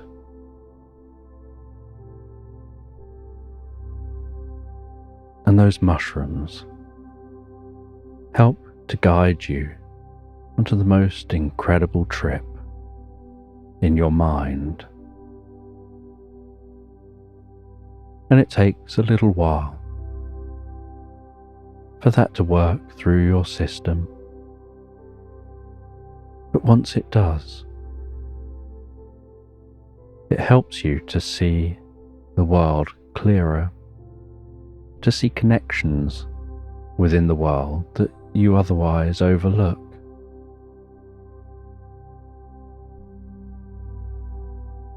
To hear the thoughts of all the animals, the plants, not thoughts of dialogue, but thoughts of being, of existence, those deeper thoughts that don't have a voice or a language, that are often indescribable, that you just intuitively know. Like when you have that friend who is going through a very difficult time and they can't find the words to describe the difficult time they're going through. And you don't know the words for the difficult time that they are going through. But you perhaps put an arm around them, and in a reassuring way, you know what they're going through, and they know you know what they're going through.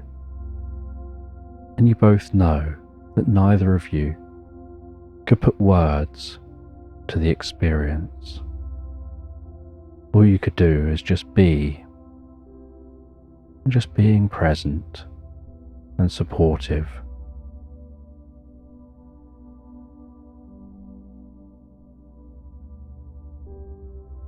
And so it's connecting on that level, but with all things, where you notice that between you and a tree, there's not just empty space. It's not like reality exists outside of your skin and then you exist inside your skin. You're not walking through reality. You are reality. You are just information moving and changing, like a wave through the ocean. A wave can leave one place and arrive 100 miles away. Someone can watch that wave make the complete journey. But the wave that arrives on the shore 100 miles away isn't the same wave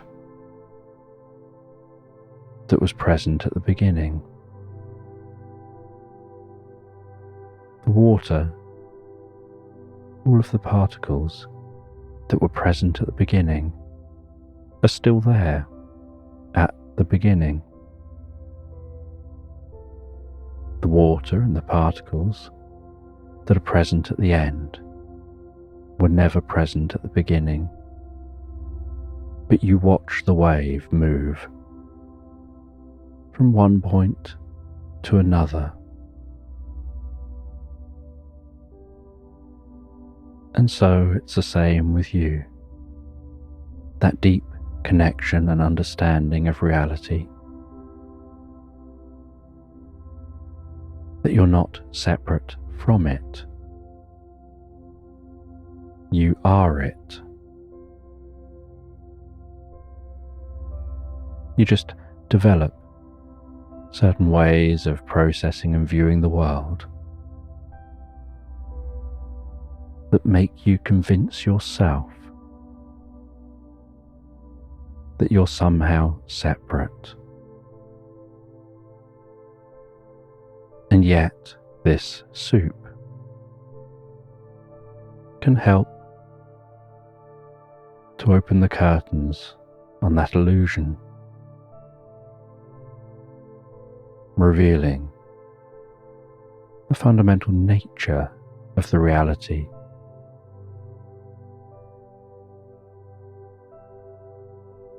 And you find yourself absorbed in Cogsworth's words, wrapped up in those words, curious and fascinated by the words.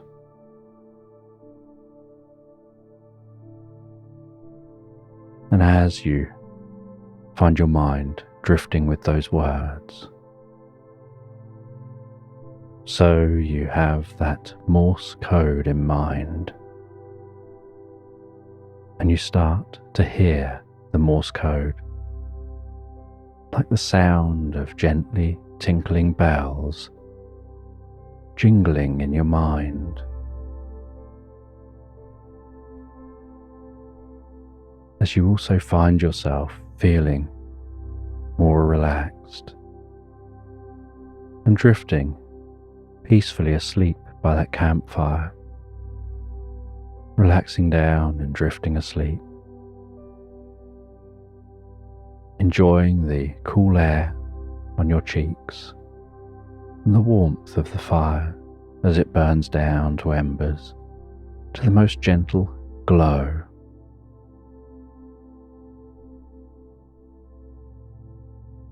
And the next morning, you awaken and find you're alone by the fire. Cogsworth has moved on, perhaps travelled off, continuing his journey of discovery, as you'll be continuing yours. And you see, next to the fire, is a flask and a note. And the note says that there's some soup in that flask, and it's the soup you drank last night, only this is even more concentrated, and it may help you on the journey that you're on.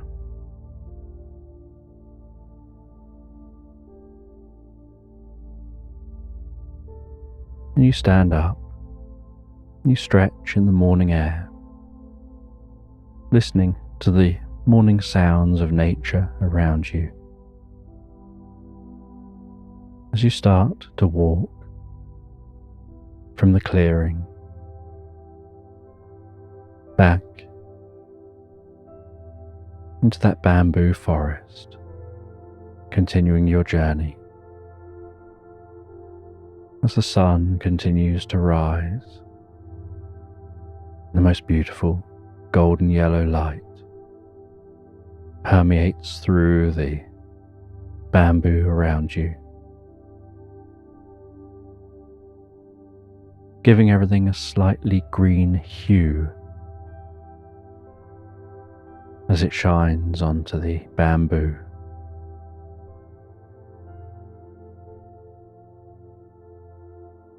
And all day long, you walk through this forest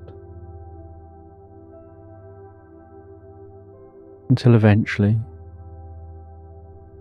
you find your way to a path, and you follow that path out of the forest and down through some undulating hills, the most beautiful meadows,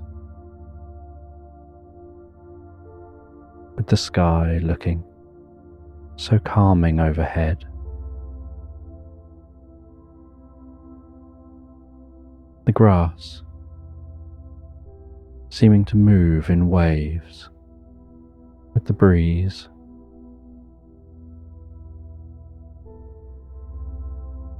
Butterflies darting softly from flower to flower.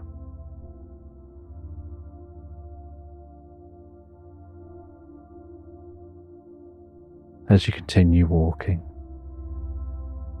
and you can see in the distance some tents that you're heading towards, and they're large white tents. And you continue heading towards those tents through these undulating meadows.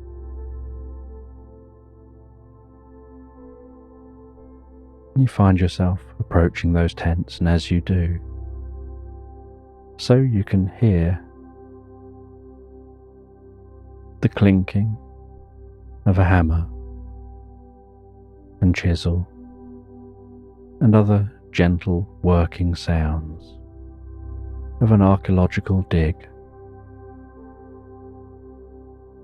And you arrive at this archaeological dig. You introduce yourself.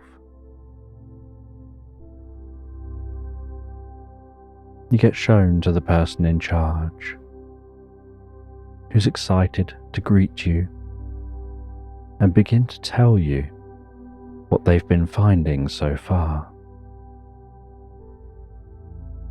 And they tell you that this location seems like it was covered incredibly quickly, that there's evidence that a tsunami had passed over this space, burying everything. And so a lot of stuff had been churned up and damaged. But they're also finding things that were in boxes, that were in concrete style alcoves,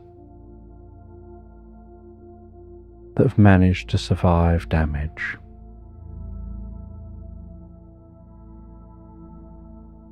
And you take a look around the site.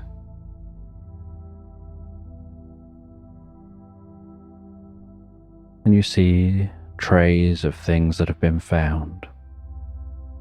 Many very small items, with little bits of paper saying what's in all the different sections of those trays.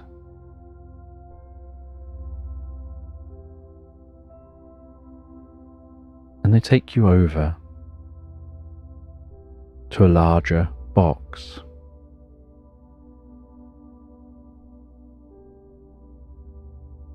They open the lid of the box and they show you an elephant's tusk. And they say that this tusk doesn't seem like it came from a living elephant. It seems like it was given as a gift thousands of years ago, and someone cherished it and brought it to this location.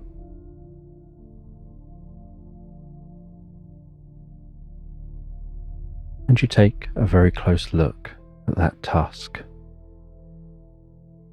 and you see that on the tusk are some small notches, some delicate scratches.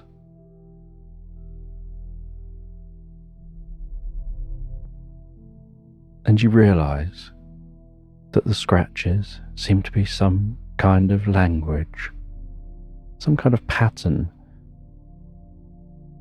and somehow you instinctively think you know what it means. You still have the residuals of the soup that you'd eaten within you,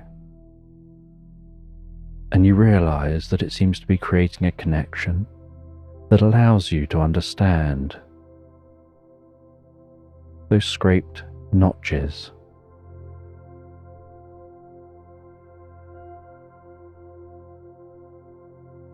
And you look closely from all angles at that tusk. And the tusk looks hollow, but you recognise that it looks flat deep inside the tusk. And so something is obviously in there. And you delicately pry that out from within the tusk. And what you pry out is like a small wooden box, a bit like a cork box, a very soft wood to that box. And within that box is a copper bracelet. And this copper bracelet must be thousands of years old, based on the age of the tusk. And you closely examine that copper bracelet.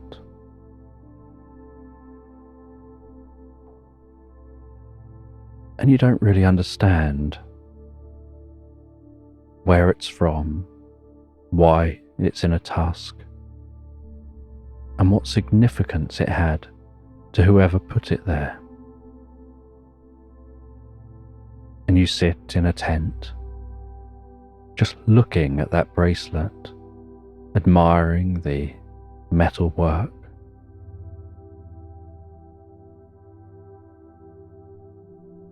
Really examining that bracelet.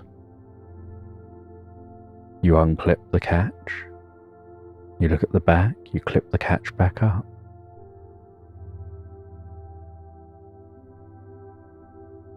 There seems nothing particularly special about the bracelet other than the fact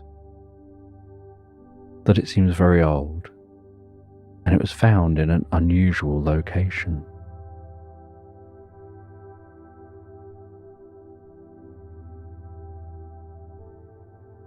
And you place the bracelet around your wrist, in your mind thinking, I wonder what people back then looked like wearing the jewellery they had back then. What did it look like on? And you have your sleeve rolled up. You place that bracelet on. You look down at your arm and your hand with the bracelet around your wrist.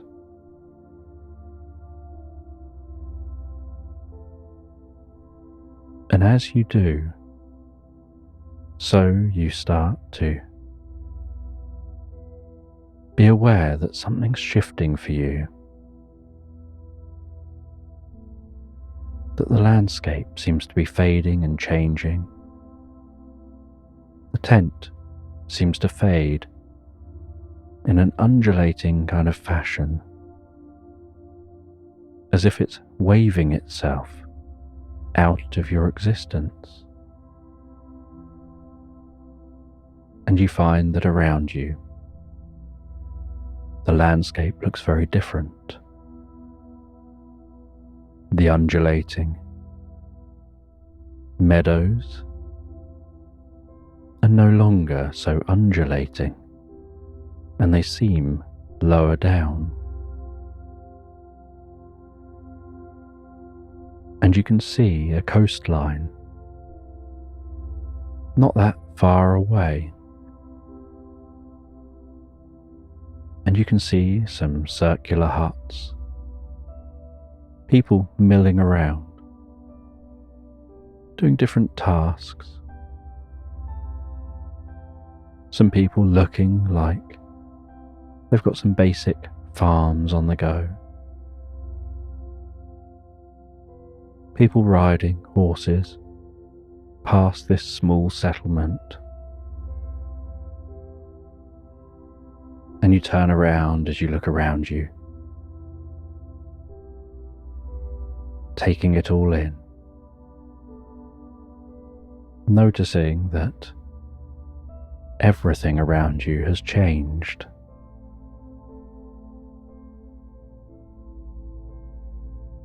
As you turn full circle, facing back the way you started,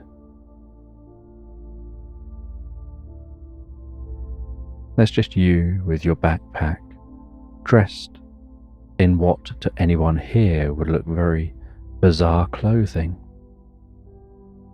with that bracelet on your wrist. As you walk towards the settlement, and while walking towards the settlement,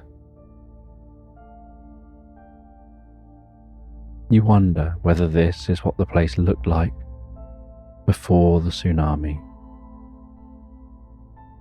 and if so, how long before? And you head down to that settlement, and someone greets you in a very friendly way, having noticed the bracelet on your wrist. And you realize you can somehow understand them. And as you respond to their greeting, they can understand you. And you notice that wearing that bracelet identified you as someone who's a friend or who they must know in some way.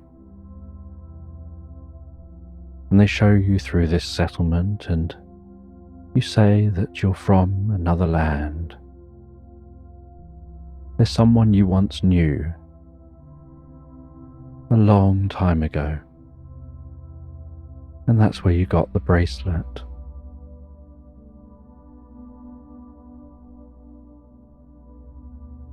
And they walk you through this settlement, and they introduce you to the elder. And the elder says that they've been having visions of a certain type of future that they don't want to share with the rest of the settlement. But they do need to plan what to do. And you express how you know about the giant wave that hits this land. And they interpret it as you being able to see the future like they can. And their plan is to get everyone away before that wave hits. That they don't know exactly when it'll happen, but in their vision, the settlement looked very different, so they know that it isn't for quite some time. And so just in case it's a long way off, they're going to record their visions for future generations. And you notice that at this time, they weren't tracking time the way people in the modern day perhaps do. And so it's very difficult for them to be able to judge deeper time, very long periods of time, beyond lifespans. And you notice that this elder is drinking some of that soup. And you show that you have some of that soup too. And so the elder offers to share some of their soup with you. And they say that they found a way of making it even more effective.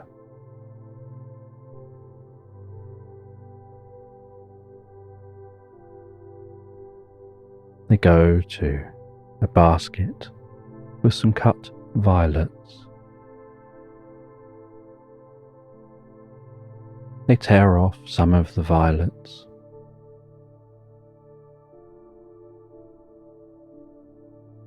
And then with a pestle and mortar, they crush that down and turn it almost into a paste. They add that to their concoction, mixing it with the mushrooms. They then ask you to put your arm out, and so you do, and they remove the copper bracelet for a moment. They gently dunk that copper bracelet into the liquid just a couple of times before wiping the bracelet and handing it back.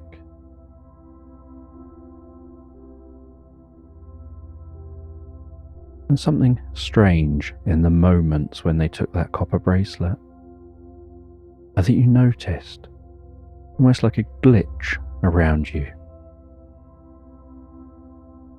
Things temporarily glitching and phasing, but returning to normal once you put that bracelet back on.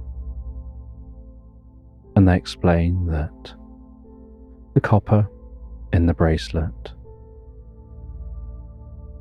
just a dash of the copper touching that liquid, is enough to make that liquid even more potent.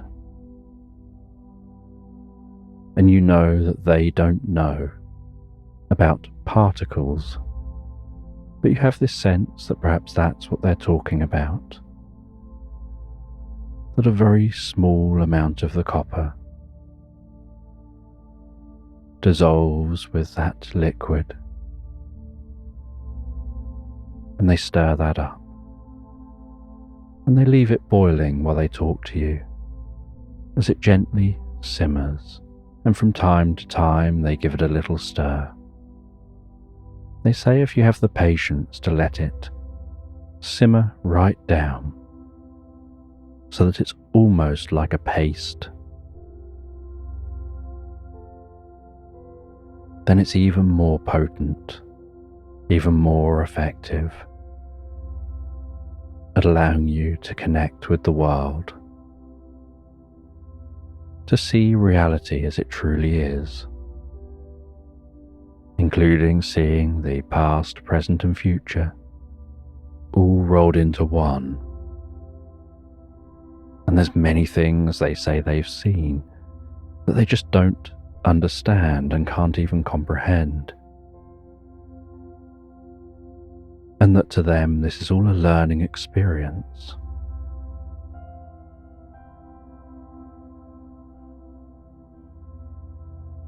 But they have to learn to comprehend things unknown. They talk of seeing things flying in the sky made of metal, shimmering and shining high overhead. But they have no concept of how that could be possible.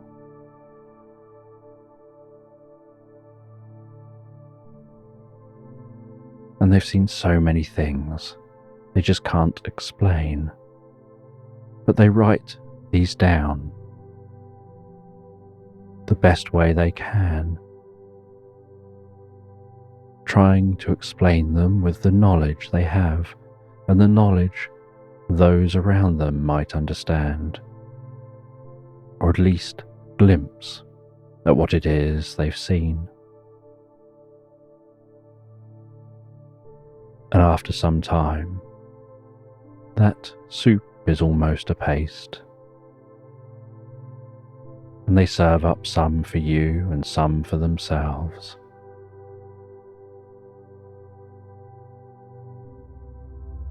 And as you eat some of that soup, so you feel that warmth again, that healing sensation through your mind and body. Your mouth going gently numb, your cheeks going warm and comfortable, your body relaxing deeply.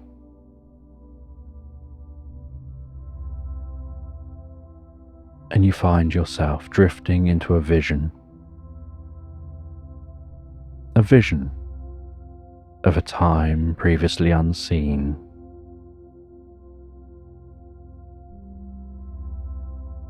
You find that your eyes want to close,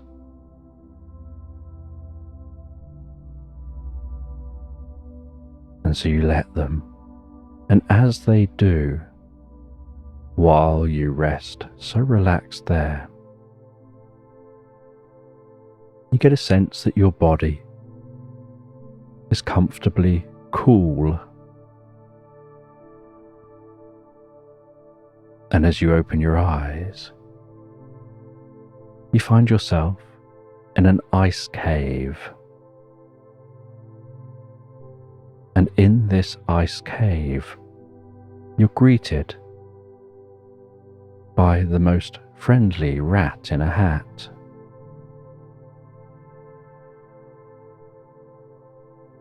Who taps on your head with a paw going rat-a-tat-tat, and then takes the hat off and bows down and introduces themselves and asks where you came from and how you came to be in their home.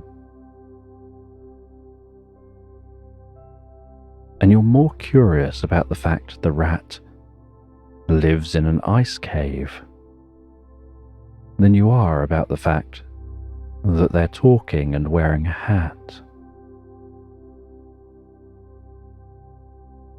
And you hadn't even paid attention to the suit jacket they were wearing, or the polished black shoes that didn't seem suitable for walking around on ice.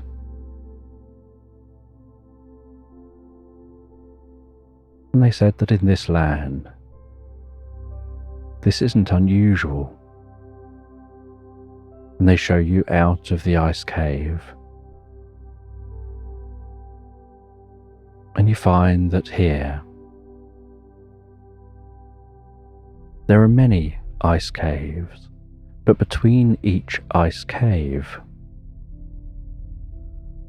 is open meadow.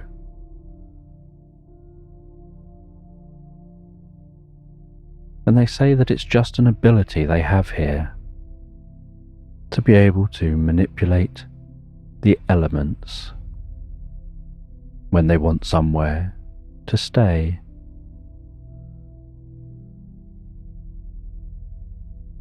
They have the ability to manipulate moisture, so the moisture in the air coalesces and turns to ice, and in their mind's eye they have a sense of the shape they want it to be, and it turns into a house. And so they form these ice caves, and the rat turns one poor palm up and thinks about a hammer, and while thinking about a hammer, an ice hammer forms in the palm of their paw, and they hand that to you to prove a point that here mammals have the power over the moisture in the air. They can turn it to ice or snow, whatever it is they want, they can form with it.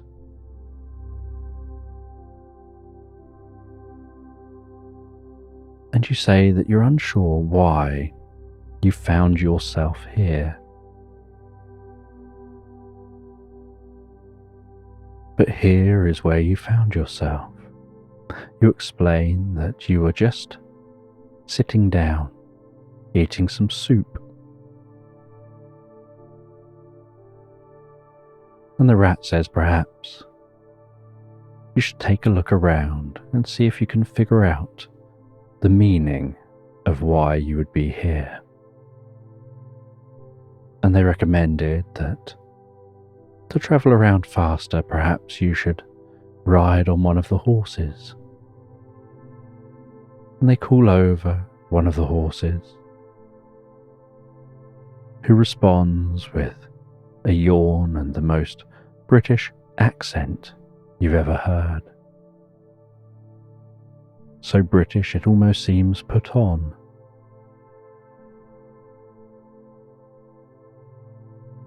And as the horse trots over, so its hooves seem to be playing music with each step. The most relaxing tune, with a rhythm and a beat to match the strides. And the horse comes over, and the rat says, "Will you give my new friend a ride?" They're here in the middle of somewhere, but they don't know where here is. And the horse says, "But you've just told me that here is somewhere, so don't they know that they are somewhere?" And the rat says, "I think they know they're somewhere, they just don't know where somewhere is. And so they'd like to know where that is." And the horse says, "Well, do you want me to take them to nowhere? Because I know where nowhere is. It's down the road from somewhere. It's a short ride, if that's what they'd like to do. I can take them from somewhere to nowhere, if they don't know where they're going." And you ignore the conversation as it goes over your head and decide to mount the horse. And the horse begins to trot along while engaging in conversation. And as they talk and walk, so you look around and you try to avoid asking about somewhere or nowhere. And the last thing you know you want to do is tell them you're happy to be taken anywhere, in case they actually do that. And so as you head from somewhere, perhaps on a journey anywhere, but knowing you could end up nowhere, you continue exploring this land. And the horse takes you through the land, through the grass, through meadows, along the edge of a river, until eventually you arrive at some mountains. And the horse explains that they're not really built for climbing mountains.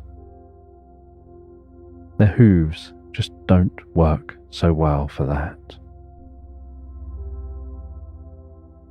But they tell you that there's someone here who might be able to help.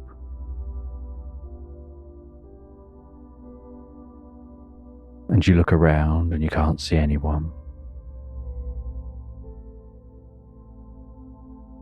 And the horse walks over to the edge of the tree line at the foot of these mountains and whistles up into the tree.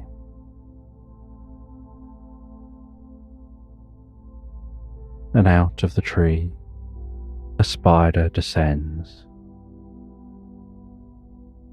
And this spider sounds so friendly and looks so cute, with large eyes and a fluffy body. And you say that you've never seen a spider looking quite like this. And the spider says, "Is it because of my jumper? Not many other spiders are knitting spiders. You get jumper spiders who like knitted clothing, but they don't normally want to do the knitting themselves."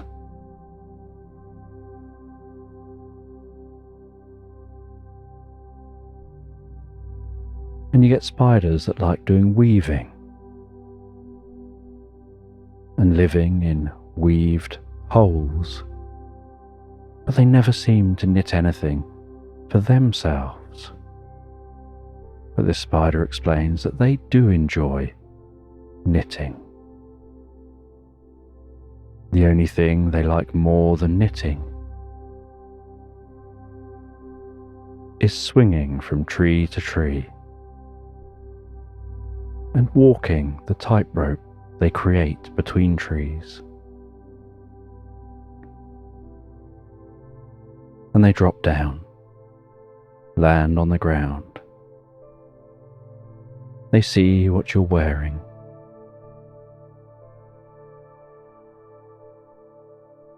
And they say that's not suitable for a trek over the mountains. And then they head into the woods, gathering up different plants and mosses. They come back, and seemingly rapidly they start knitting. And the first thing they knit is a sock. They tell you to put that on just over your shoe. And then they knit another sock, which they tell you to put on. And the socks are knitted with different things and don't look at all the same. But they say that, is it really about what it looks like? These are being knitted for your comfort, not for you to look at and admire.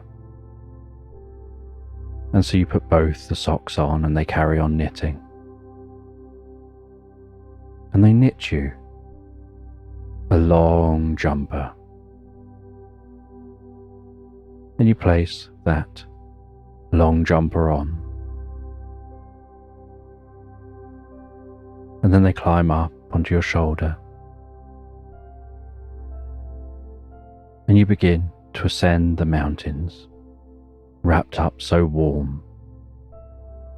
The knitted socks over your shoes, seeming to do a better job at gripping the ice and the snow below. As you crunch your way through that snow, and you say goodbye to the horse, and you crunch and walk,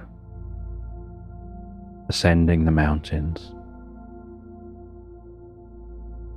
As the day continues on, and as you near the top of the mountain, so twilight begins to set in, and you're curious whether you're going to make it somewhere to stop before the sun's fully set, because you know you're not going to make it all the way over the mountain. And the spider tells you there's a perfect cave just a little further up, not too much further to make it.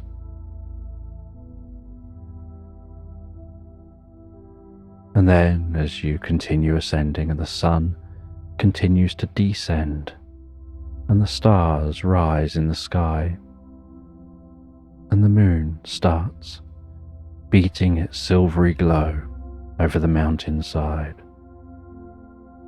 making the snow glisten like a million diamonds attached to the side of the mountain. So you see the faintest hint of a glowing light flickering gently in the night, and the spider directs you towards that glowing light. As those socks continue to work almost like magical shoes, helping you climb this mountain with ease. And as you near the glowing light, you realize it's an oil lamp outside a cave. And the mountain levels out slightly. You head over to the cave. You settle down in the cave.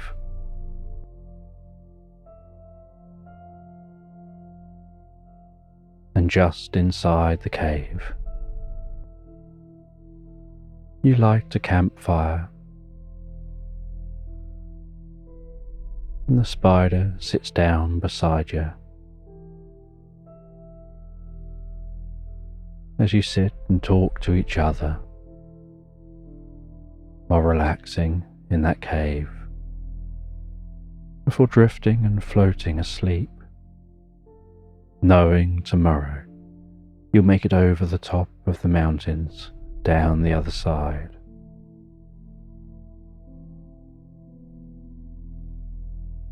As you fall peacefully and comfortably asleep, and the next morning you awaken to the glow of the sun, weaving its way gently into the entrance of the cave. The fire now completely burnt down, but still giving off just the slightest warmth.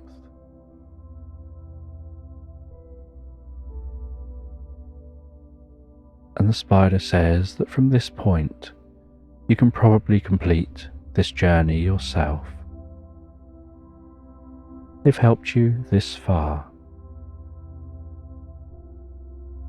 You'll be at the top of the mountain within a couple of hours, and it's all downhill from there,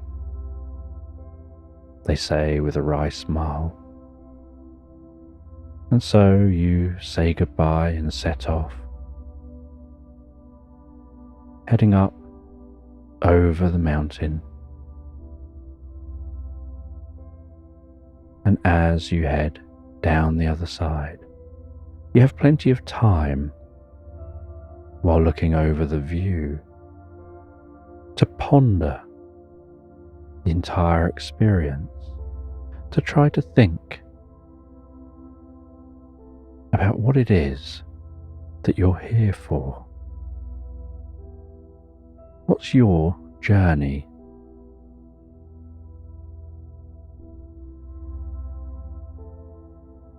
And the words of the wise man go around in your mind about the important thing being the journey, not the destination. And you continue down this mountainside, and while continuing down the mountain, looking out across the view, you see that this side of the mountain is mainly desert, at least stretching out as far as you can see.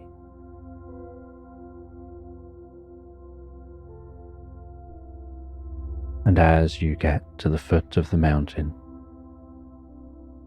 so you walk into that desert, and you begin to walk through the desert.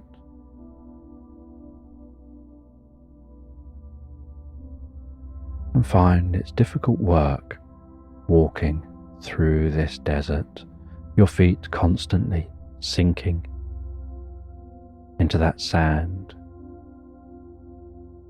as that loose, dry sand blows around you, gives way beneath your feet,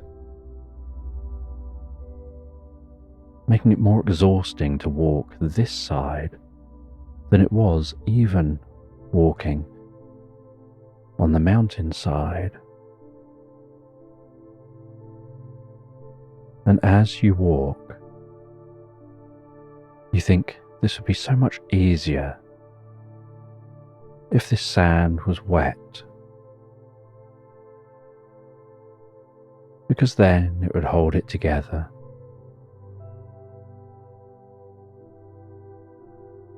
And while you're thinking that, you feel some drops of rain, but as you look around you, you don't see any clouds. And then you notice above you a rain cloud forming. And you're reminded of what you were told earlier. And with a smile, you think even more about the rain. As that rain cloud forms above you, starts to rain around you, soaking the sand beneath you.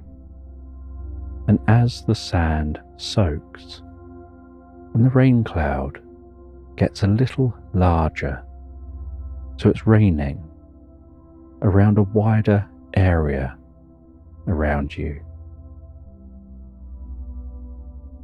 you start to run across the desert. You realize when moving fast. It's like walking on custard, that the faster you travel, the more solid the surface. And so you run at a comfortable pace in the rain, in a dry desert, leaving this trail of rain and wet sand behind you, feeling cooled by that rain, helping you to traverse this desert even easier.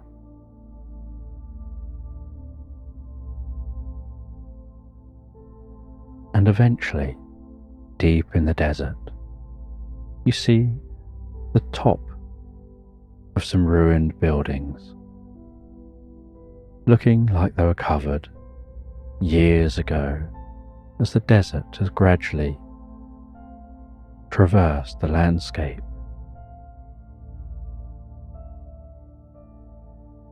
You stop at those ruins.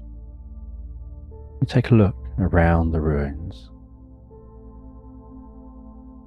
You see that there's a small gap you can probably squeeze into to take a look inside these ruins. And you head into that gap.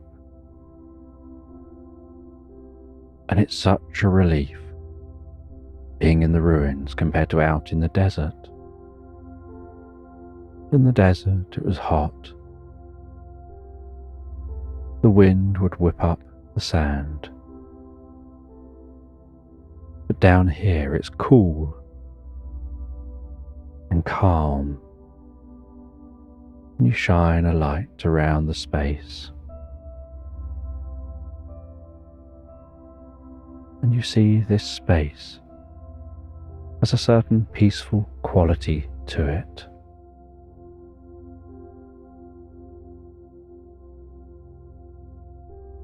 And there are some pictures painted on the walls, looking like they were painted generations ago.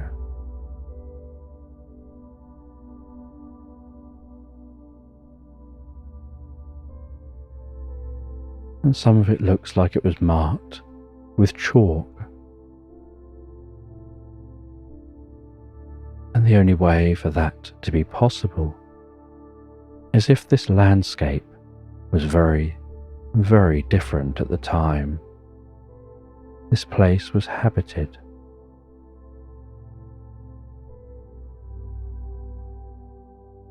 And you wonder how long ago this place was inhabited.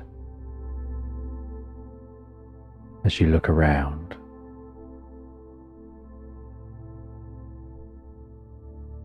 and you see a staircase leading down, and you follow that staircase deeper under this structure.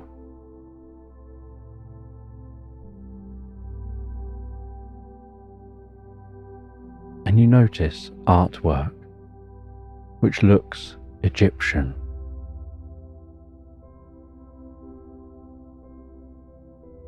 And you enter a corridor, and on one wall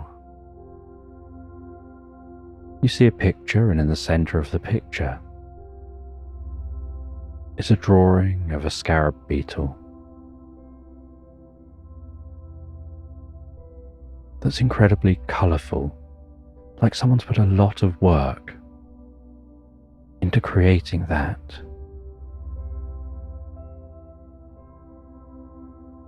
And on the wall opposite the scarab beetle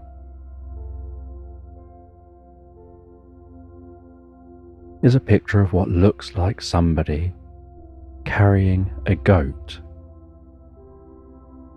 under their arm, tucked into a coat.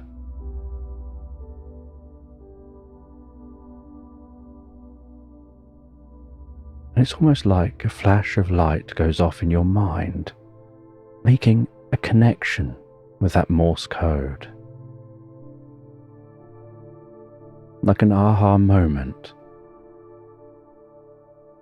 exploding itself into your consciousness, not just creeping slowly, but just suddenly being there.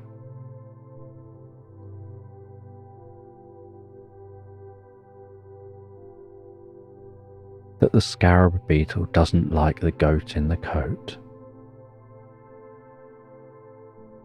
And you see these two pictures on opposite walls.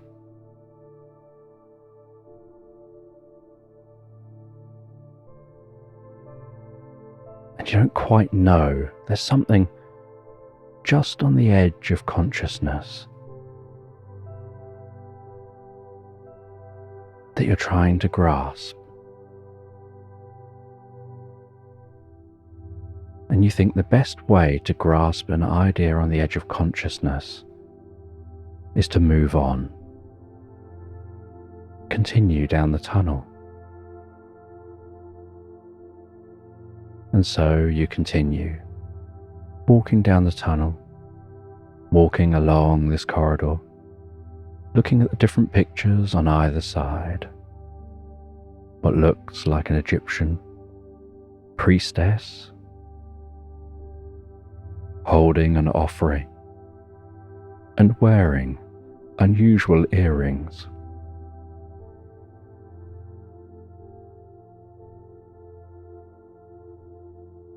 Walking a bit further and seeing some pictures looking like another offering. And you carry on walking, and at the end of this corridor is a mirror resting against a wall. And it doesn't seem like the location the mirror's supposed to be.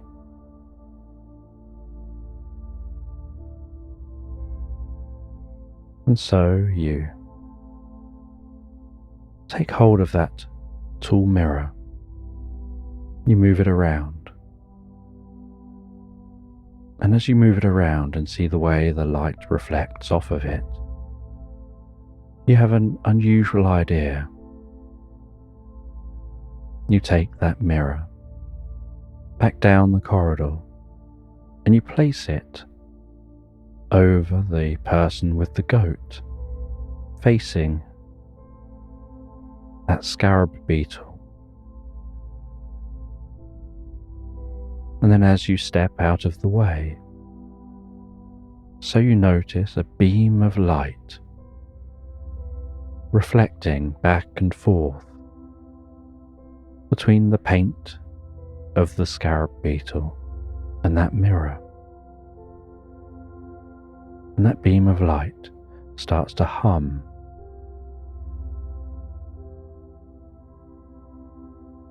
and the colours start to become more vivid. And as they do, so it's almost like the light becomes a liquid flowing and starting to fill this space. And it fills the space with the most comfortable blueness,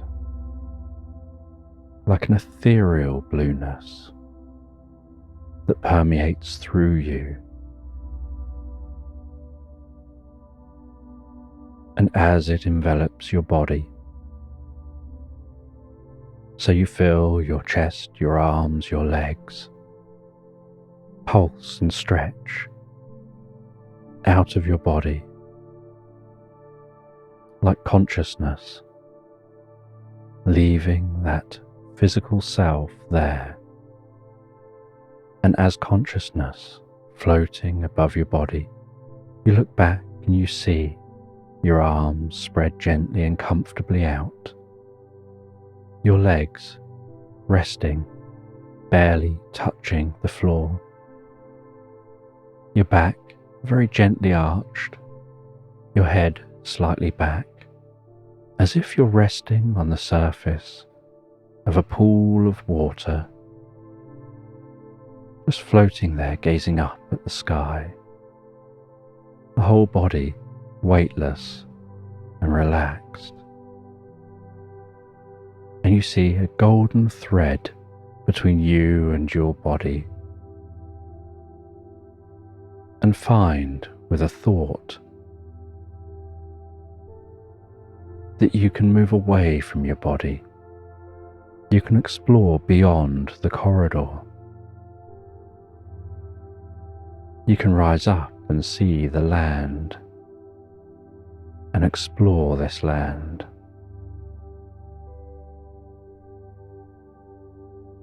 You can think about anyone or anything, anywhere. It can be somewhere, it can be nowhere, or it can be anywhere. It doesn't matter where, you can think about them, or it, or that, and you're there, observing. You can think about any time and find yourself in any time. It's almost like the cogs in your mind have been freed to circle and move,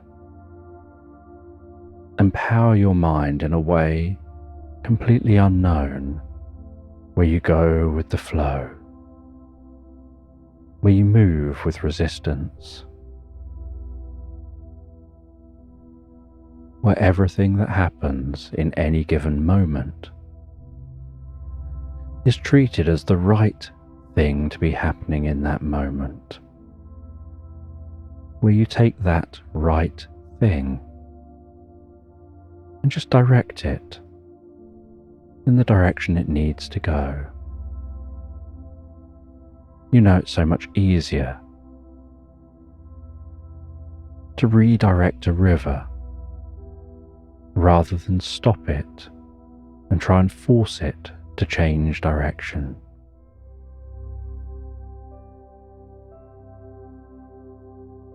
And so you find your mind connected as a spirit with this world around you.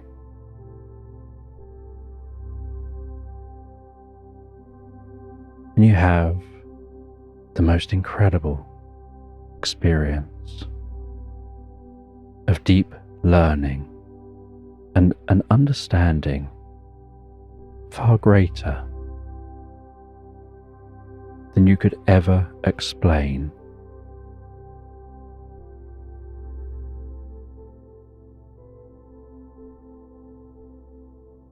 And the experience is timeless. There's no future or past, just a present, this moment.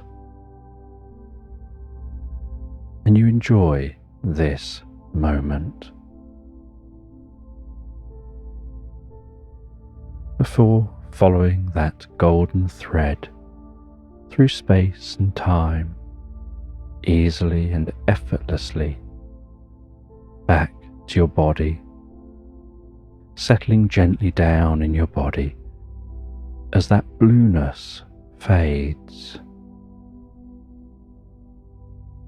And while the blueness fades,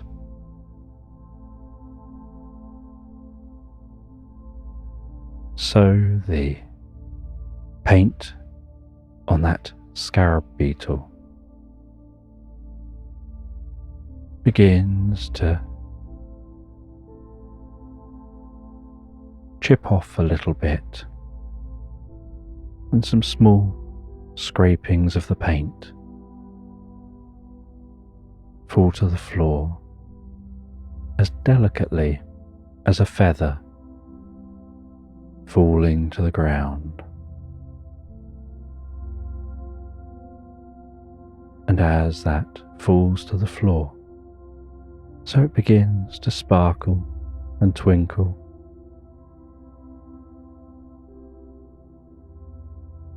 And it turns into something as it lands. And on the ground, you see what looks like a very small version of that scarab beetle, only made out of copper. And you pick it up and you touch it to the bracelet, and its legs wrap around the copper of the bracelet and seem to pull tight on the bracelet, pulling itself into the bracelet, becoming a smooth and flat part of that bracelet, as if that's how it was always made.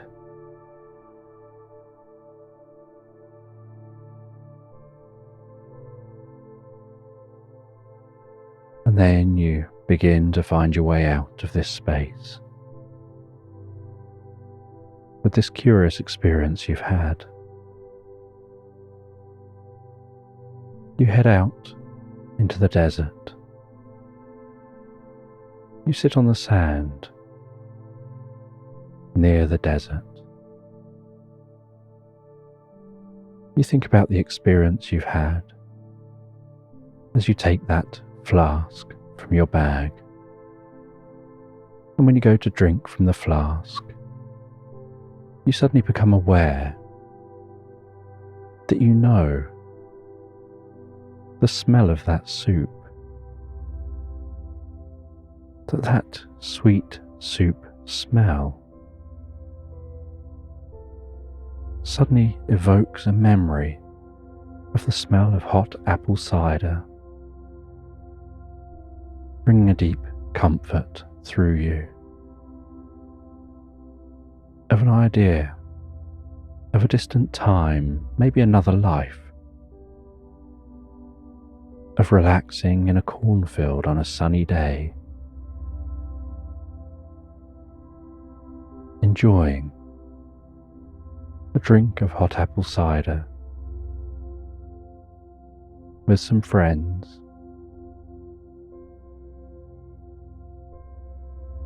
and you drink from that flask,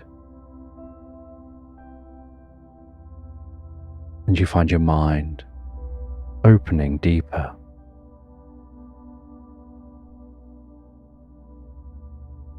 And then you carefully remove that copper bracelet from your wrist. And as you do, everything around you begins to glitch and fade and shimmer, and a hum begins to reverberate around you. And you find yourself back in that archaeological dig tent, holding that copper bracelet in your hand. holding your flask in the other hand.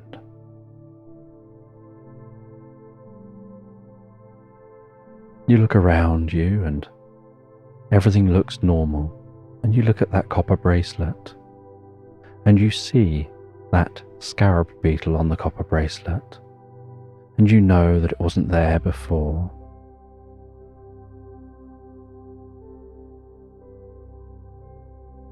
And you place that back in the box with the tusk.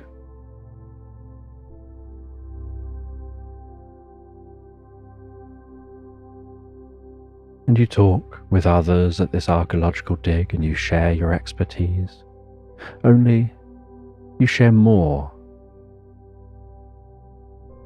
than you otherwise should have known because of your experience. You share that there should be some evidence of a settlement just a little way along these undulating hills.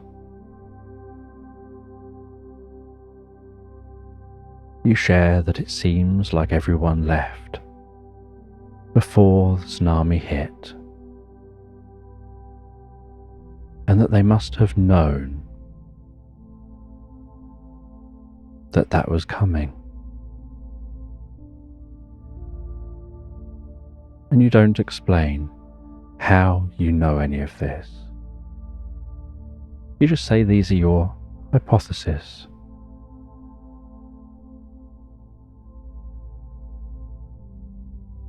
And you're shown to a tent you'll be staying in for the night. You stay in that tent, thinking about the experience you've had,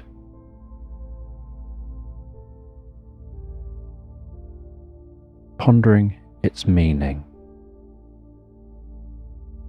And as you lie down to sleep,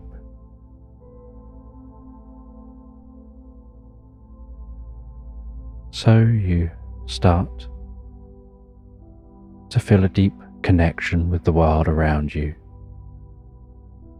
as if something about that state between wakefulness and sleep allows you to connect with a deeper reality.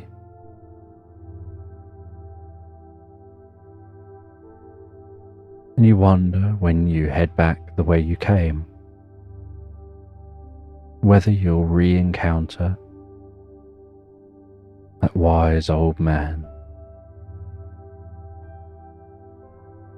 whether you'll decide to pick any of those mushrooms for the future, and you know more about making a potent version of that drink than perhaps that wise man even knew.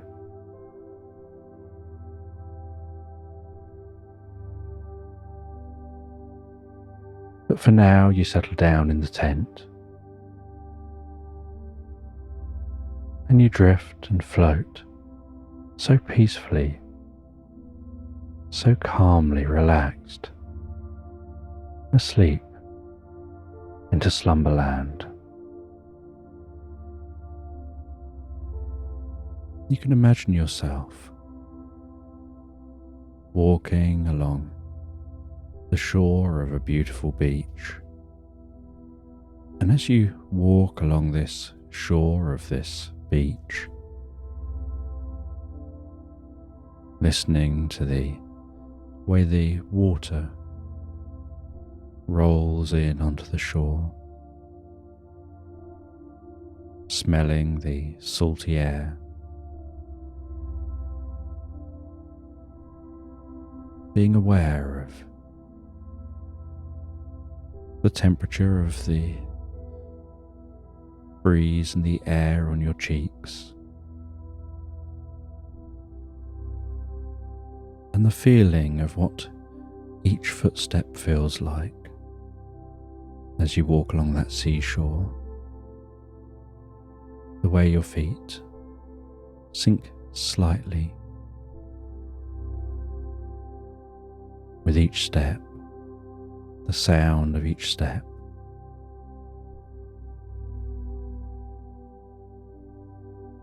the movement of the water at the corner of your eye.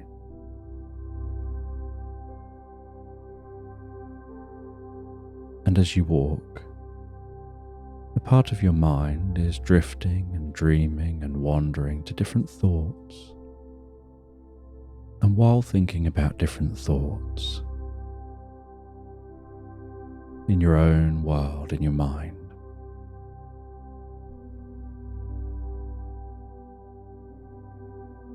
a glint of light catches your eye way off in the distance, and you carry on walking, and you're heading along the shore towards that glint of light.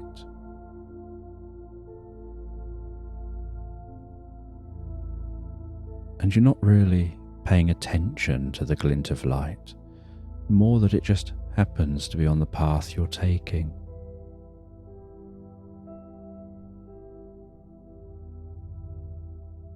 And so you continue walking in that direction, aware of the sounds around you, the sensations of walking along a seashore. But the whole time you're walking, you're getting closer and closer to that glint of light.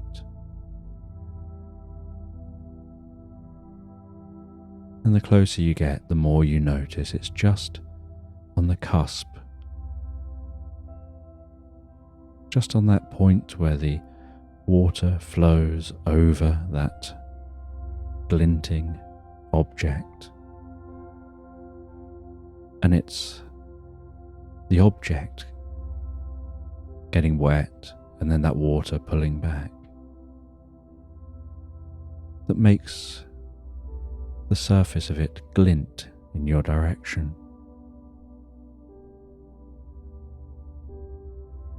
And so when you reach that object and you're standing just above it, you can see it sticking out slightly. And you reach down and the water is rolling in underfoot and then pulling back out. Rolling in underfoot and then pulling back out. And your hand pushes down into the ground, grabbing hold of that glinting object. And as you lift that up, you find that it's a candlestick made of gold. And you walk a little bit further into the water, just up to your ankles. And you hold the candlestick into the water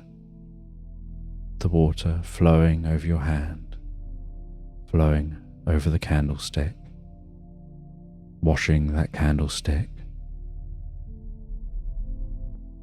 as it gets brighter and glows more. Then you back up out of the water and you hold the candlestick up in front of you, taking a look at that candlestick as it seems to almost shine under the light. And you admire this candlestick, the craftsmanship of the stick. And you look at it from all different angles. And then from one angle, you notice a slight seam around the candlestick.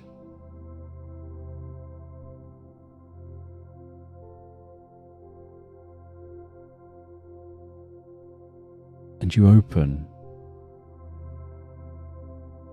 that seam, that point where it seems to join.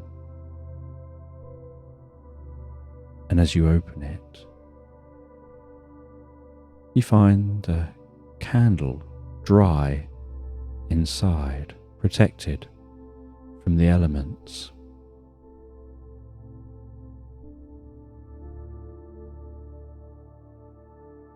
wrapped around the candle is a piece of paper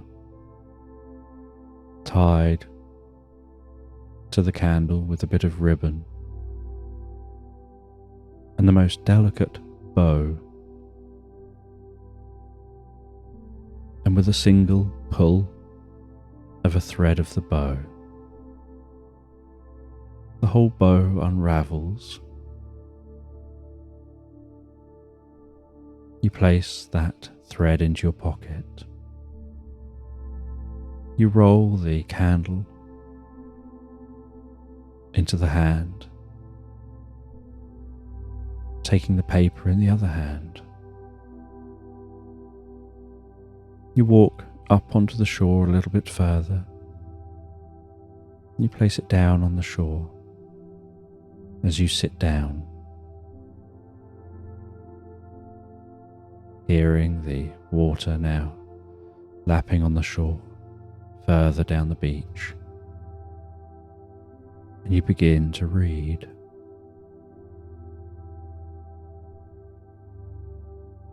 And as you read, so you realize that this is like a poem.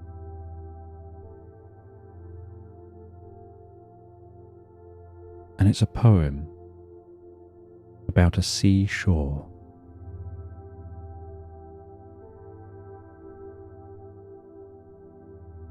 And the poem seems to describe that there once was a church on a cliff, a short distance from this location.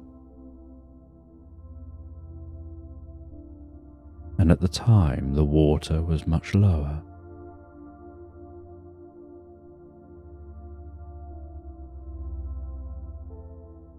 And people used to gather on that cliff and look out to sea. And along this cliff was also a lighthouse that let sailors know they were nearing the land.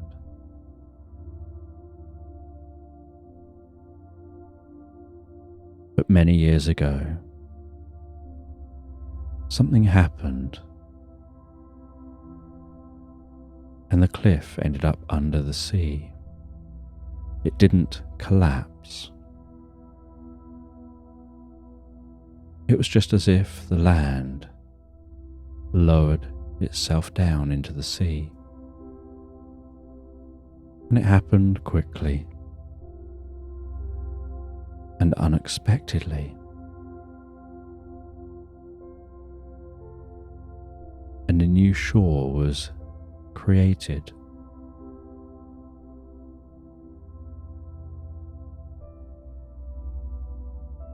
And it talks about how it happened so fast that no one had time to take anything from the church or the lighthouse or anywhere else along the shoreline.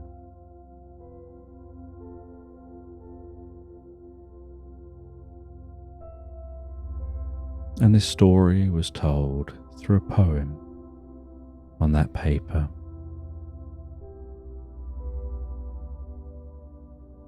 And you wonder to yourself whether that church is still there, just under the water. The tide never goes out far enough to clear the drop-off point, the point off the shore, where the land just suddenly sharply descends to the depths of the ocean.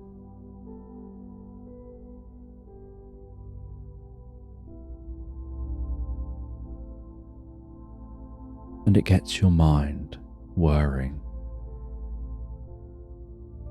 You begin to think about the possibilities of what could be there and what might have been lost when the water encroached.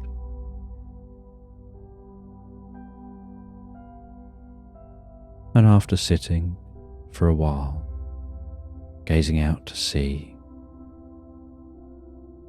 wondering whether there's those structures still there and what else might lie off the shore, you head away from the shore. You journey up the beach. You walk through some woodland.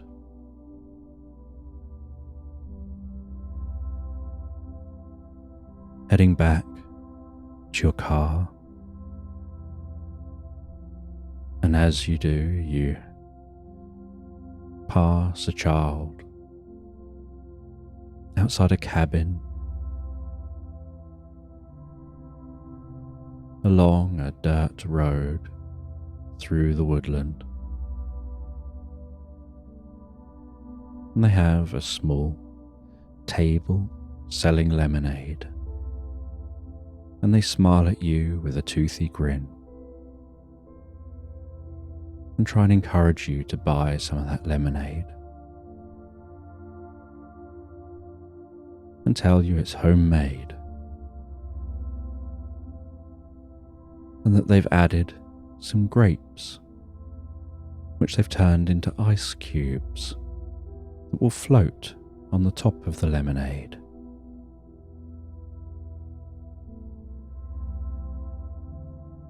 And so you take a cup of that lemonade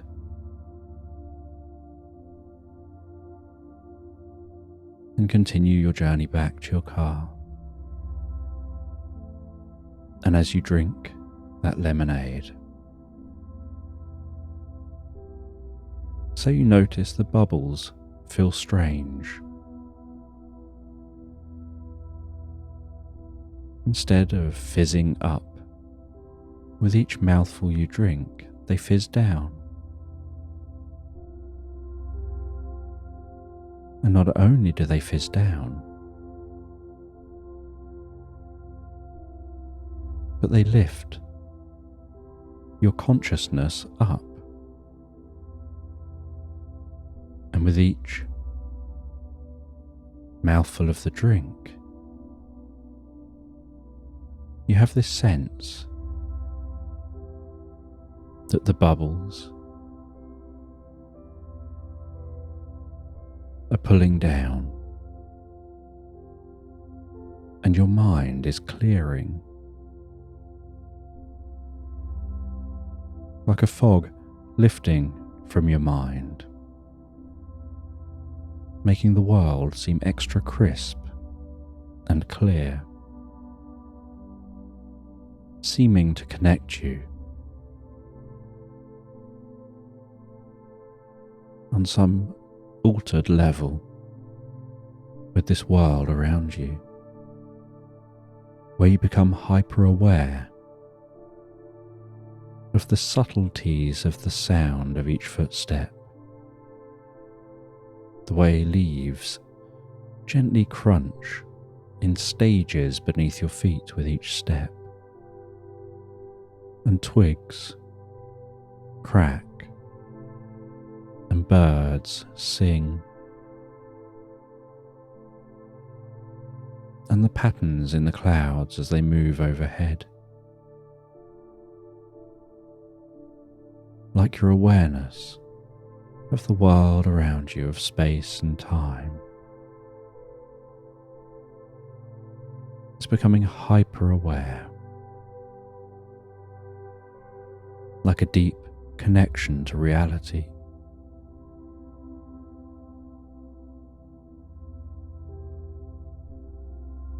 And a part of your mind becomes deeply curious about that lemonade, and something about it makes you continue to drink. As you continue to walk and you pass the edge of the woodland, now walking past the fields, And as you walk past those fields,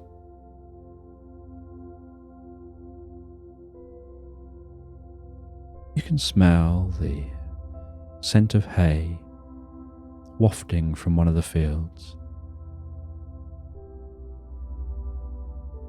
and see a couple of horses eating the hay in that field, and water vapour evaporating off the backs of the horses.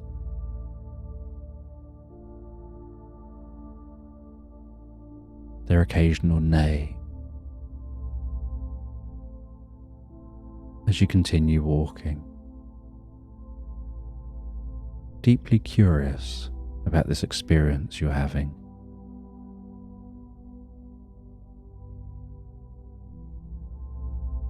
And as you continue walking and you pass the fields, and this country path continues,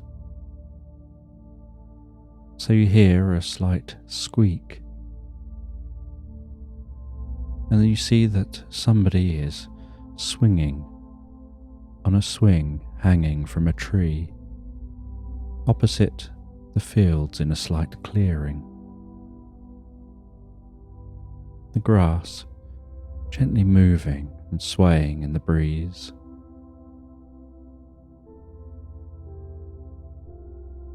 But as you watch and get closer, you notice that it's not a child as you first thought. It seems to be a platypus dressed as a court jester. With each swing, their head goes back slightly, and the bells on their hat jingle as their feet rise up as they swing back forward.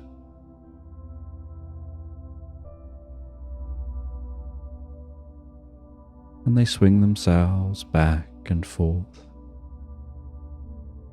Their rounded, long, green shoes, with little bells jingling on the ends. The bells on the hat jingling with the movement.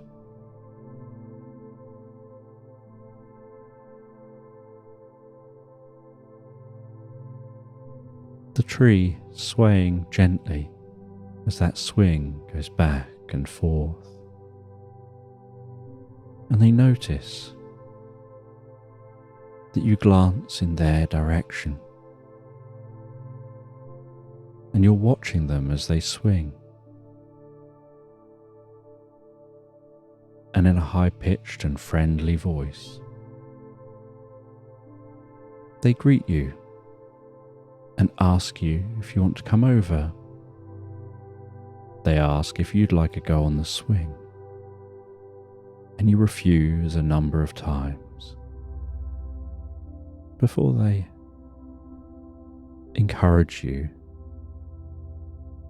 and tell you it'll be fun. Sometimes it's good to recapture elements of youth and do things you've long forgotten. And so you begin to swing on that swing. And as you swing, so you begin to get higher and higher.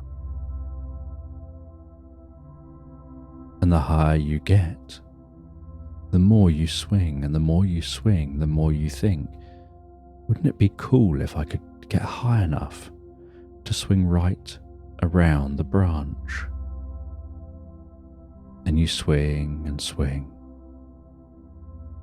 but you never quite seem to be making it to be able to go over the top. And as you're swinging, the platypus says that they'll push you and that'll help you. Maybe with their help, you can swing all the way around.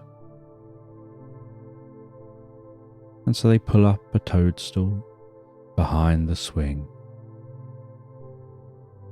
And then as you swing back, they jump up and grab the back of the swing. And with their weight as well, they thrust themselves down, adding an extra bit of strength to making the swing swing.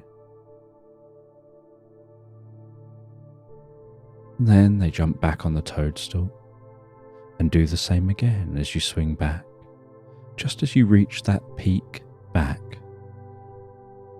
they jump up, grab the back, and use their weight to push and hold on. As you swing forward with even more speed and higher and higher, until eventually you notice you're almost at the point of being able to go around the branch. And with one last push, the swing goes around the branch, and everything around you seems to become deeply focused and change. And once you pass the top of the branch and are heading back to the bottom again, so the swing seems to disappear, and you find yourself swinging around underneath the branch and heading forward along a water slide. The entire environment now changed. No longer facing opposite fields with horses, no longer down a country road, no longer near a tree, just hurtling down a water slide. And as you gasp slightly in shock, so some of the water splashes onto your face and you notice the taste that it's champagne.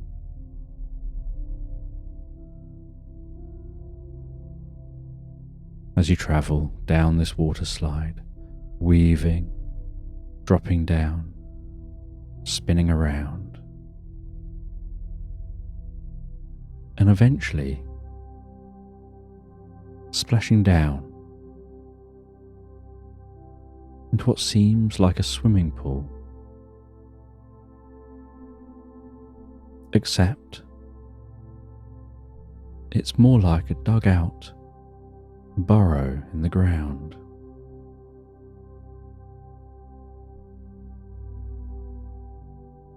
And it's just underneath the surface of the ground.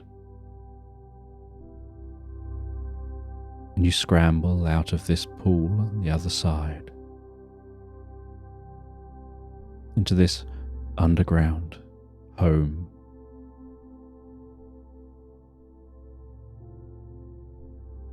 And are greeted by a llama.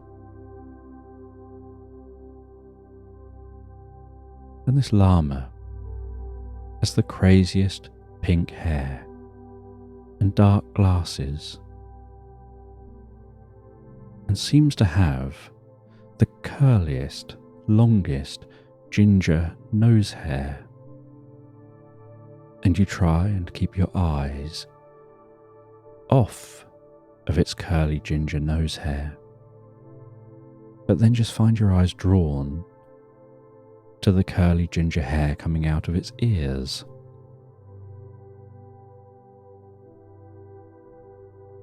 And then the llama talks, and you expect it to have a slightly higher voice than it ends up having. And it talks with a deep voice and a slow voice.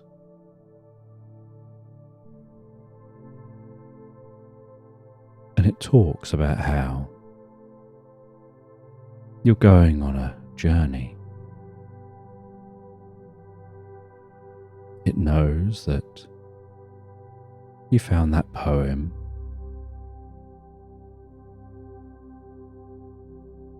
that you opened a candlestick,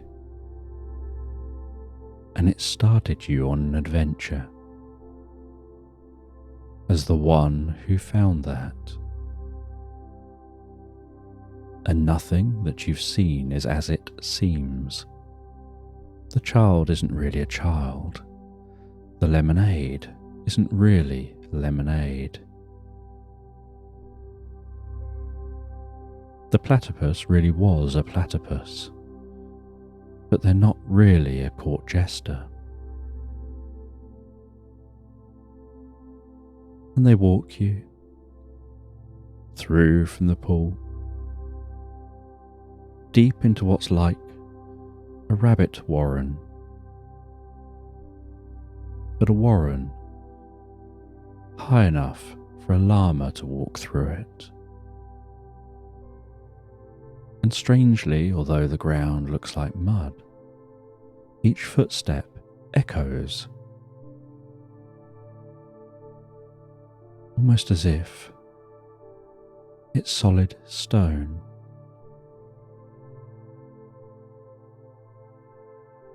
And the llama says there's something strange about the layout and the design of this space. Each echo, each corridor makes sound reverberate in a pattern.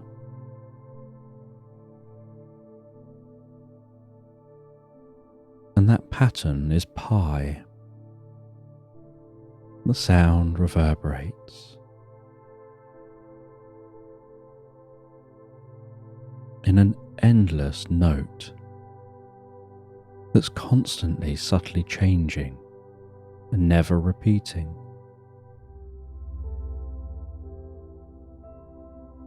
And as the llama walks, they say they've got something to show you, that you've shown a curiosity about the time before the Great Sink, before the land dipped into the water and the cliffs disappeared.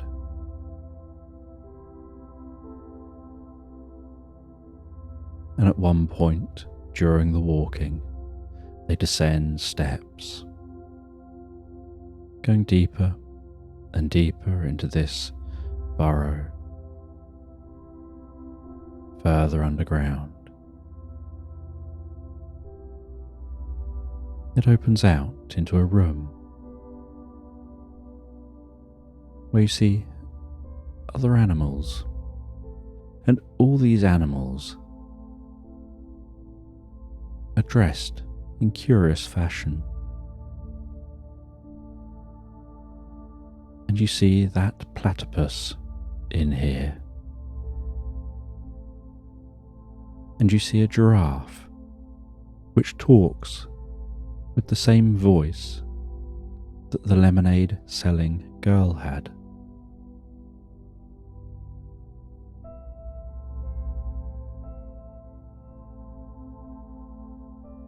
And the platypus comes over, carrying a large silver tray, and on the tray is a moose. And the platypus seems to take great delight in asking if you'd like some of this mousse, that they designed it and made it themselves.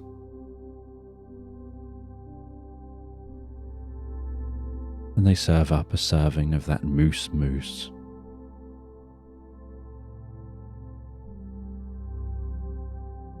And the llama says they've always wanted to be a court jester. They think they're funny.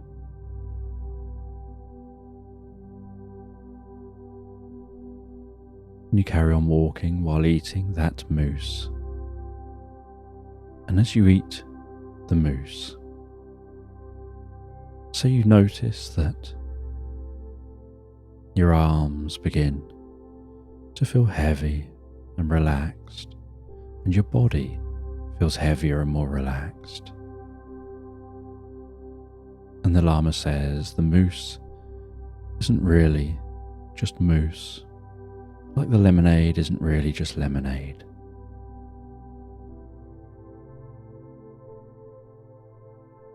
It's helping you perceive reality in a different way.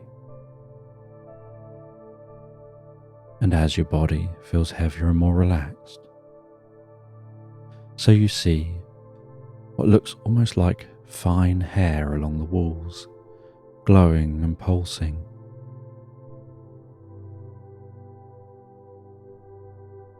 And the Lama says that's just the mycelial network charging up,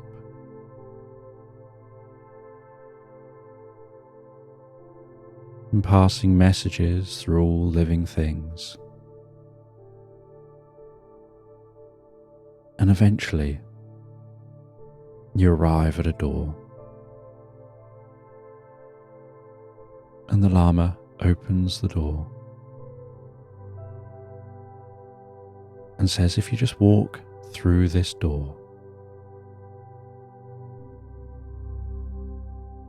you'll learn something new you didn't know you knew. Because it's not the time to know it until you discover that you knew it. And you walk through the door, and the door's closed behind you, and you can see a gentle blue glow off in the distance. You head towards that blue glow, and the tunnel opens out wider and wider, until eventually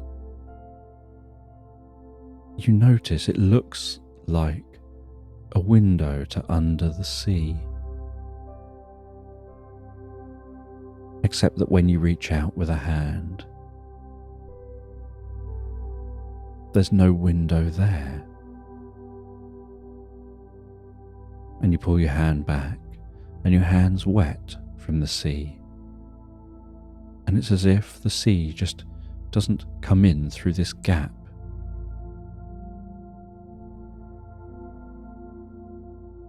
And you guess from the journey you've been on that perhaps this is under the sea partway down that cliff.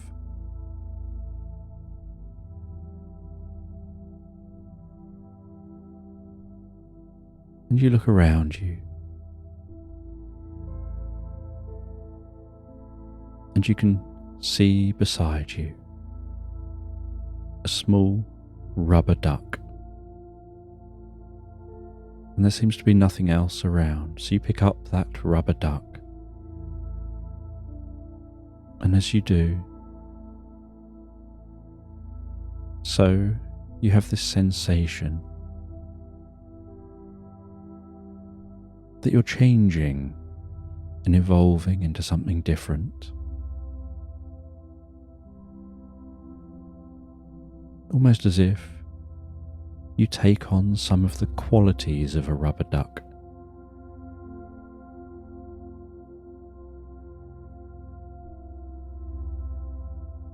And as you do that, so you walk towards that gap in the wall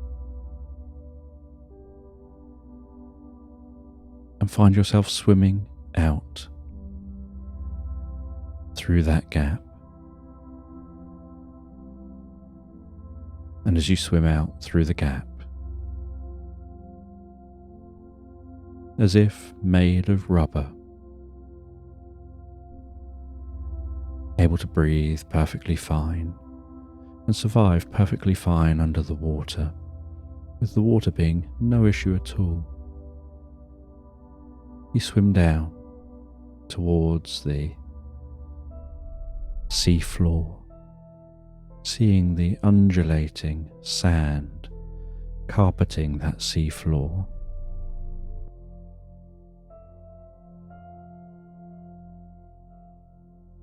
And you swim all the way down to that sand. You run a hand through the sand, churning it up slightly, creating a gentle cloud as you go.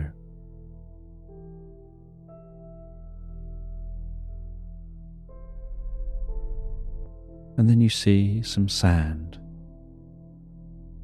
churning up in front of you, and it churns and becomes something of a sandstorm underwater,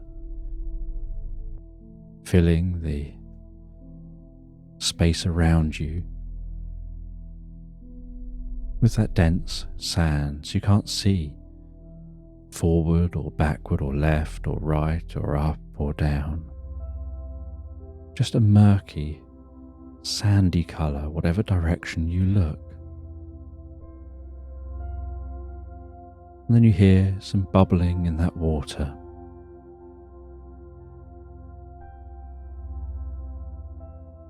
And then everything goes quiet.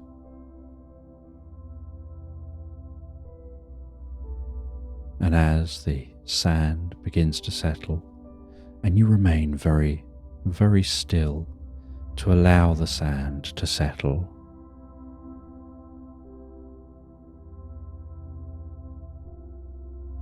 you see before you a baby shark with the friendliest of smiles. And that baby shark tells you that it's there to guide you to a specific location. It's been born for this moment, at this time. And you follow that baby shark as it swims deeper into the ocean, swimming away from the cliff. The sea getting deeper and deeper. And after swimming for quite some time, you hear what almost sounds like singing under the sea, what you could only describe as a subtle hint of a sea shanty carried on the wind, only transmitted through the water. That shanty penetrating your ears, seeming to come from one specific location. And you follow that shark swimming deeper and deeper until you start to hear a slight humming and see a slight glowing light.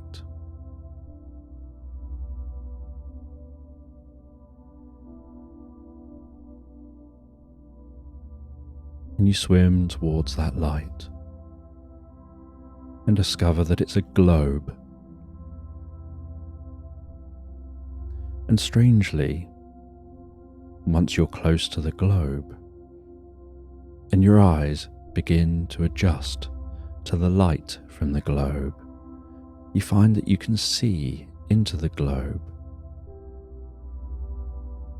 And the globe's about 4 times the size of your head, with half of it buried in the sand, and the outside of it is incredibly bright. And as your eyes adjust, they can see inside it, and inside it looks very different.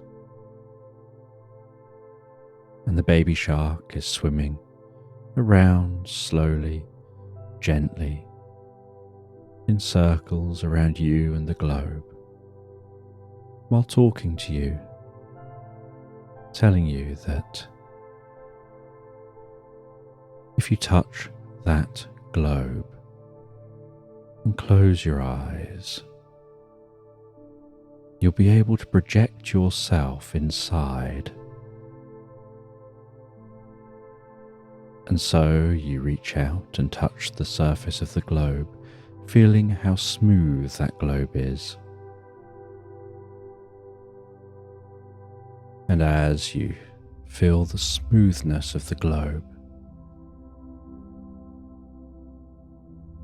So your hands start to move through the globe, and you start to follow. And as you follow, so everything goes misty, and a strangely glowing fog seems to form around your experience. And you fall through that fog and find yourself lying on your back on the softest carpet of moss, with the sense of woodland around you. Rays of light penetrating the glowing fog, dancing like spotlights as the wind blows a breeze through the trees.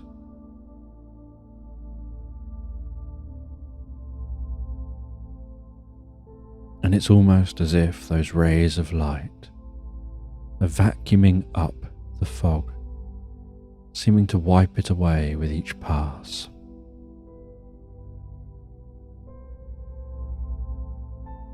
As you feel yourself so deeply and comfortably supported by the moss, feeling the coolness of that moss and the dew created by the fog tickling your cheeks, dripping off of leaves, and as it clears, so you find you're in the most lush, beautiful woodland. And you walk through this woodland. You run your hands over the damp bark of some of the nearby trees, enjoying the different scents of this woodland, the sounds of birds singing, exiting that woodland and finding yourself walking through some undulating hills towards a cliff edge, seeing in the distance, beyond a farm, a church standing tall and proud, and recognizing that this must be that cliff because further along is a lighthouse.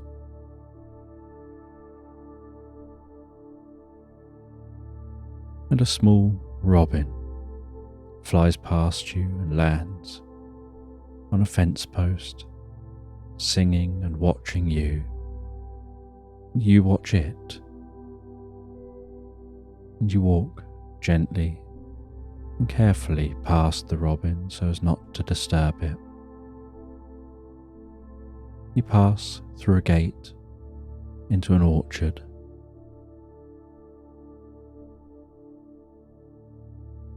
You walk slowly, carefully, taking your time to observe what this orchard looks like,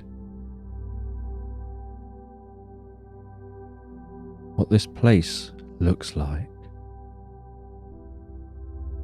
Walking through the orchard towards the farmhouse. And around the edge of the orchard, there's wildflowers, with butterfly landing on different flowers, puttering around for a while before flying to another flower, and bumblebees flying from one plant to another, life having a graceful rhythm,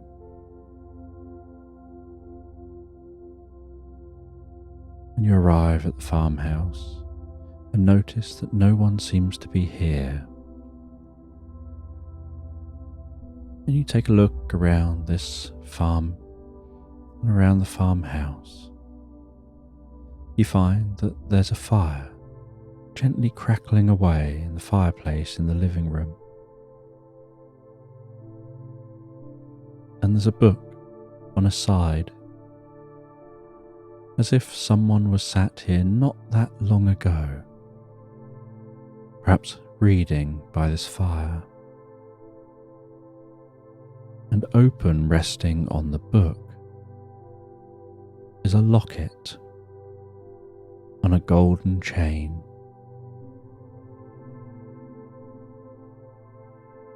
And inside that locket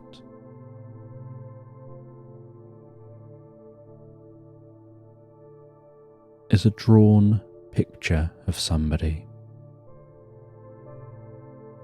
And on the other side, on the inside of the locket, is a quote expressing love from the person who the picture's of in the locket. And you pick up and handle that locket and feel the chain as it weaves between your fingers. And the textures of the decoration on the outside of the locket before placing that back down on the book. Continuing to look around inside this farmhouse and seeing on the wall a large map of this area. Seeing the farm marked on the map, noticing where the cliff is on the map, the church, the lighthouse, and being able to recognize some of the landmarks that let you know where the current shoreline is.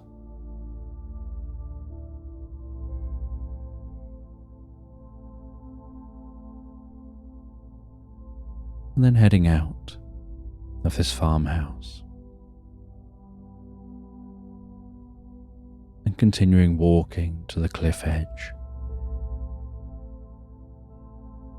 And as you walk towards the cliff edge,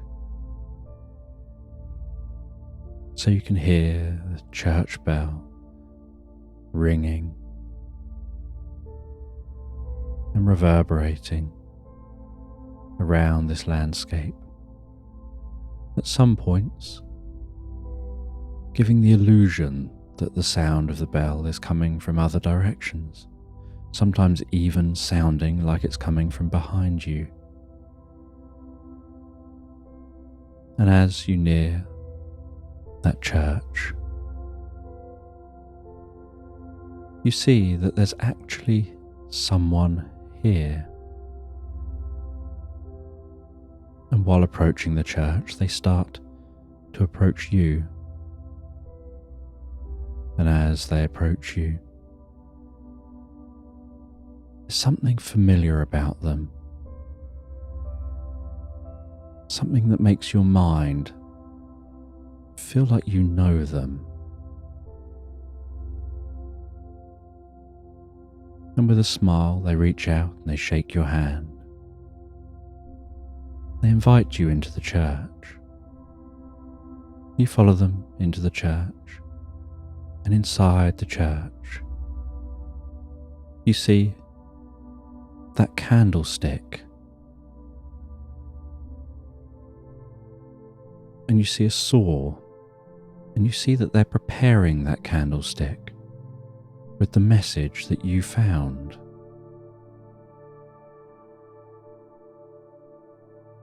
And they tell you that they have certain magical abilities. They can't stop what's going to happen here, but they can leave a clue. They can leave some breadcrumbs that can be followed so that people can come back here and explore and learn. And you ask them, what happens here? And they tell you that a certain shift happens deeper into the continent. And that shift goes way down deep under this side of the continent.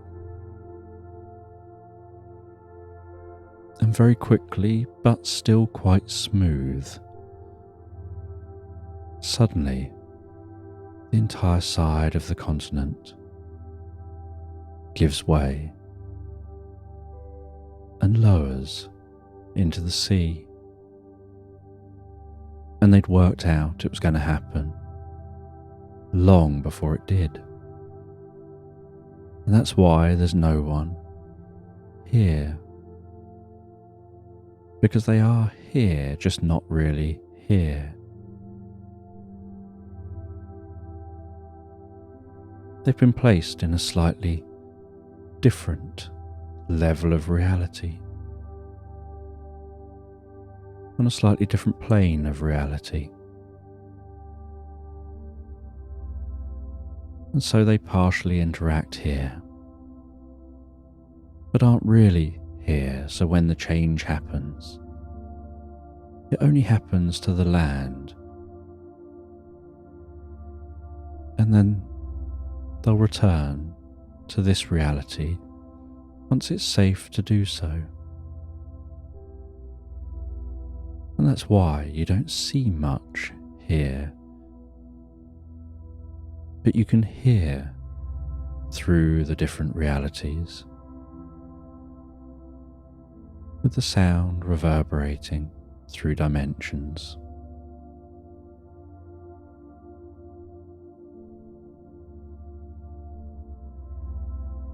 And all it takes is a little bit of magic.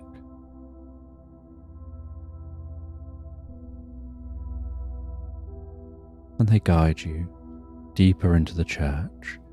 You see that nobody's ringing the bell, and yet the bell is ringing.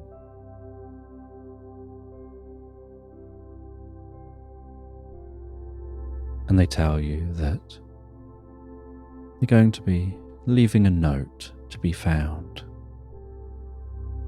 And when the time is right, the shore will wash down enough for it to be discovered.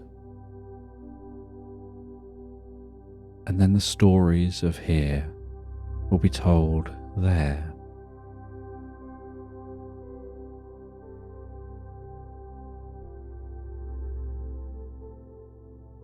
And you look around this church and find that it's actually already pretty empty. There are very few documents left here, very little of any real value or interest. It's all been moved and shifted and changed to another dimension.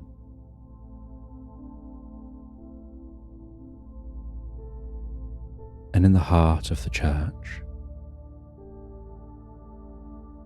they lean on a pew. And as they lean on that pew, so a click can be heard. And with that click, the pew spins around, the ground opens up, and steps spiraling down form in the ground.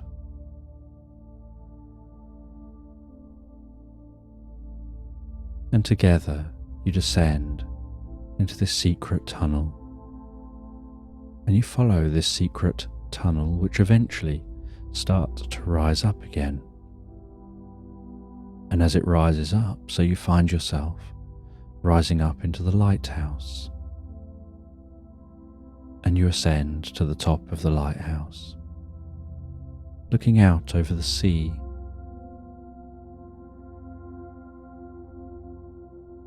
And they tell you that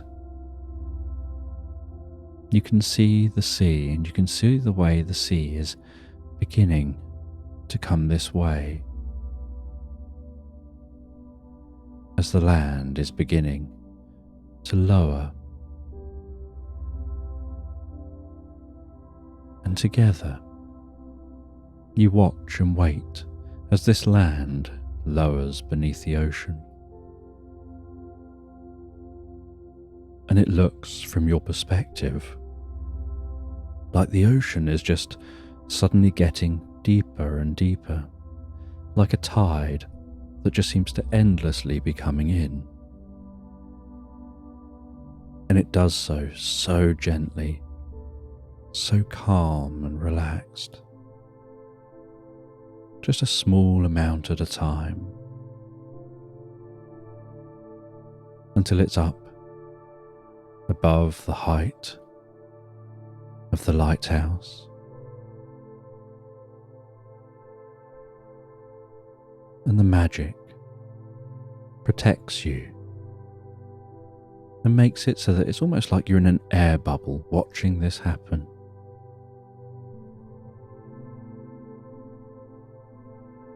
And you see, looking up, the pattern of the water, of the light shining through the surface of the water above.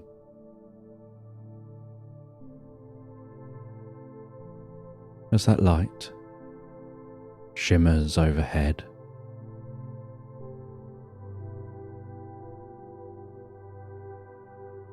and the surface gets higher and higher above you.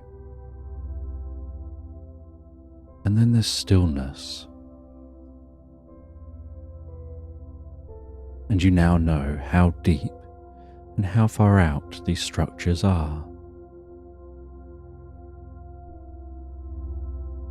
And you're told that you can head down the lighthouse to the exit, and you can swim out. And you'll find that as you swim out of this lighthouse, you're back where that baby shark was. And so you head down the lighthouse. You open the door. You see that the water doesn't come in the door, it just sits there the other side of the door. You swim out of the lighthouse, and you find yourself almost as if you've just swum out of that globe. And the baby shark is just circling around you. And to them, just a moment has passed, like a flash of you touching the globe, and next minute you're swimming from the other side of the globe.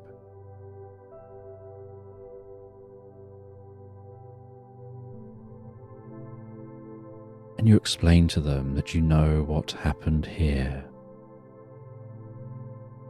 and you follow them back towards the cliff. And once back at the cliff, so you head back in through that gap, finding yourself back dry and just as you were before you left.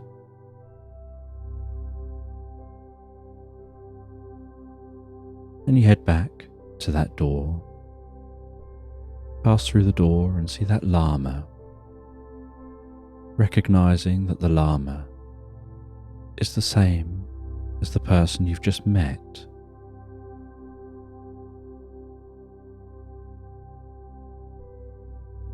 And you raise this with them and explain that you think that they're the same. And they say that they're the spirit of nature, they're the spirit of this land. The whole role is just to protect the land and those in it, but also to share knowledge and history, and to keep a connection from the past to the present and on to the future, about what happened here. And they take forms that are based on things that are familiar, but that are also based on the way your mind works. And so you see kind of what you'd want to see. Something that will grab your interest. Something you'll find fascinating or curious. Something that will make you want to engage and want to follow along.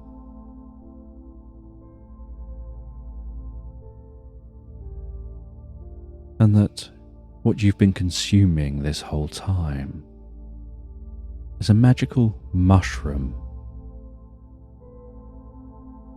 And it's that magical mushroom whose properties were mixed in with the lemonade,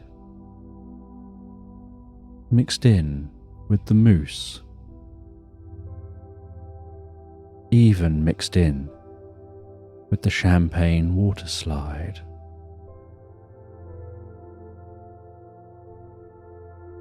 And it's that magical mushroom properties that allow you to transcend one reality to another, to shift as a consciousness. And as that fades within you, so you'll find yourself just back on that swing, on your own, just swinging back and forth, back and forth. And as they say this, back and forth, back and forth, so you start to get this feeling of swinging gently on a swing. And a haze seems to form around you, almost like the sleep in your eyes in the morning, where you feel that urge to rub your eyes a little bit just to see clearly, swinging back and forth, hearing the neigh of horses, starting to smell that hay smell, the scent of the woodland, the feeling of the rope that's holding the tire that you're swinging in, and the sensation of that rope between your hands as you swing back and forth, back and forth, as the reality around you begins to come into view again, almost like your eyes were out in bright light from a dark space and are adjusting to that bright light.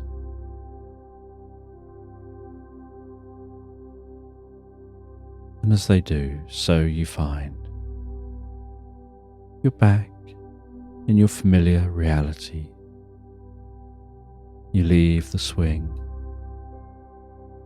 You continue the journey to your car, and it feels for you like a long time has passed, and yet the day seems no different.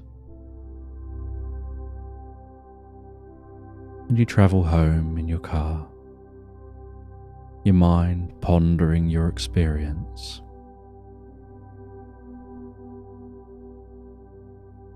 You arrive home. You have nothing to evidence whether that experience was real or imagined.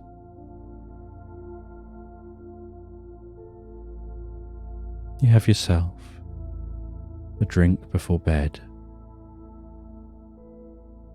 relaxing your mind, relaxing your body, resting in the most comfortable chair,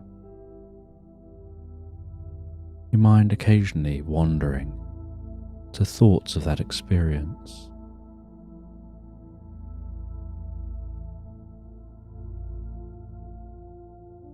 Feeling your mind clearing before you then head to bed.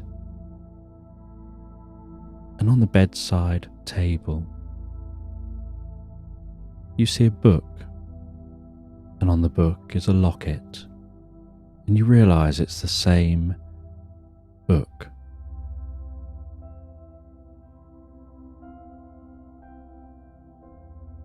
And you open the locket, popping that open. You see that picture in the locket.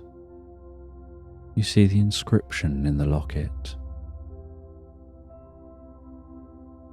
You take a look at the book.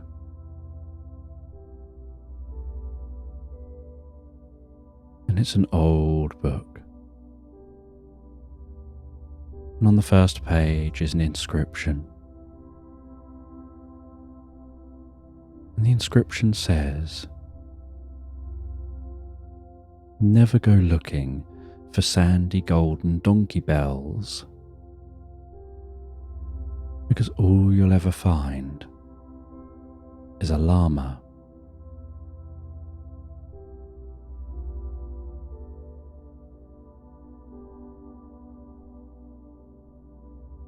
And you wonder what that means. But know that it did something curious to your mind.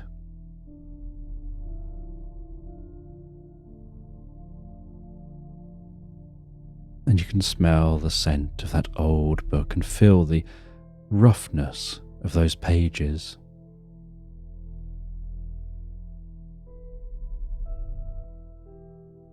And you sit in bed. You start to read the book.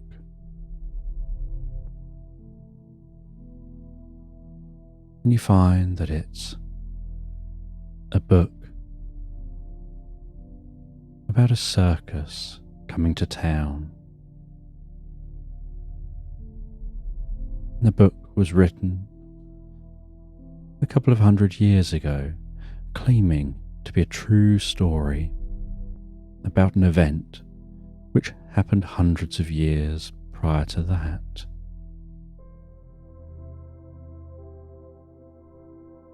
And after reading for a short while, your eyes began to feel heavier. And as your eyes feel heavier and more relaxed, so you place a bookmark in the book. Put the book beside you. Relax down so comfortably into the bed. And close your eyes and begin to drift and float peacefully asleep into Slumberland. And as you comfortably fall asleep, I'm just going to tell this bedtime story in the background.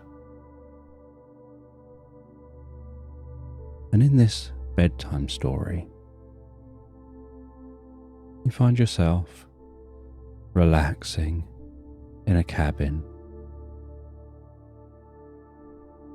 And you're on holiday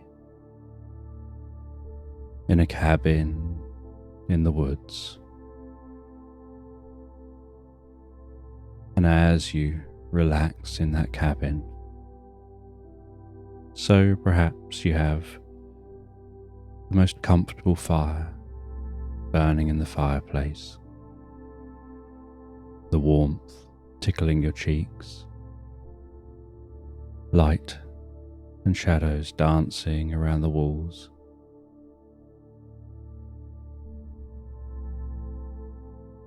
Just enjoying relaxing in the cabin, the faint sound of birds in the woodland outside,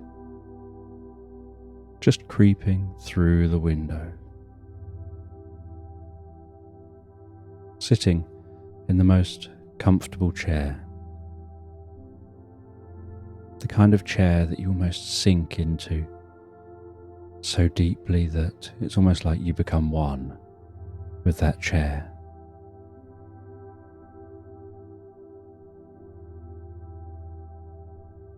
So relaxed in the chair, the fire almost hypnotic in the way it dances in the fireplace. Relaxing deeper, sometimes lost in thought, other times finding your mind just wandering as you wander, pondering different thoughts, really just enjoying this experience. And as you enjoy relaxing deeper and deeper into that incredibly cozy armchair, you hear a sound at the door, a rapid knocking on the door. And with curiosity, you prise yourself out of that chair, still a bit dazed from your deep, comfortable relaxation. You hear that rapping at the door again.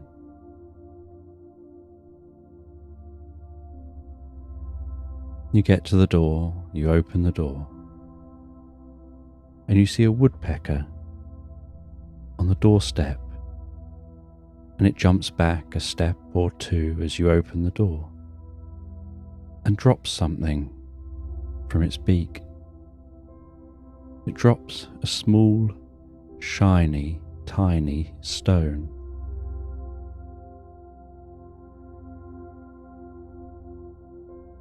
And with slight jerky head movements, it looks up at you, and it looks at the stone, as if to encourage you to pick that stone up. And so you carefully reach down. Woodpecker keeping its eyes on you, following your movement as you reach all the way down. You take hold of the stone, and it's so incredibly smooth and almost shimmering in how shiny it is,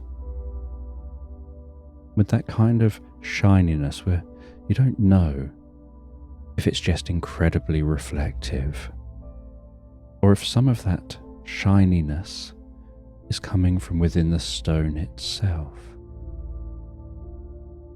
And as you stand back up holding the stone, watching the bird, and the bird watching you,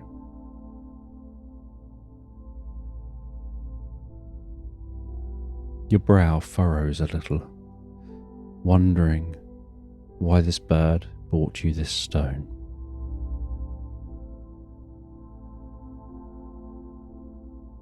But you thank the bird out of politeness. The bird gives a couple of little nods and then flies off. You head back into the cabin. You close the door behind you.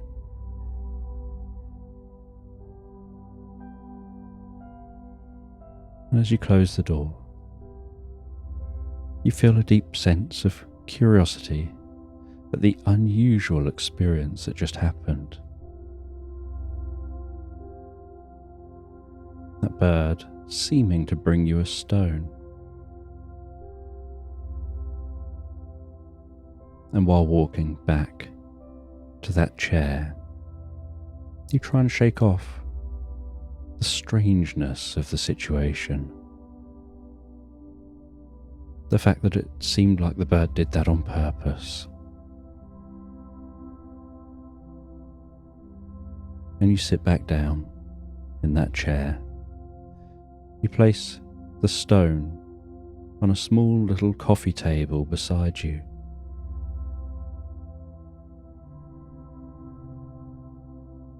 And you then just relax back into the chair, resting an arm either side of you, slumping yourself down, sinking your back deep into that cozy armchair.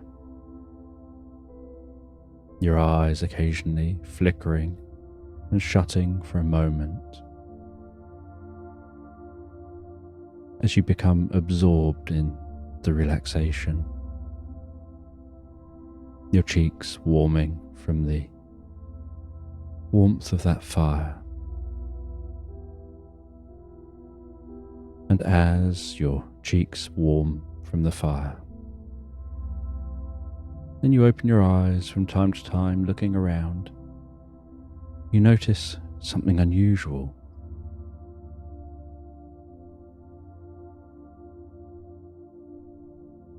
You start to hear the faint sound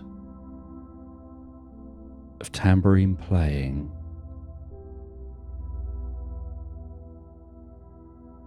And your ears begin to focus more on that faint tambourine sound.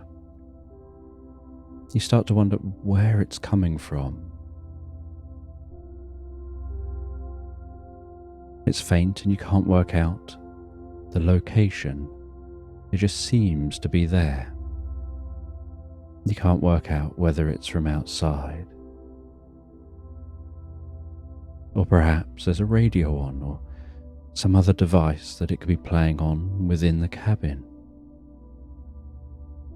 And that tambourine sound gets a little louder. And while it gets louder, so it reaches that point where you become more alert here, more focused, more curious. You start looking around you, trying to figure out what's going on. And you see that that shiny stone beside you is glowing even brighter now. And you reach over and you touch that stone and you notice that it's giving off some warmth. And you watch that stone with curiosity, seeing how it's getting warmer and warmer. And you notice a slight glow coming from the stone. And it's an indistinct orangey glow, kind of the glows of a fading fire in a fireplace. And you watch as that glow becomes stronger and stronger, just a dim light glowing from that stone, spreading out further and further from the stone, until the glow is beginning to caress the walls of the cabin.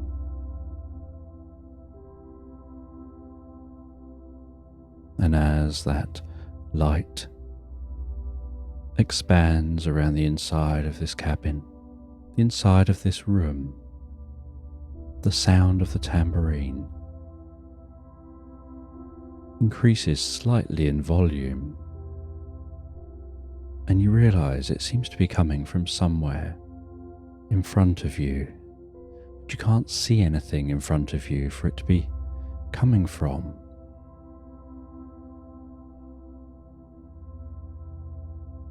And you look and pay close attention. And in the dim light, you notice that light seems to be almost becoming a cone,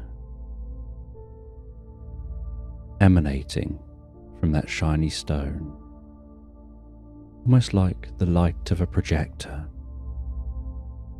that projects a cone of light onto a wall containing an image.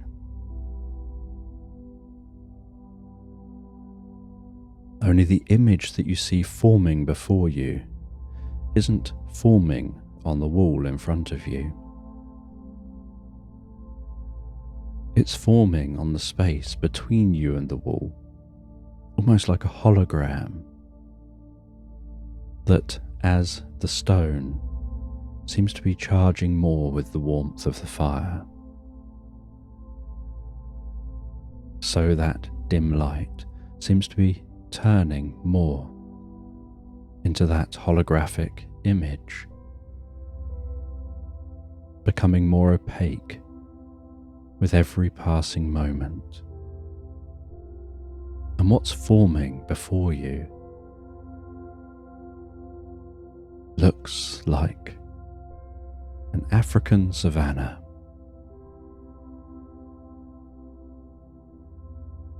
With a vast vista stretching out, coarse grasses,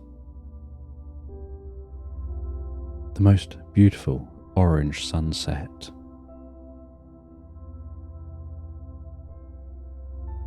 areas of reddy orange dirt,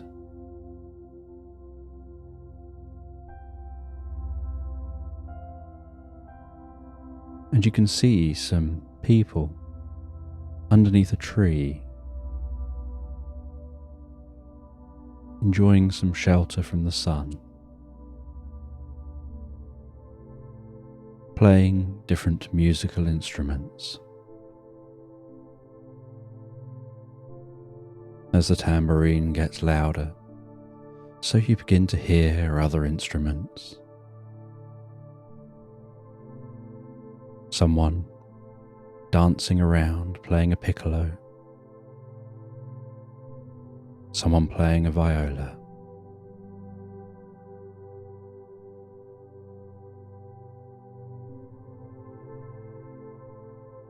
And you stand up and walk towards this holographic image. Only as you walk towards it, so you start to feel the warmth, as if there's a warmth from within this hologram. And the more you walk towards it, the warmer you feel. And the more you realize this isn't the warmth of the fire. This seems to be warmth coming from this projection.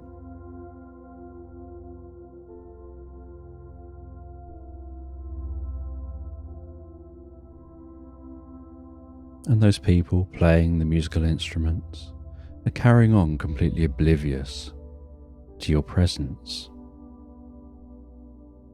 as you walk into that hologram, and find that when you walk forward, so the hologram seems to become more solid, more real, as the room seems to fade around you, until you find yourself only surrounded, whatever direction you look, by this savanna. And when you turn back and look back the way you came, you can see this unusual beam of light, like a cone of light, focusing down onto a stone. But you can't see the stone, just the cone of light passing into a vanishing point. And you know that the other side of that vanishing point is that stone.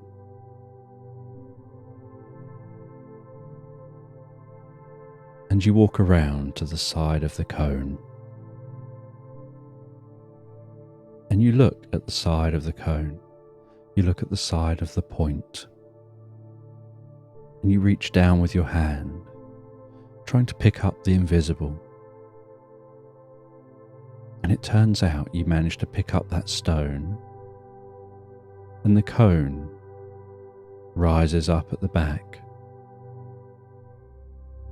but then begins to fade, and you're left with that shiny stone in your hand while you are here in this savanna.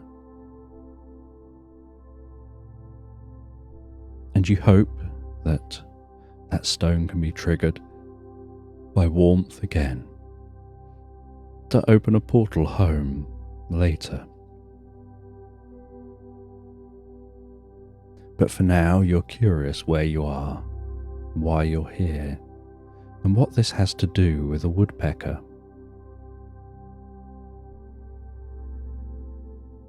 And so you head over to those people playing their music. And as you walk towards them, so you notice the playing changes. From playing seemingly arbitrary but harmonic sounds to playing tunes that you recognize. Even most unusually, a familiar yet distant sonata that grabs your attention, that they could possibly be playing that on these instruments here.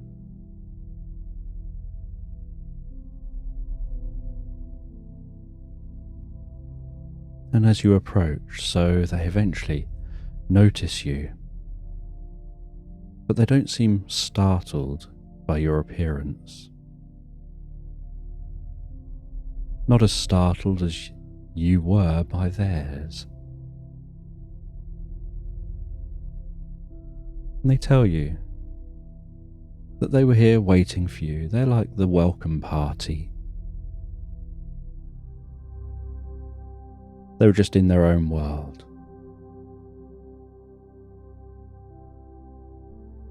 They get lost in the music, almost like drifting into a reverie. And they load all of the musical instruments into a wheelbarrow as one of them begins pushing it over the bumpy ground, the instruments bouncing up and down. And part of your thought as you walk along with them is that you would like to just be able to pad those instruments a little bit because you're worried about them getting broken. But they seem to just throw them in and walk along without a care in the world. And as they're walking with you, so they talk to you, asking you what your world is like. And you wonder what they mean. This all seems the same world. You've seen this kind of landscape before, even if you've never been here. But you don't interrupt. You answer them and then encourage them to keep talking. And they share about this place. They share that you're going to a very small village nearby. And this village will be the start of a long journey. And you didn't even know you're going to be going on this journey just moments ago. And you try and get more details, but they're very vague and feel they're not the ones to answer. And they carry on, wheelbarrow bouncing over the rough ground. The sun now over the horizon, yet the sky still has some red. The sounds of the nighttime creatures, the sounds of nighttime birds filling the air much cooler than it had been just a short while ago. As in the distance you can see the lights of that village. and some flickering of some campfires within the village.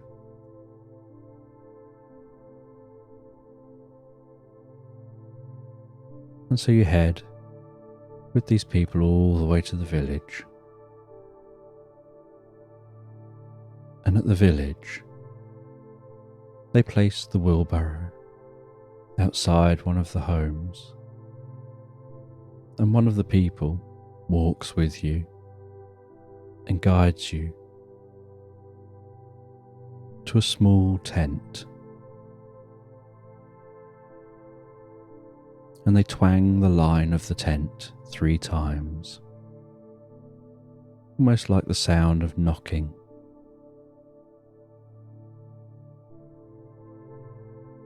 And then there's a slight humming coming from within the tent, and a slight glow.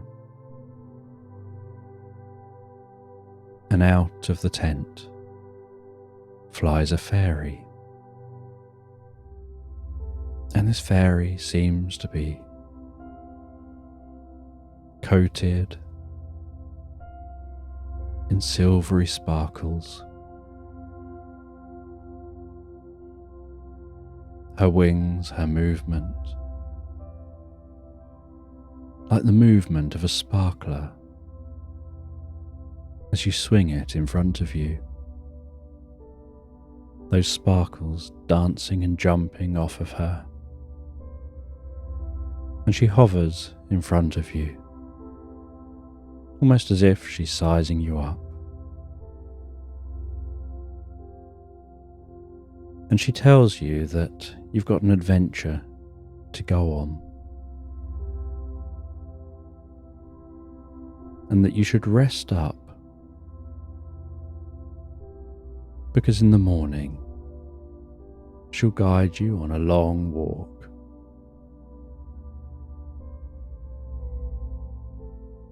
All the way to a nearby castle.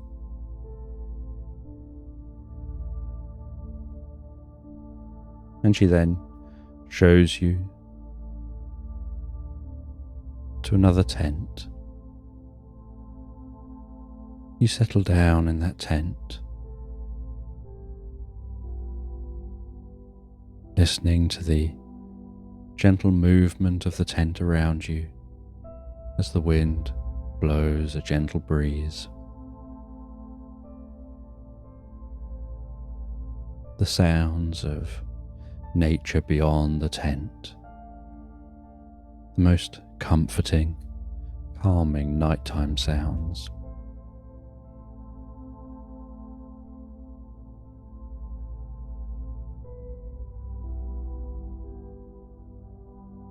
And as you rest in that tent, feeling so calm and comfortable,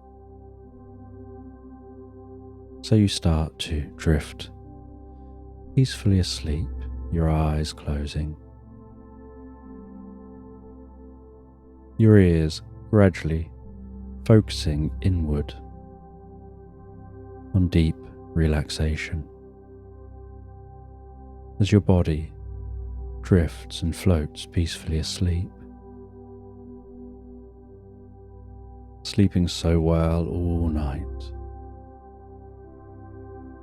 ready to awaken, feeling so refreshed in the morning.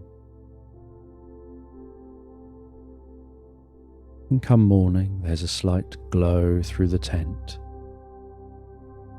of the morning sun.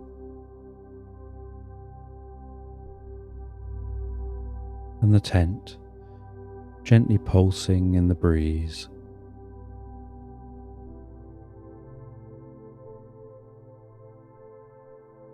And you feel so refreshed. You feel so relaxed. It feels like just the right time to awaken and leave this tent. Like you've had the best night's sleep ever. And so you leave the tent. You stretch your arms, your shoulders, your back, stretching your legs, doing a big morning stretch, breathing in that fresh morning air, hearing the new morning sounds of this area around you, beyond this small village.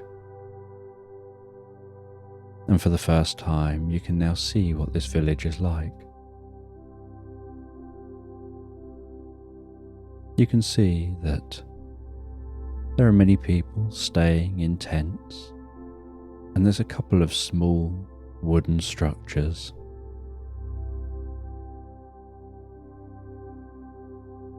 But everyone looks so happy and interacting. And the fairy comes and finds you and takes you over to have something to eat. And you eat some food with those people you met the night before.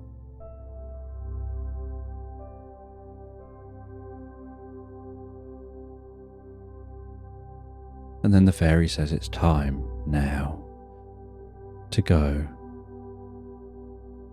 And so you set off with the fairy, both walking through this landscape, walking from that village, heading through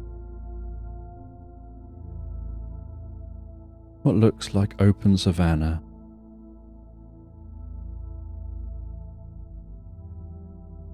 and walking all day.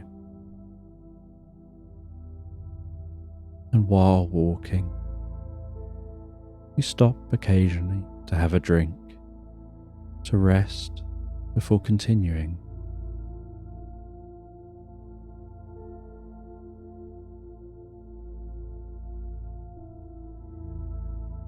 And after nearly the whole day of walking,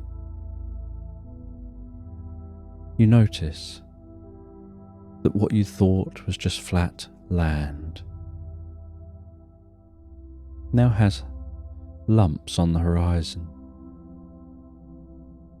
and that there are distant mountains here. And the fairy says that's where you're heading.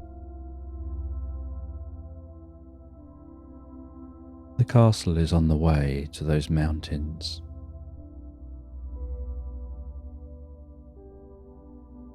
And from the castle, you'll journey into the mountains, and that it will all make sense. And so with curiosity you continue, following the fairy. You stop and camp once the sun has fully set, and the next day you continue on your journey, and you can hear the thunderous rushing of water gradually approaching as you continue walking, and eventually you come to a vast river, the torrents of water pummeling down that river. And together with the fairy, you walk along the side of the river,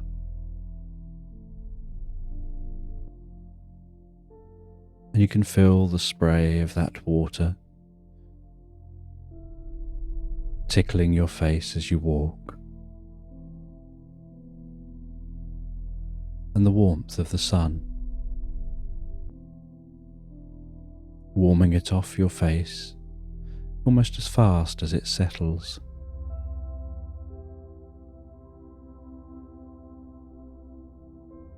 And this river leads to a waterfall, and you ascend up the side of the waterfall, the fairy just flying up alongside you effortlessly. as you put in the hard work to climb.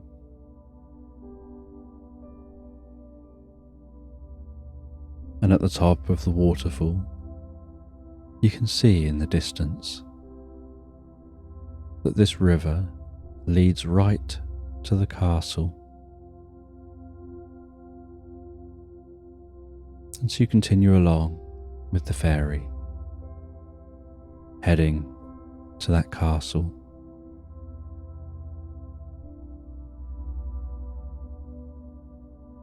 And as you near the castle, you can see the bridge that goes over the water to the castle situated on an island, with that water parting and wrapping itself around the outside of the castle.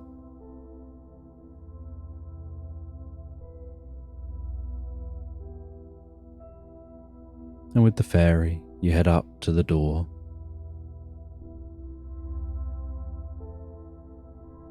You knock on the door and wait. The sound of that water thundering around behind you, heading off in the distance, following the river.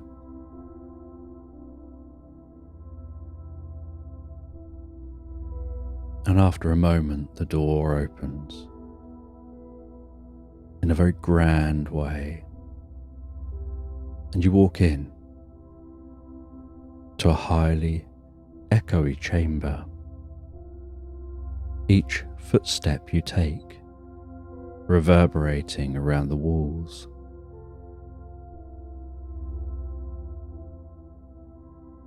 And you can see gold everywhere.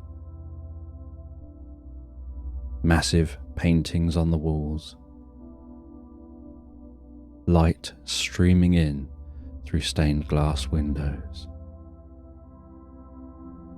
illuminating the inside of this space.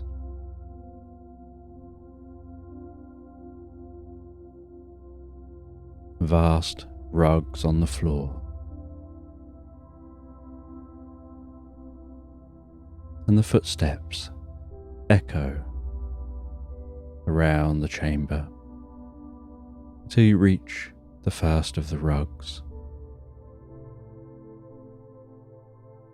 Walking on the soft rugs,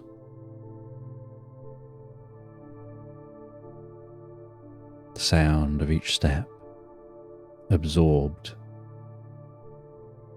by the thickness of the rugs, so thick they're almost springy, and barely a sound can be heard from each step.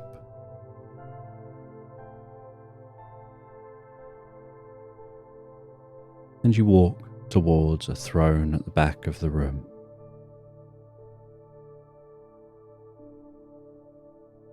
And as you approach, you find it curious that whoever's on the throne seems to be shadowed from view. The light streaming in through the windows, creating coloured shards,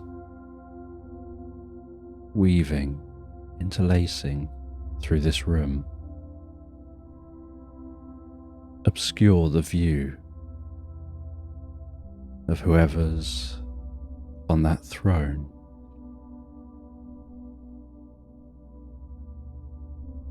And as you get closer, so the light begins to make your eyes blink as you walk through it.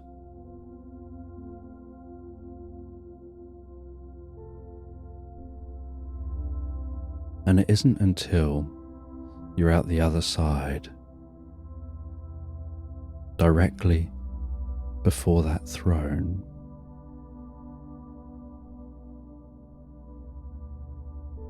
that what's sitting in the throne with a large hat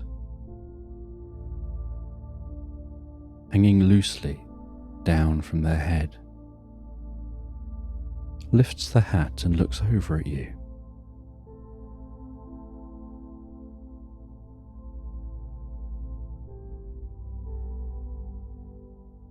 And in the friendliest of voices and the most grateful of voices, they say that their name is Balsam. And you notice they're a platypus. And they jump down off the throne.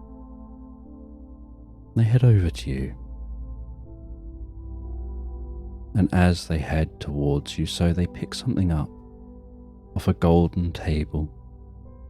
They carry that towards you. And they hand it to you.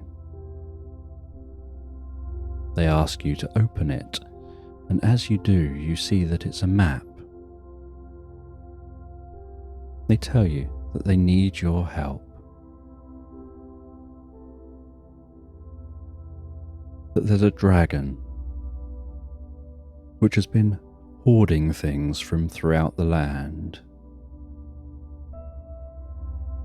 And there's something that they've hoarded which is of vital importance to the land. It's a lamp that brings the brightness to the land. Not the brightness like the sun, but the brightness that we all feel. That lightness of a pleasant hello, of helping someone, of being helped. And so they need you to go and get that lamp.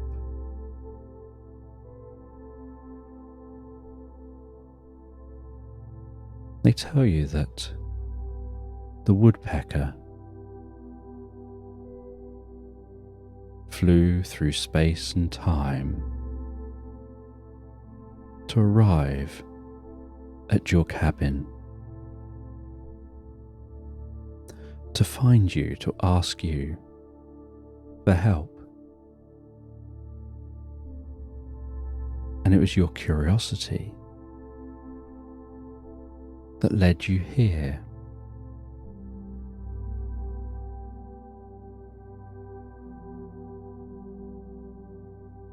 And they tell you that a gnome will help you start your journey. You'll need to follow that map, find a strange land,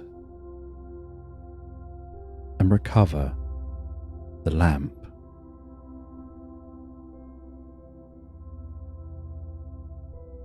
And you look at that map, unfurling it before you, and you can see the distance to the mountains, and you remember you were told you'll have to head to the mountains.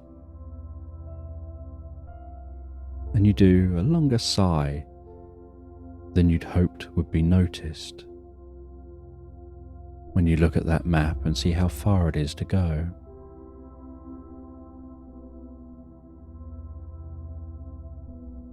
But the platypus just tells you to follow the gnome. And you're sure you sensed a slight smile from that platypus. And so you follow that gnome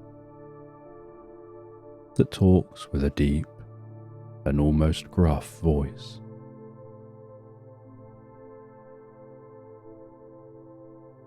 And yet is encourages you to a doorway in the far left of this chamber. And so you head to that door and you follow the gnome up the stairs, those stairs spiraling up higher and higher, seemingly climbing for many, many minutes. And you think to yourself that the castle's big, but it didn't seem that high from the outside. But you continue climbing and climbing until eventually the gnome opens a door and you find yourself on the roof of the castle. And the wind is rushing around you. And the gnome tells you there's an expedient way of getting to this first point on your journey, of getting to those mountains over there. And it was felt that that would be best for you to take the quick route to the mountains.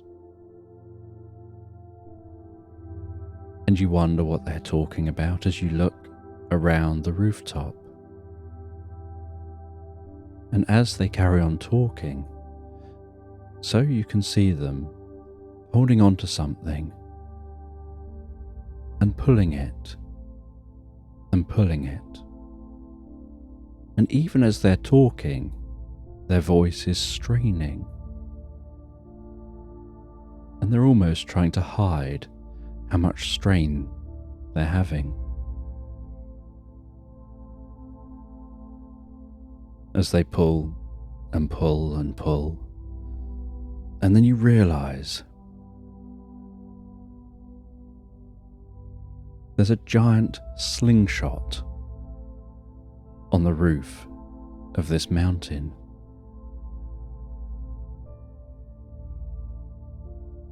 And they pull that slingshot all the way back across the entire roof. And they attach it to what can only be described as a hook. And then they go to the other end of the rooftop. They look out towards the mountain.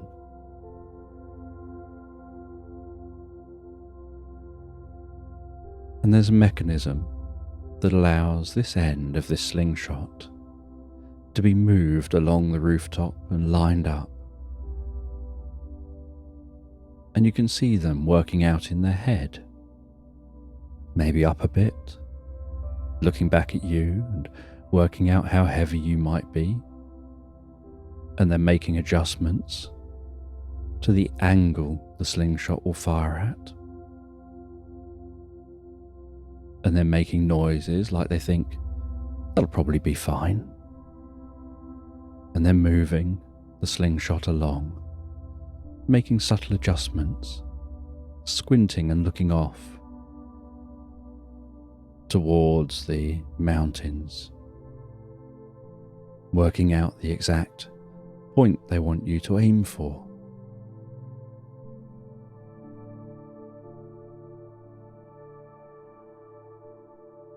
They then show you over to the slingshot. And they say, just sit down here. And then they pull out a top hat. They slap the top hat and it pops out into a top hat shaped top hat.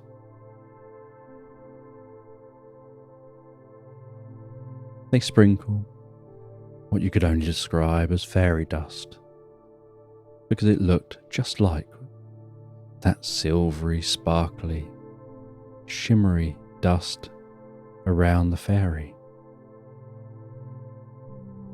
And they seem to sprinkle that over the top hat. They place the top hat on your head, pat it onto your head, and they tell you, keep that on your head, you're going to need it.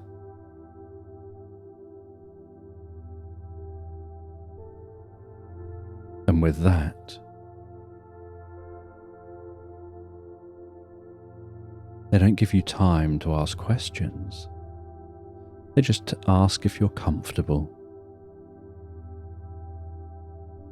And before you even have time to say yes or no, they release the hook And in a fraction of a second, you can feel the wind on your face. You can see the castle disappearing behind you. And incredibly rapidly, you can see the mountains approaching before you. And you hang on to that top hat, tighter than perhaps you thought you would. And as you get near to the mountain, so the top hat feels like it's going to come off of your head, and so you hold on to it even tighter. And then the mountain rapidly comes into view. This enormous range of mountains. And the top of the top hat suddenly explodes, and out the top of the top hat is what looks like a parachute.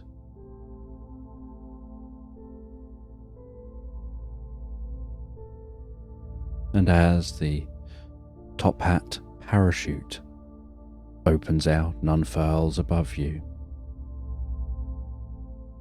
so the top hat seems to take hold of your hands in a firm yet delicate way.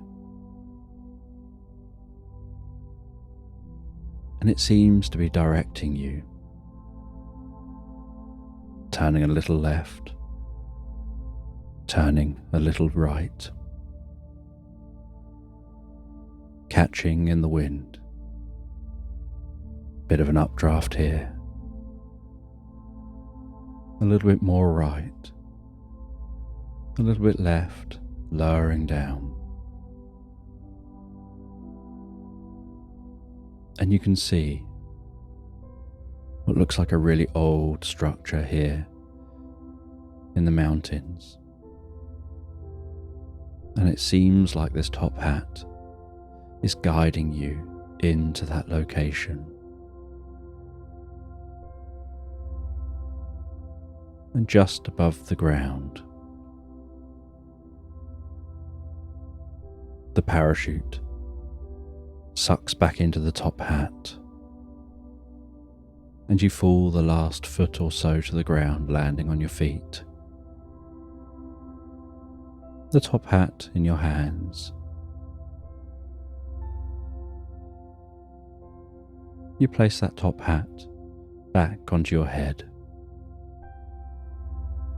as your feet land and crunch down into the snow, and the wind whistles around you.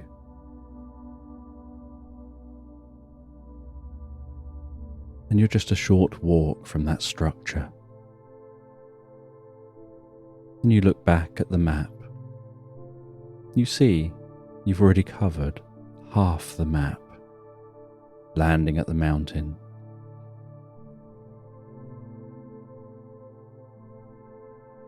You see that this is the first marked location to head to. And it's only taken you a moment to get here, although you've no idea how you're going to get back, because you're fairly sure there isn't a return slingshot.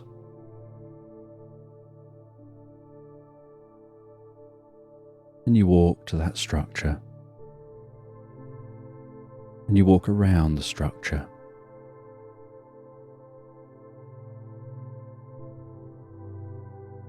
You run your fingers around the wall of the structure, feeling the stonework.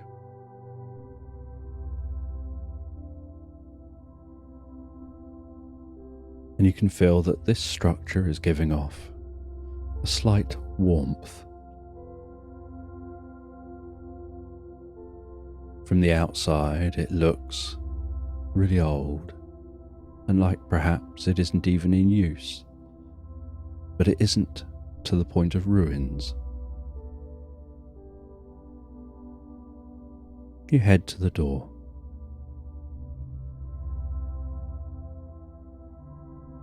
You knock on the door, and a small window on the front of the door opens. One of those sliding metal windows, and some eyes look at you through the window, asking who you are, and you explain who you are and where you've come from. And then that window slides shut, and you hear lots of latches and clanging and clicking and sliding of locks and bolts. And then the door creaks and swings open, and you see within this space that the atmosphere in here seems slightly smoky, with particles floating in the air as the light from outside shines in the small windows, and the dim lights inside illuminate those particles in the air, and your eyes begin to adjust from the bright light outside on the mountain, where the light of the sun reflects all around you, making it extra bright, to in here where it's dim. And you look around, and it seems very lively in here. There's instantly the sound like it's a lively bar up high here in the mountains. And as you look around, so you find it slightly unusual that at every table that seems to have someone sat at it, they're all pugs. There are pugs drinking beer, pugs drinking whiskey and wine, pugs sitting at a table, gambling, perhaps playing poker.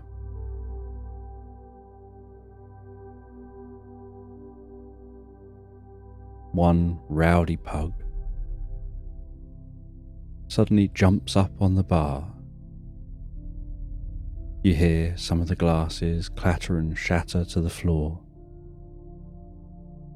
as it seems to start tap dancing and singing rowdily and pirouetting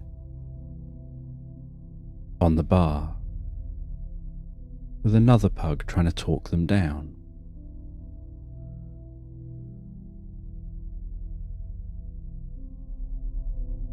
And you see at the back of this space is an arched door with no door in that frame, just a curtain across the space. And the curtain has some tears in it, and seems like it's probably hung there for many, many years. And you walk through this space, and almost like you've got a circle around you of, yes, I'm here, look at me. You walk through the space,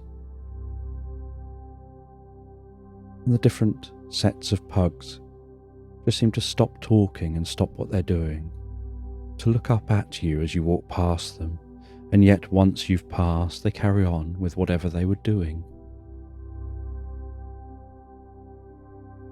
Even when you walk past the pug playing a really old out-of-tune piano,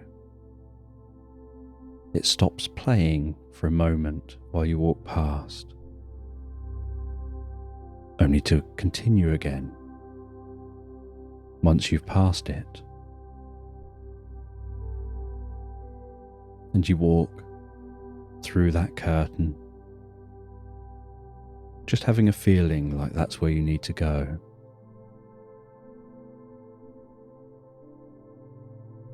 And through the curtain, you find a really quiet room, even more dimly lit. Just a candle on a table, and almost no movement of the air here. And sat at the table, wearing sunglasses in the dark.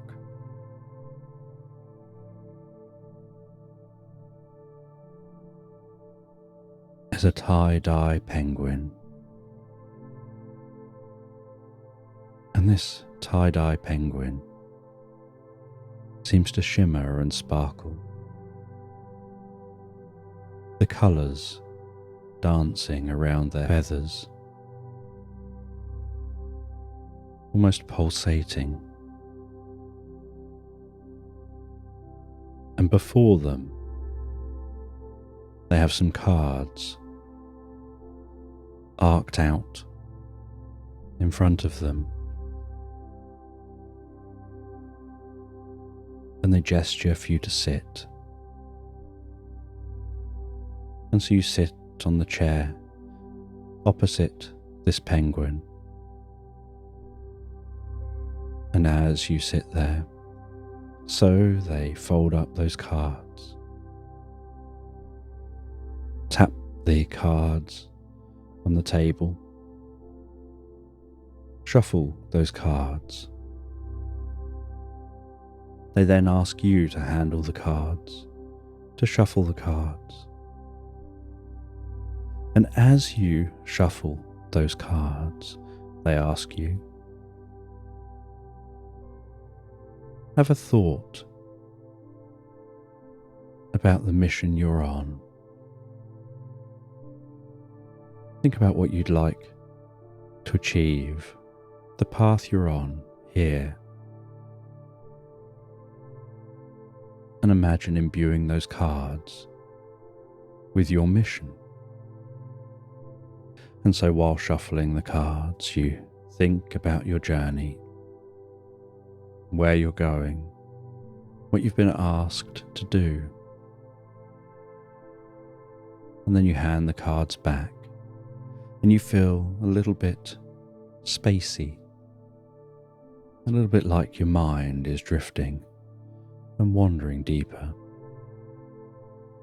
and deeper.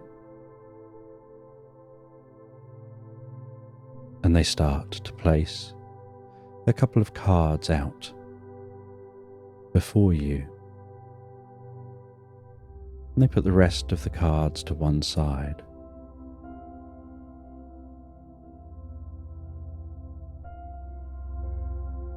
And they turn over the first card. And they make a gentle noise of understanding. They turn over the second card.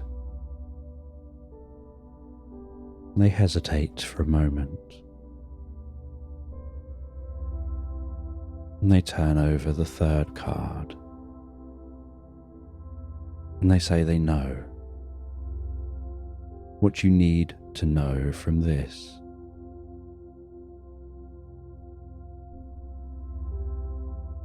And they look back at that first card, and they say this first card is a sign, and drawn on this card looks like a road leading to a forgotten city. And they say that card says you're going to be heading to a foreign land, somewhere you've never been before. And you're going to be going on this adventure, and you'll see signs on the way that teach you something about you, while you focus on helping others. And then they move to the next card.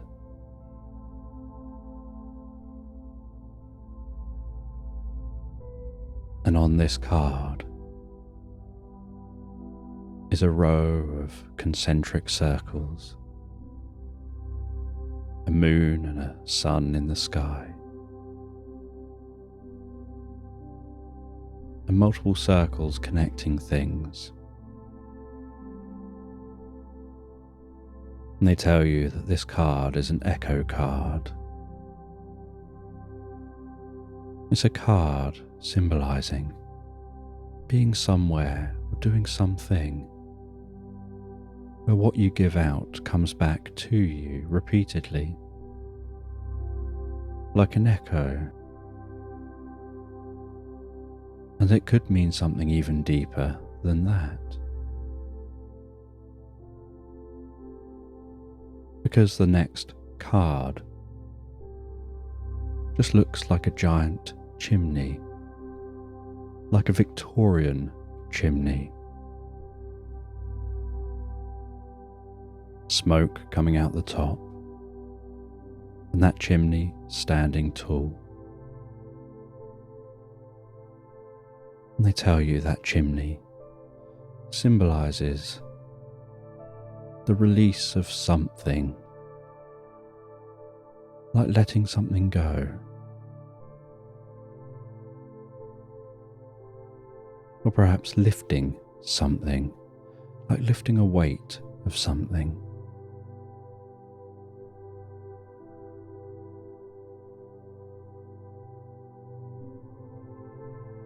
And they tell you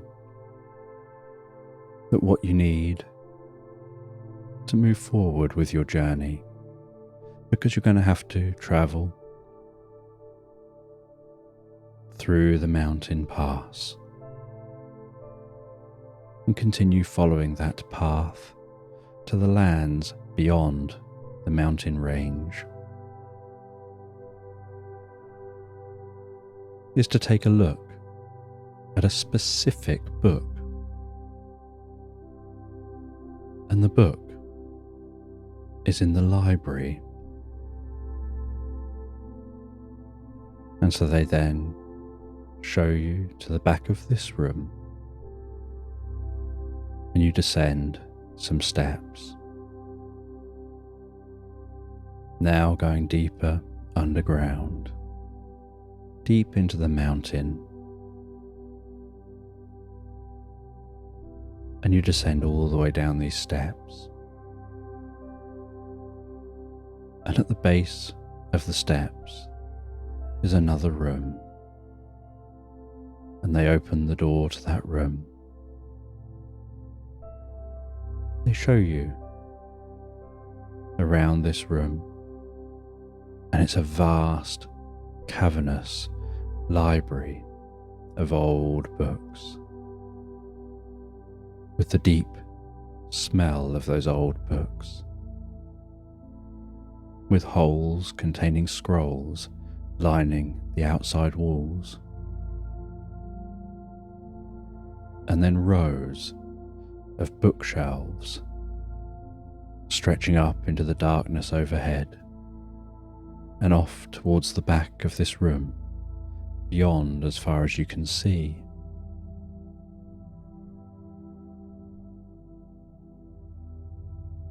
And they walk you through this library, knowing exactly where they're going, as if they know where every single book here is.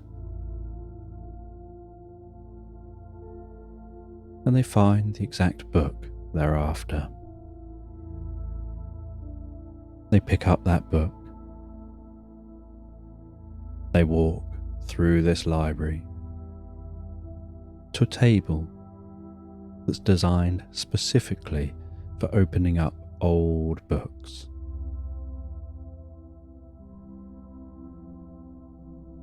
And they place on some white gloves, and very carefully and daintily they open the book. They turn the pages, and as they do, you can hear the gentle tinkling of chimes coming from the page turns, as if the book is imbued with magic. And they turn those pages carefully one page after the other, the sound of each page as it carefully turns, the slight smell wafting up off the book. And then they stop at a page and they start to read on that page. And they're reading to themselves, mumbling slightly as they do.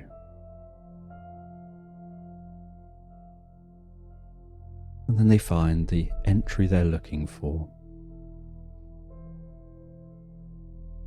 And this entry seems to be some kind of spell or incantation.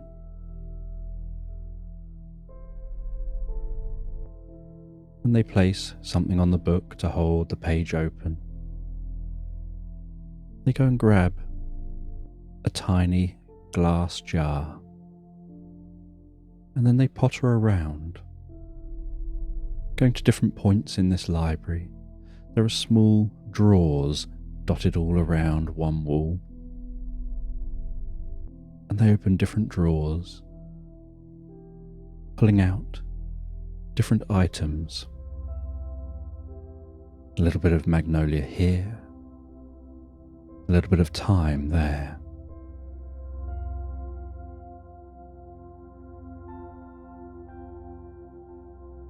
Grabbing different items, some sunflower petals, the heart of a dandelion, a 4-leaf clover, and then with a pestle and mortar they grind it all up, adding a tiny drop of water, sprinkling in a little bit of that fairy dust.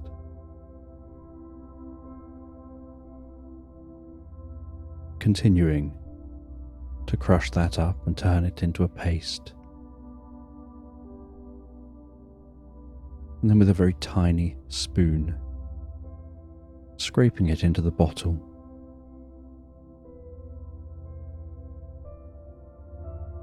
Going to a special drawer that's connected to the outside through a large tube to the surface. And as they open the drawer, so you see there's some snow in the drawer, and they take just a pinch of snow. With a bit of a flourish, they drop that into the mix. A little purple puff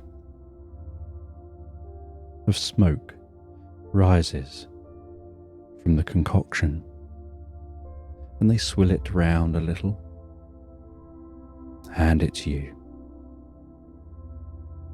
and they tell you to drink this, that this will help you on your journey.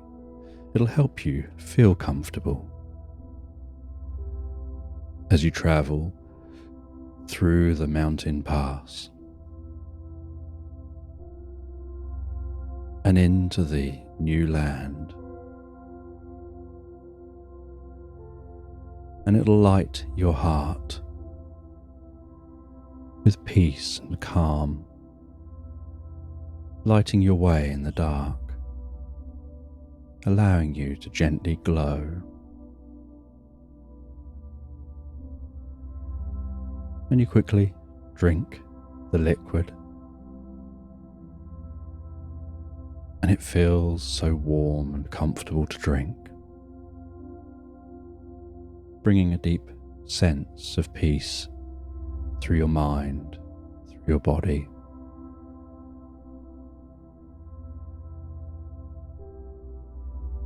They then go to one of the walls with the scrolls. They pull out one of the scrolls, and behind it is a button. They push the button, and the wall slides to the side, opening up a hidden door. They tell you this will be a quick way to skip a chunk of the mountain pass. And they wish you good luck. And so you walk through that door. You hear the door shutting, sliding behind you. You hear dripping, as if you're walking into a cave. And then you hear the sound of running water, the same kind of sound of that fast flowing river.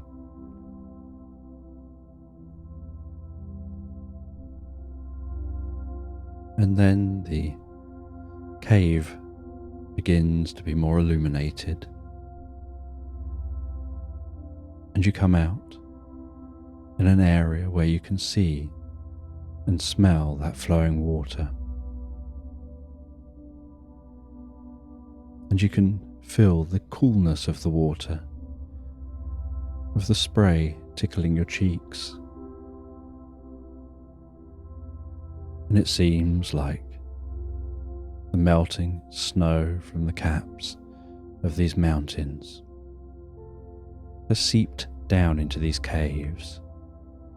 And here it is flowing through the caves and probably out and down the mountainside, the other side where you want to go.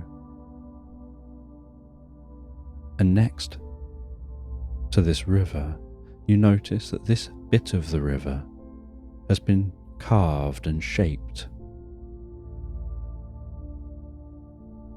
And just on the side is a wooden boat, a little bit like a kayak. And you know what you're expected to do.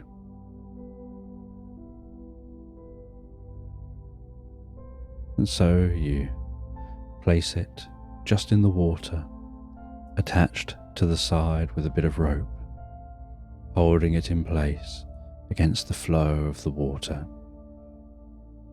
You climb into it, take hold of the oars, and with one single yank, you release the rope, hold on to the kayak, as suddenly the thundering water seems to almost catapult that kayak down this fast flowing river, almost like being on a water slide as it rapidly travels, and you can see the cave ceiling and walls around you flashing by rapidly while you shoot through this cave in a straight line, holding the oars, holding the kayak, travelling steeply down this river. And after many minutes, suddenly the kayak bursts out from the exit of this cave, jumps down a small waterfall, splashing down onto the river below, then does the same down another small waterfall, and then another small waterfall, each small waterfall landing in a wider river than where you just came from. And so each river being slightly calmer than the one before, until eventually you land down in a calm river that's barely pushing the kayak along. And so you start to paddle through the water, finding that this side of the mountains is dense forest. It's so lush. The rains are probably trapped predominantly this side of the mountain.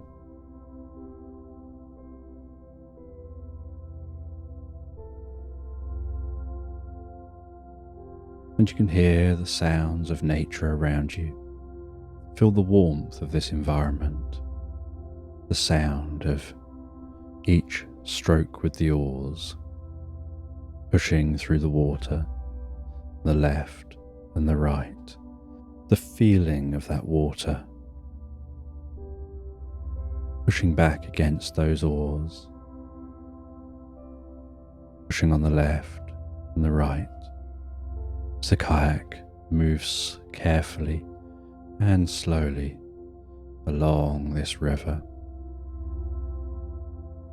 And you continue on for some time until you start to get tired and the sun starts to set. And with that, you pull up to the side. You climb out of the kayak, drag it up onto the shore. You tie it to a nearby tree. You then craft a hammock between two trees. You rest in that hammock, thinking about the day, about your time here, about everything that's happened since you're just lazily sat in front of a fireplace. You put your hand in your pocket and you feel that shiny stone and all that has brought to you so far.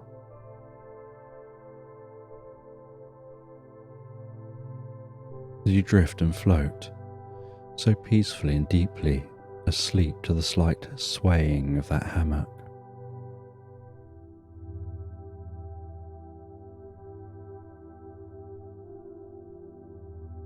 And the next morning, you climb down out of the hammock, you pack that away. You look at the map and see where you are. You work out how far you have still to go.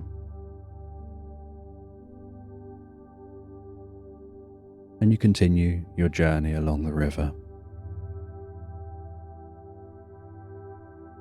And after journeying for some time, so the river leads to a lake, and you can see the lake on the map, and you know this is the place to stop. You're here in this strange land, and you look around, and yet it seems familiar and comfortable and just slightly mysterious. And following the map, you head away from the lake, heading deeper and deeper into the forest, crunching through the undergrowth, pushing past branches, ducking and weaving around trees.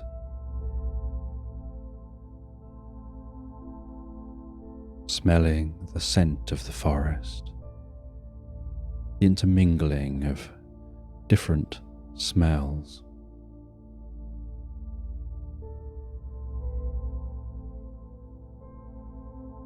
Until eventually you find a rocky structure, and you know that this is what you've been looking for.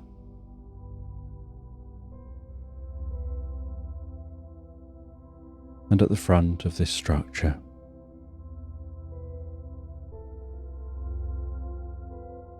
is a small pile of rubble, so you move that rubble out the way. You begin to descend into this structure, and as you descend, your body gently glows, illuminating this space. The slight dripping of distant water.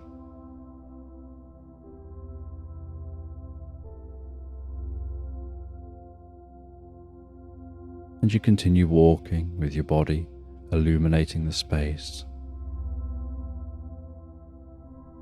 until you find a door, and above the door it says pathway to the room of nothingness. And you walk through that door, following the pathway.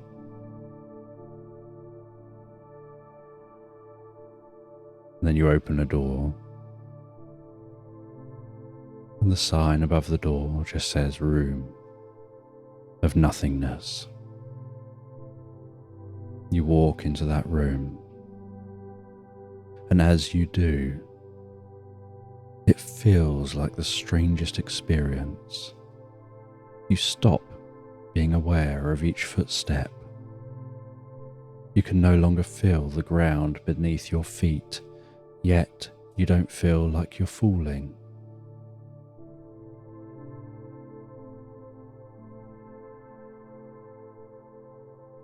There seems to be no up, no down, no left, no right. You look around you, there's no back or forth, just a nothingness, a very comfortable nothingness, where your body feels effortless and weightless. That glow of your body just fades into the nothingness. The stress and tension on your body from all the walking, all the journeying, fades away. Any discomfort you feel fades away into nothingness.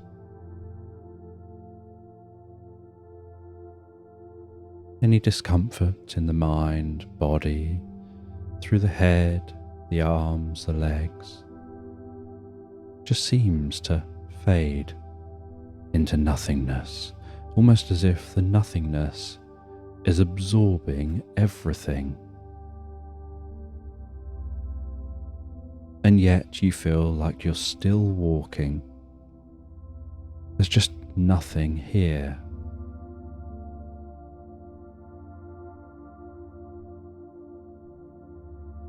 And then in the distance of nothing, you hear what sounds like deep, powerful breathing.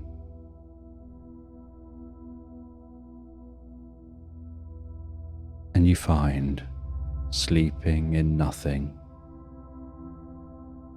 a dragon. And you can hear that dragon breathing in and out, deeply and powerfully.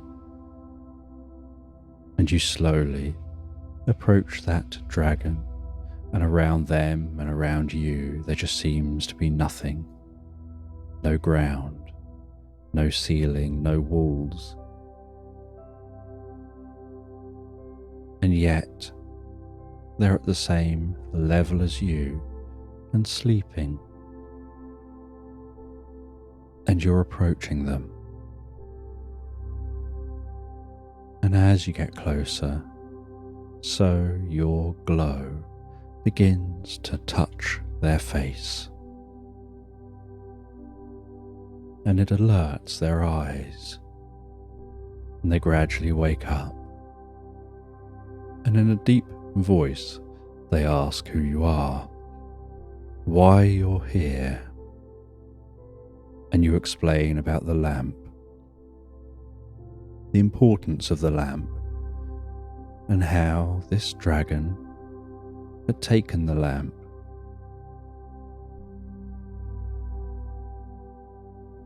And they say in their deep and booming voice that they didn't realize the lamp was so important. They're going through a process of transformation. And this here, this nothingness, is like the cocoon they're in while transforming. And to transform, They go through a stage of hoarding, gathering up objects, different materials that they find, almost like nest building.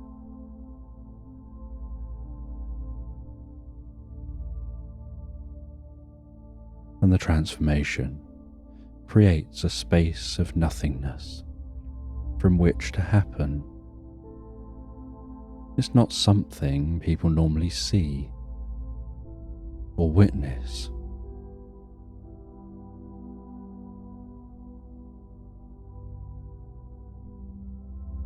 And now they're more awake, where normally they'd sleep all the way through the transformation.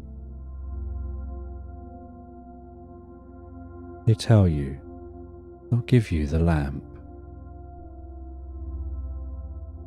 And so you get handed that lamp, which they hand you from behind them.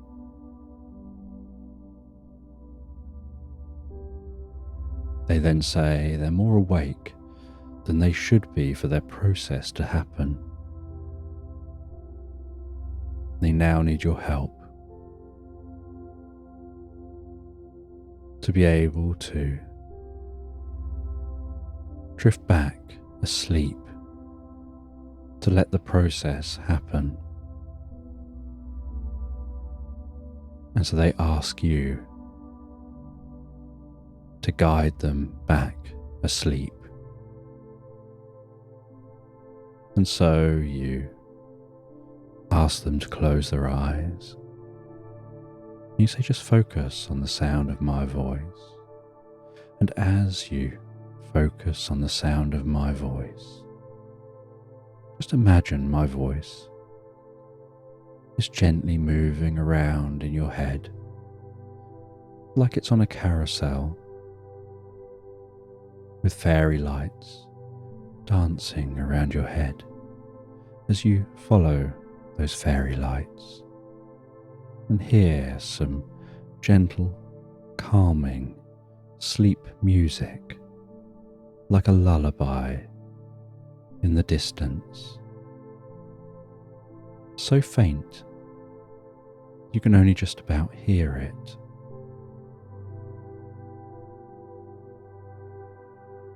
As your ears try to focus on that gentle lullaby in the distance, and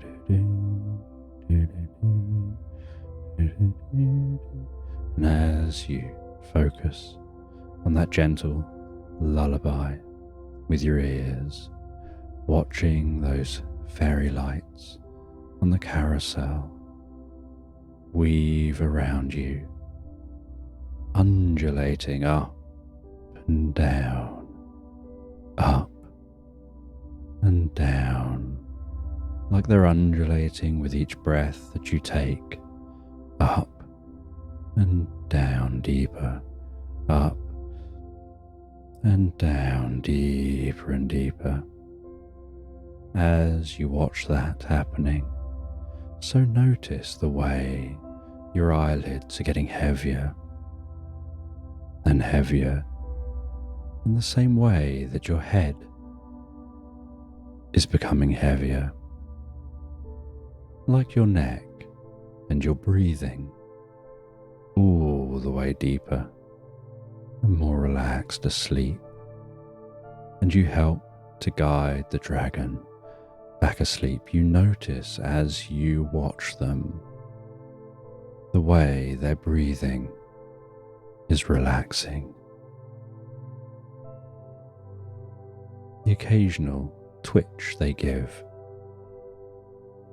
as they release what they don't want from within their body, drifting deeper and more relaxed, all the way asleep.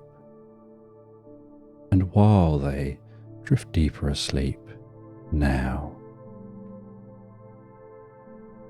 you notice something unusual. The transformation is beginning.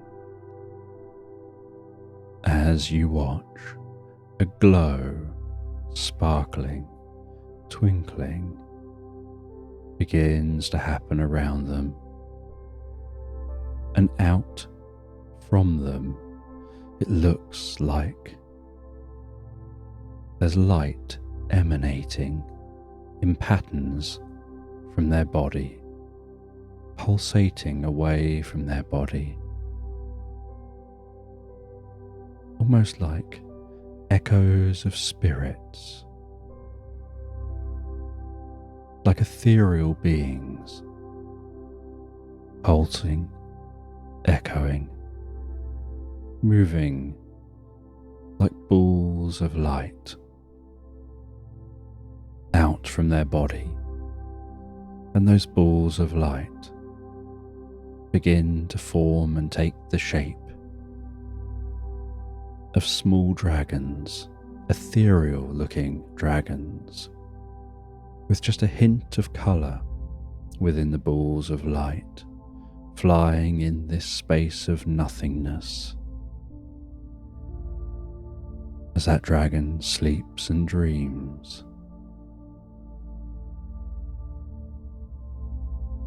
as those balls of light, those ethereal dragons, begin to become more physical, as you watch the birth of new dragons, the birth of this new life. And after the process has ended, so the dragon comes back around again, awakens as the nothingness dissipates slowly, carefully, and you find that you're in a space, in a clearing, in the middle of the forest, and the dragon is just resting here in this clearing, and the young dragons are flying around it, a bit haphazardly at first as they get used to flying for the first time.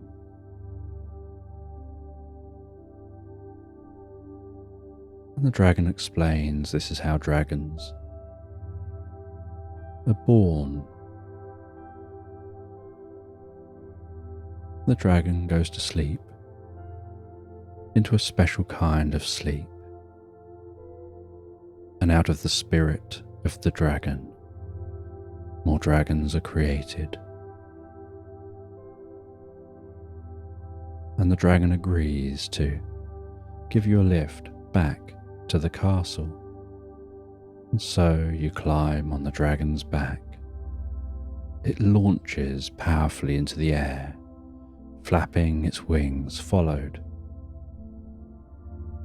by a horde of baby dragons, trying to keep up, rapidly flapping their wings.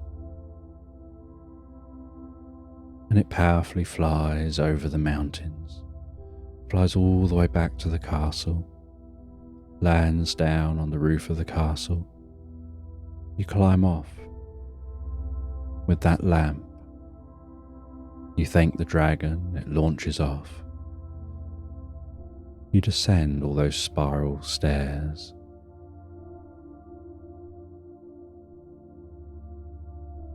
And you hand over this lamp. And the gnome takes the lamp, lights the lamp again, places the lamp into what looks like a pedestal with a glass dome casing. And that dome casing is positioned in such a way that it seems to make air get sucked in underneath through gaps within the stone, making that air swirl, making the lamp even more powerful, and the light of the lamp begins to shimmer and sparkle and shine brighter and brighter until it's almost like the light of the sun, too bright to look directly at, and yet emanating magic to all beings, to the hearts of all beings. And you get thanked for your work and told that it's probably time you find your way home. They say that you can find your way home the way you found your way here. And you go over to a fireplace, you sit down by the fireplace, you relax to a cozy chair. You place that shiny stone next to you near the fireplace, and you wait patiently, and wait, and wait, until you notice a light beginning to emanate from the stone, and what looks like a hologram forming before you. Do you recognize it as being your room?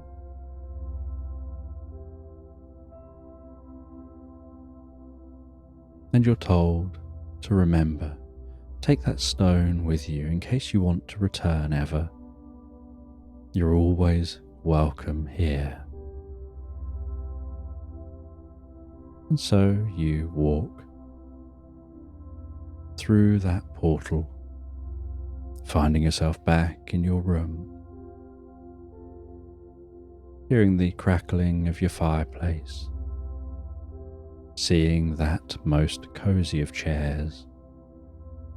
You walk around to the side of the portal, you pick up that stone, and you place it on a different location. You put it on a windowsill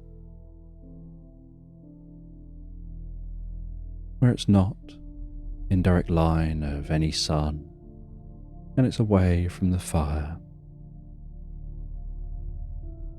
And you sit for a while by the fire in that cozy armchair, relaxing deeply and comfortably, pondering the experience you've had. And as night drapes itself over the land outside, so you head to bed, settle down in bed, and drift and float so peacefully, so comfortably asleep into Slumberland.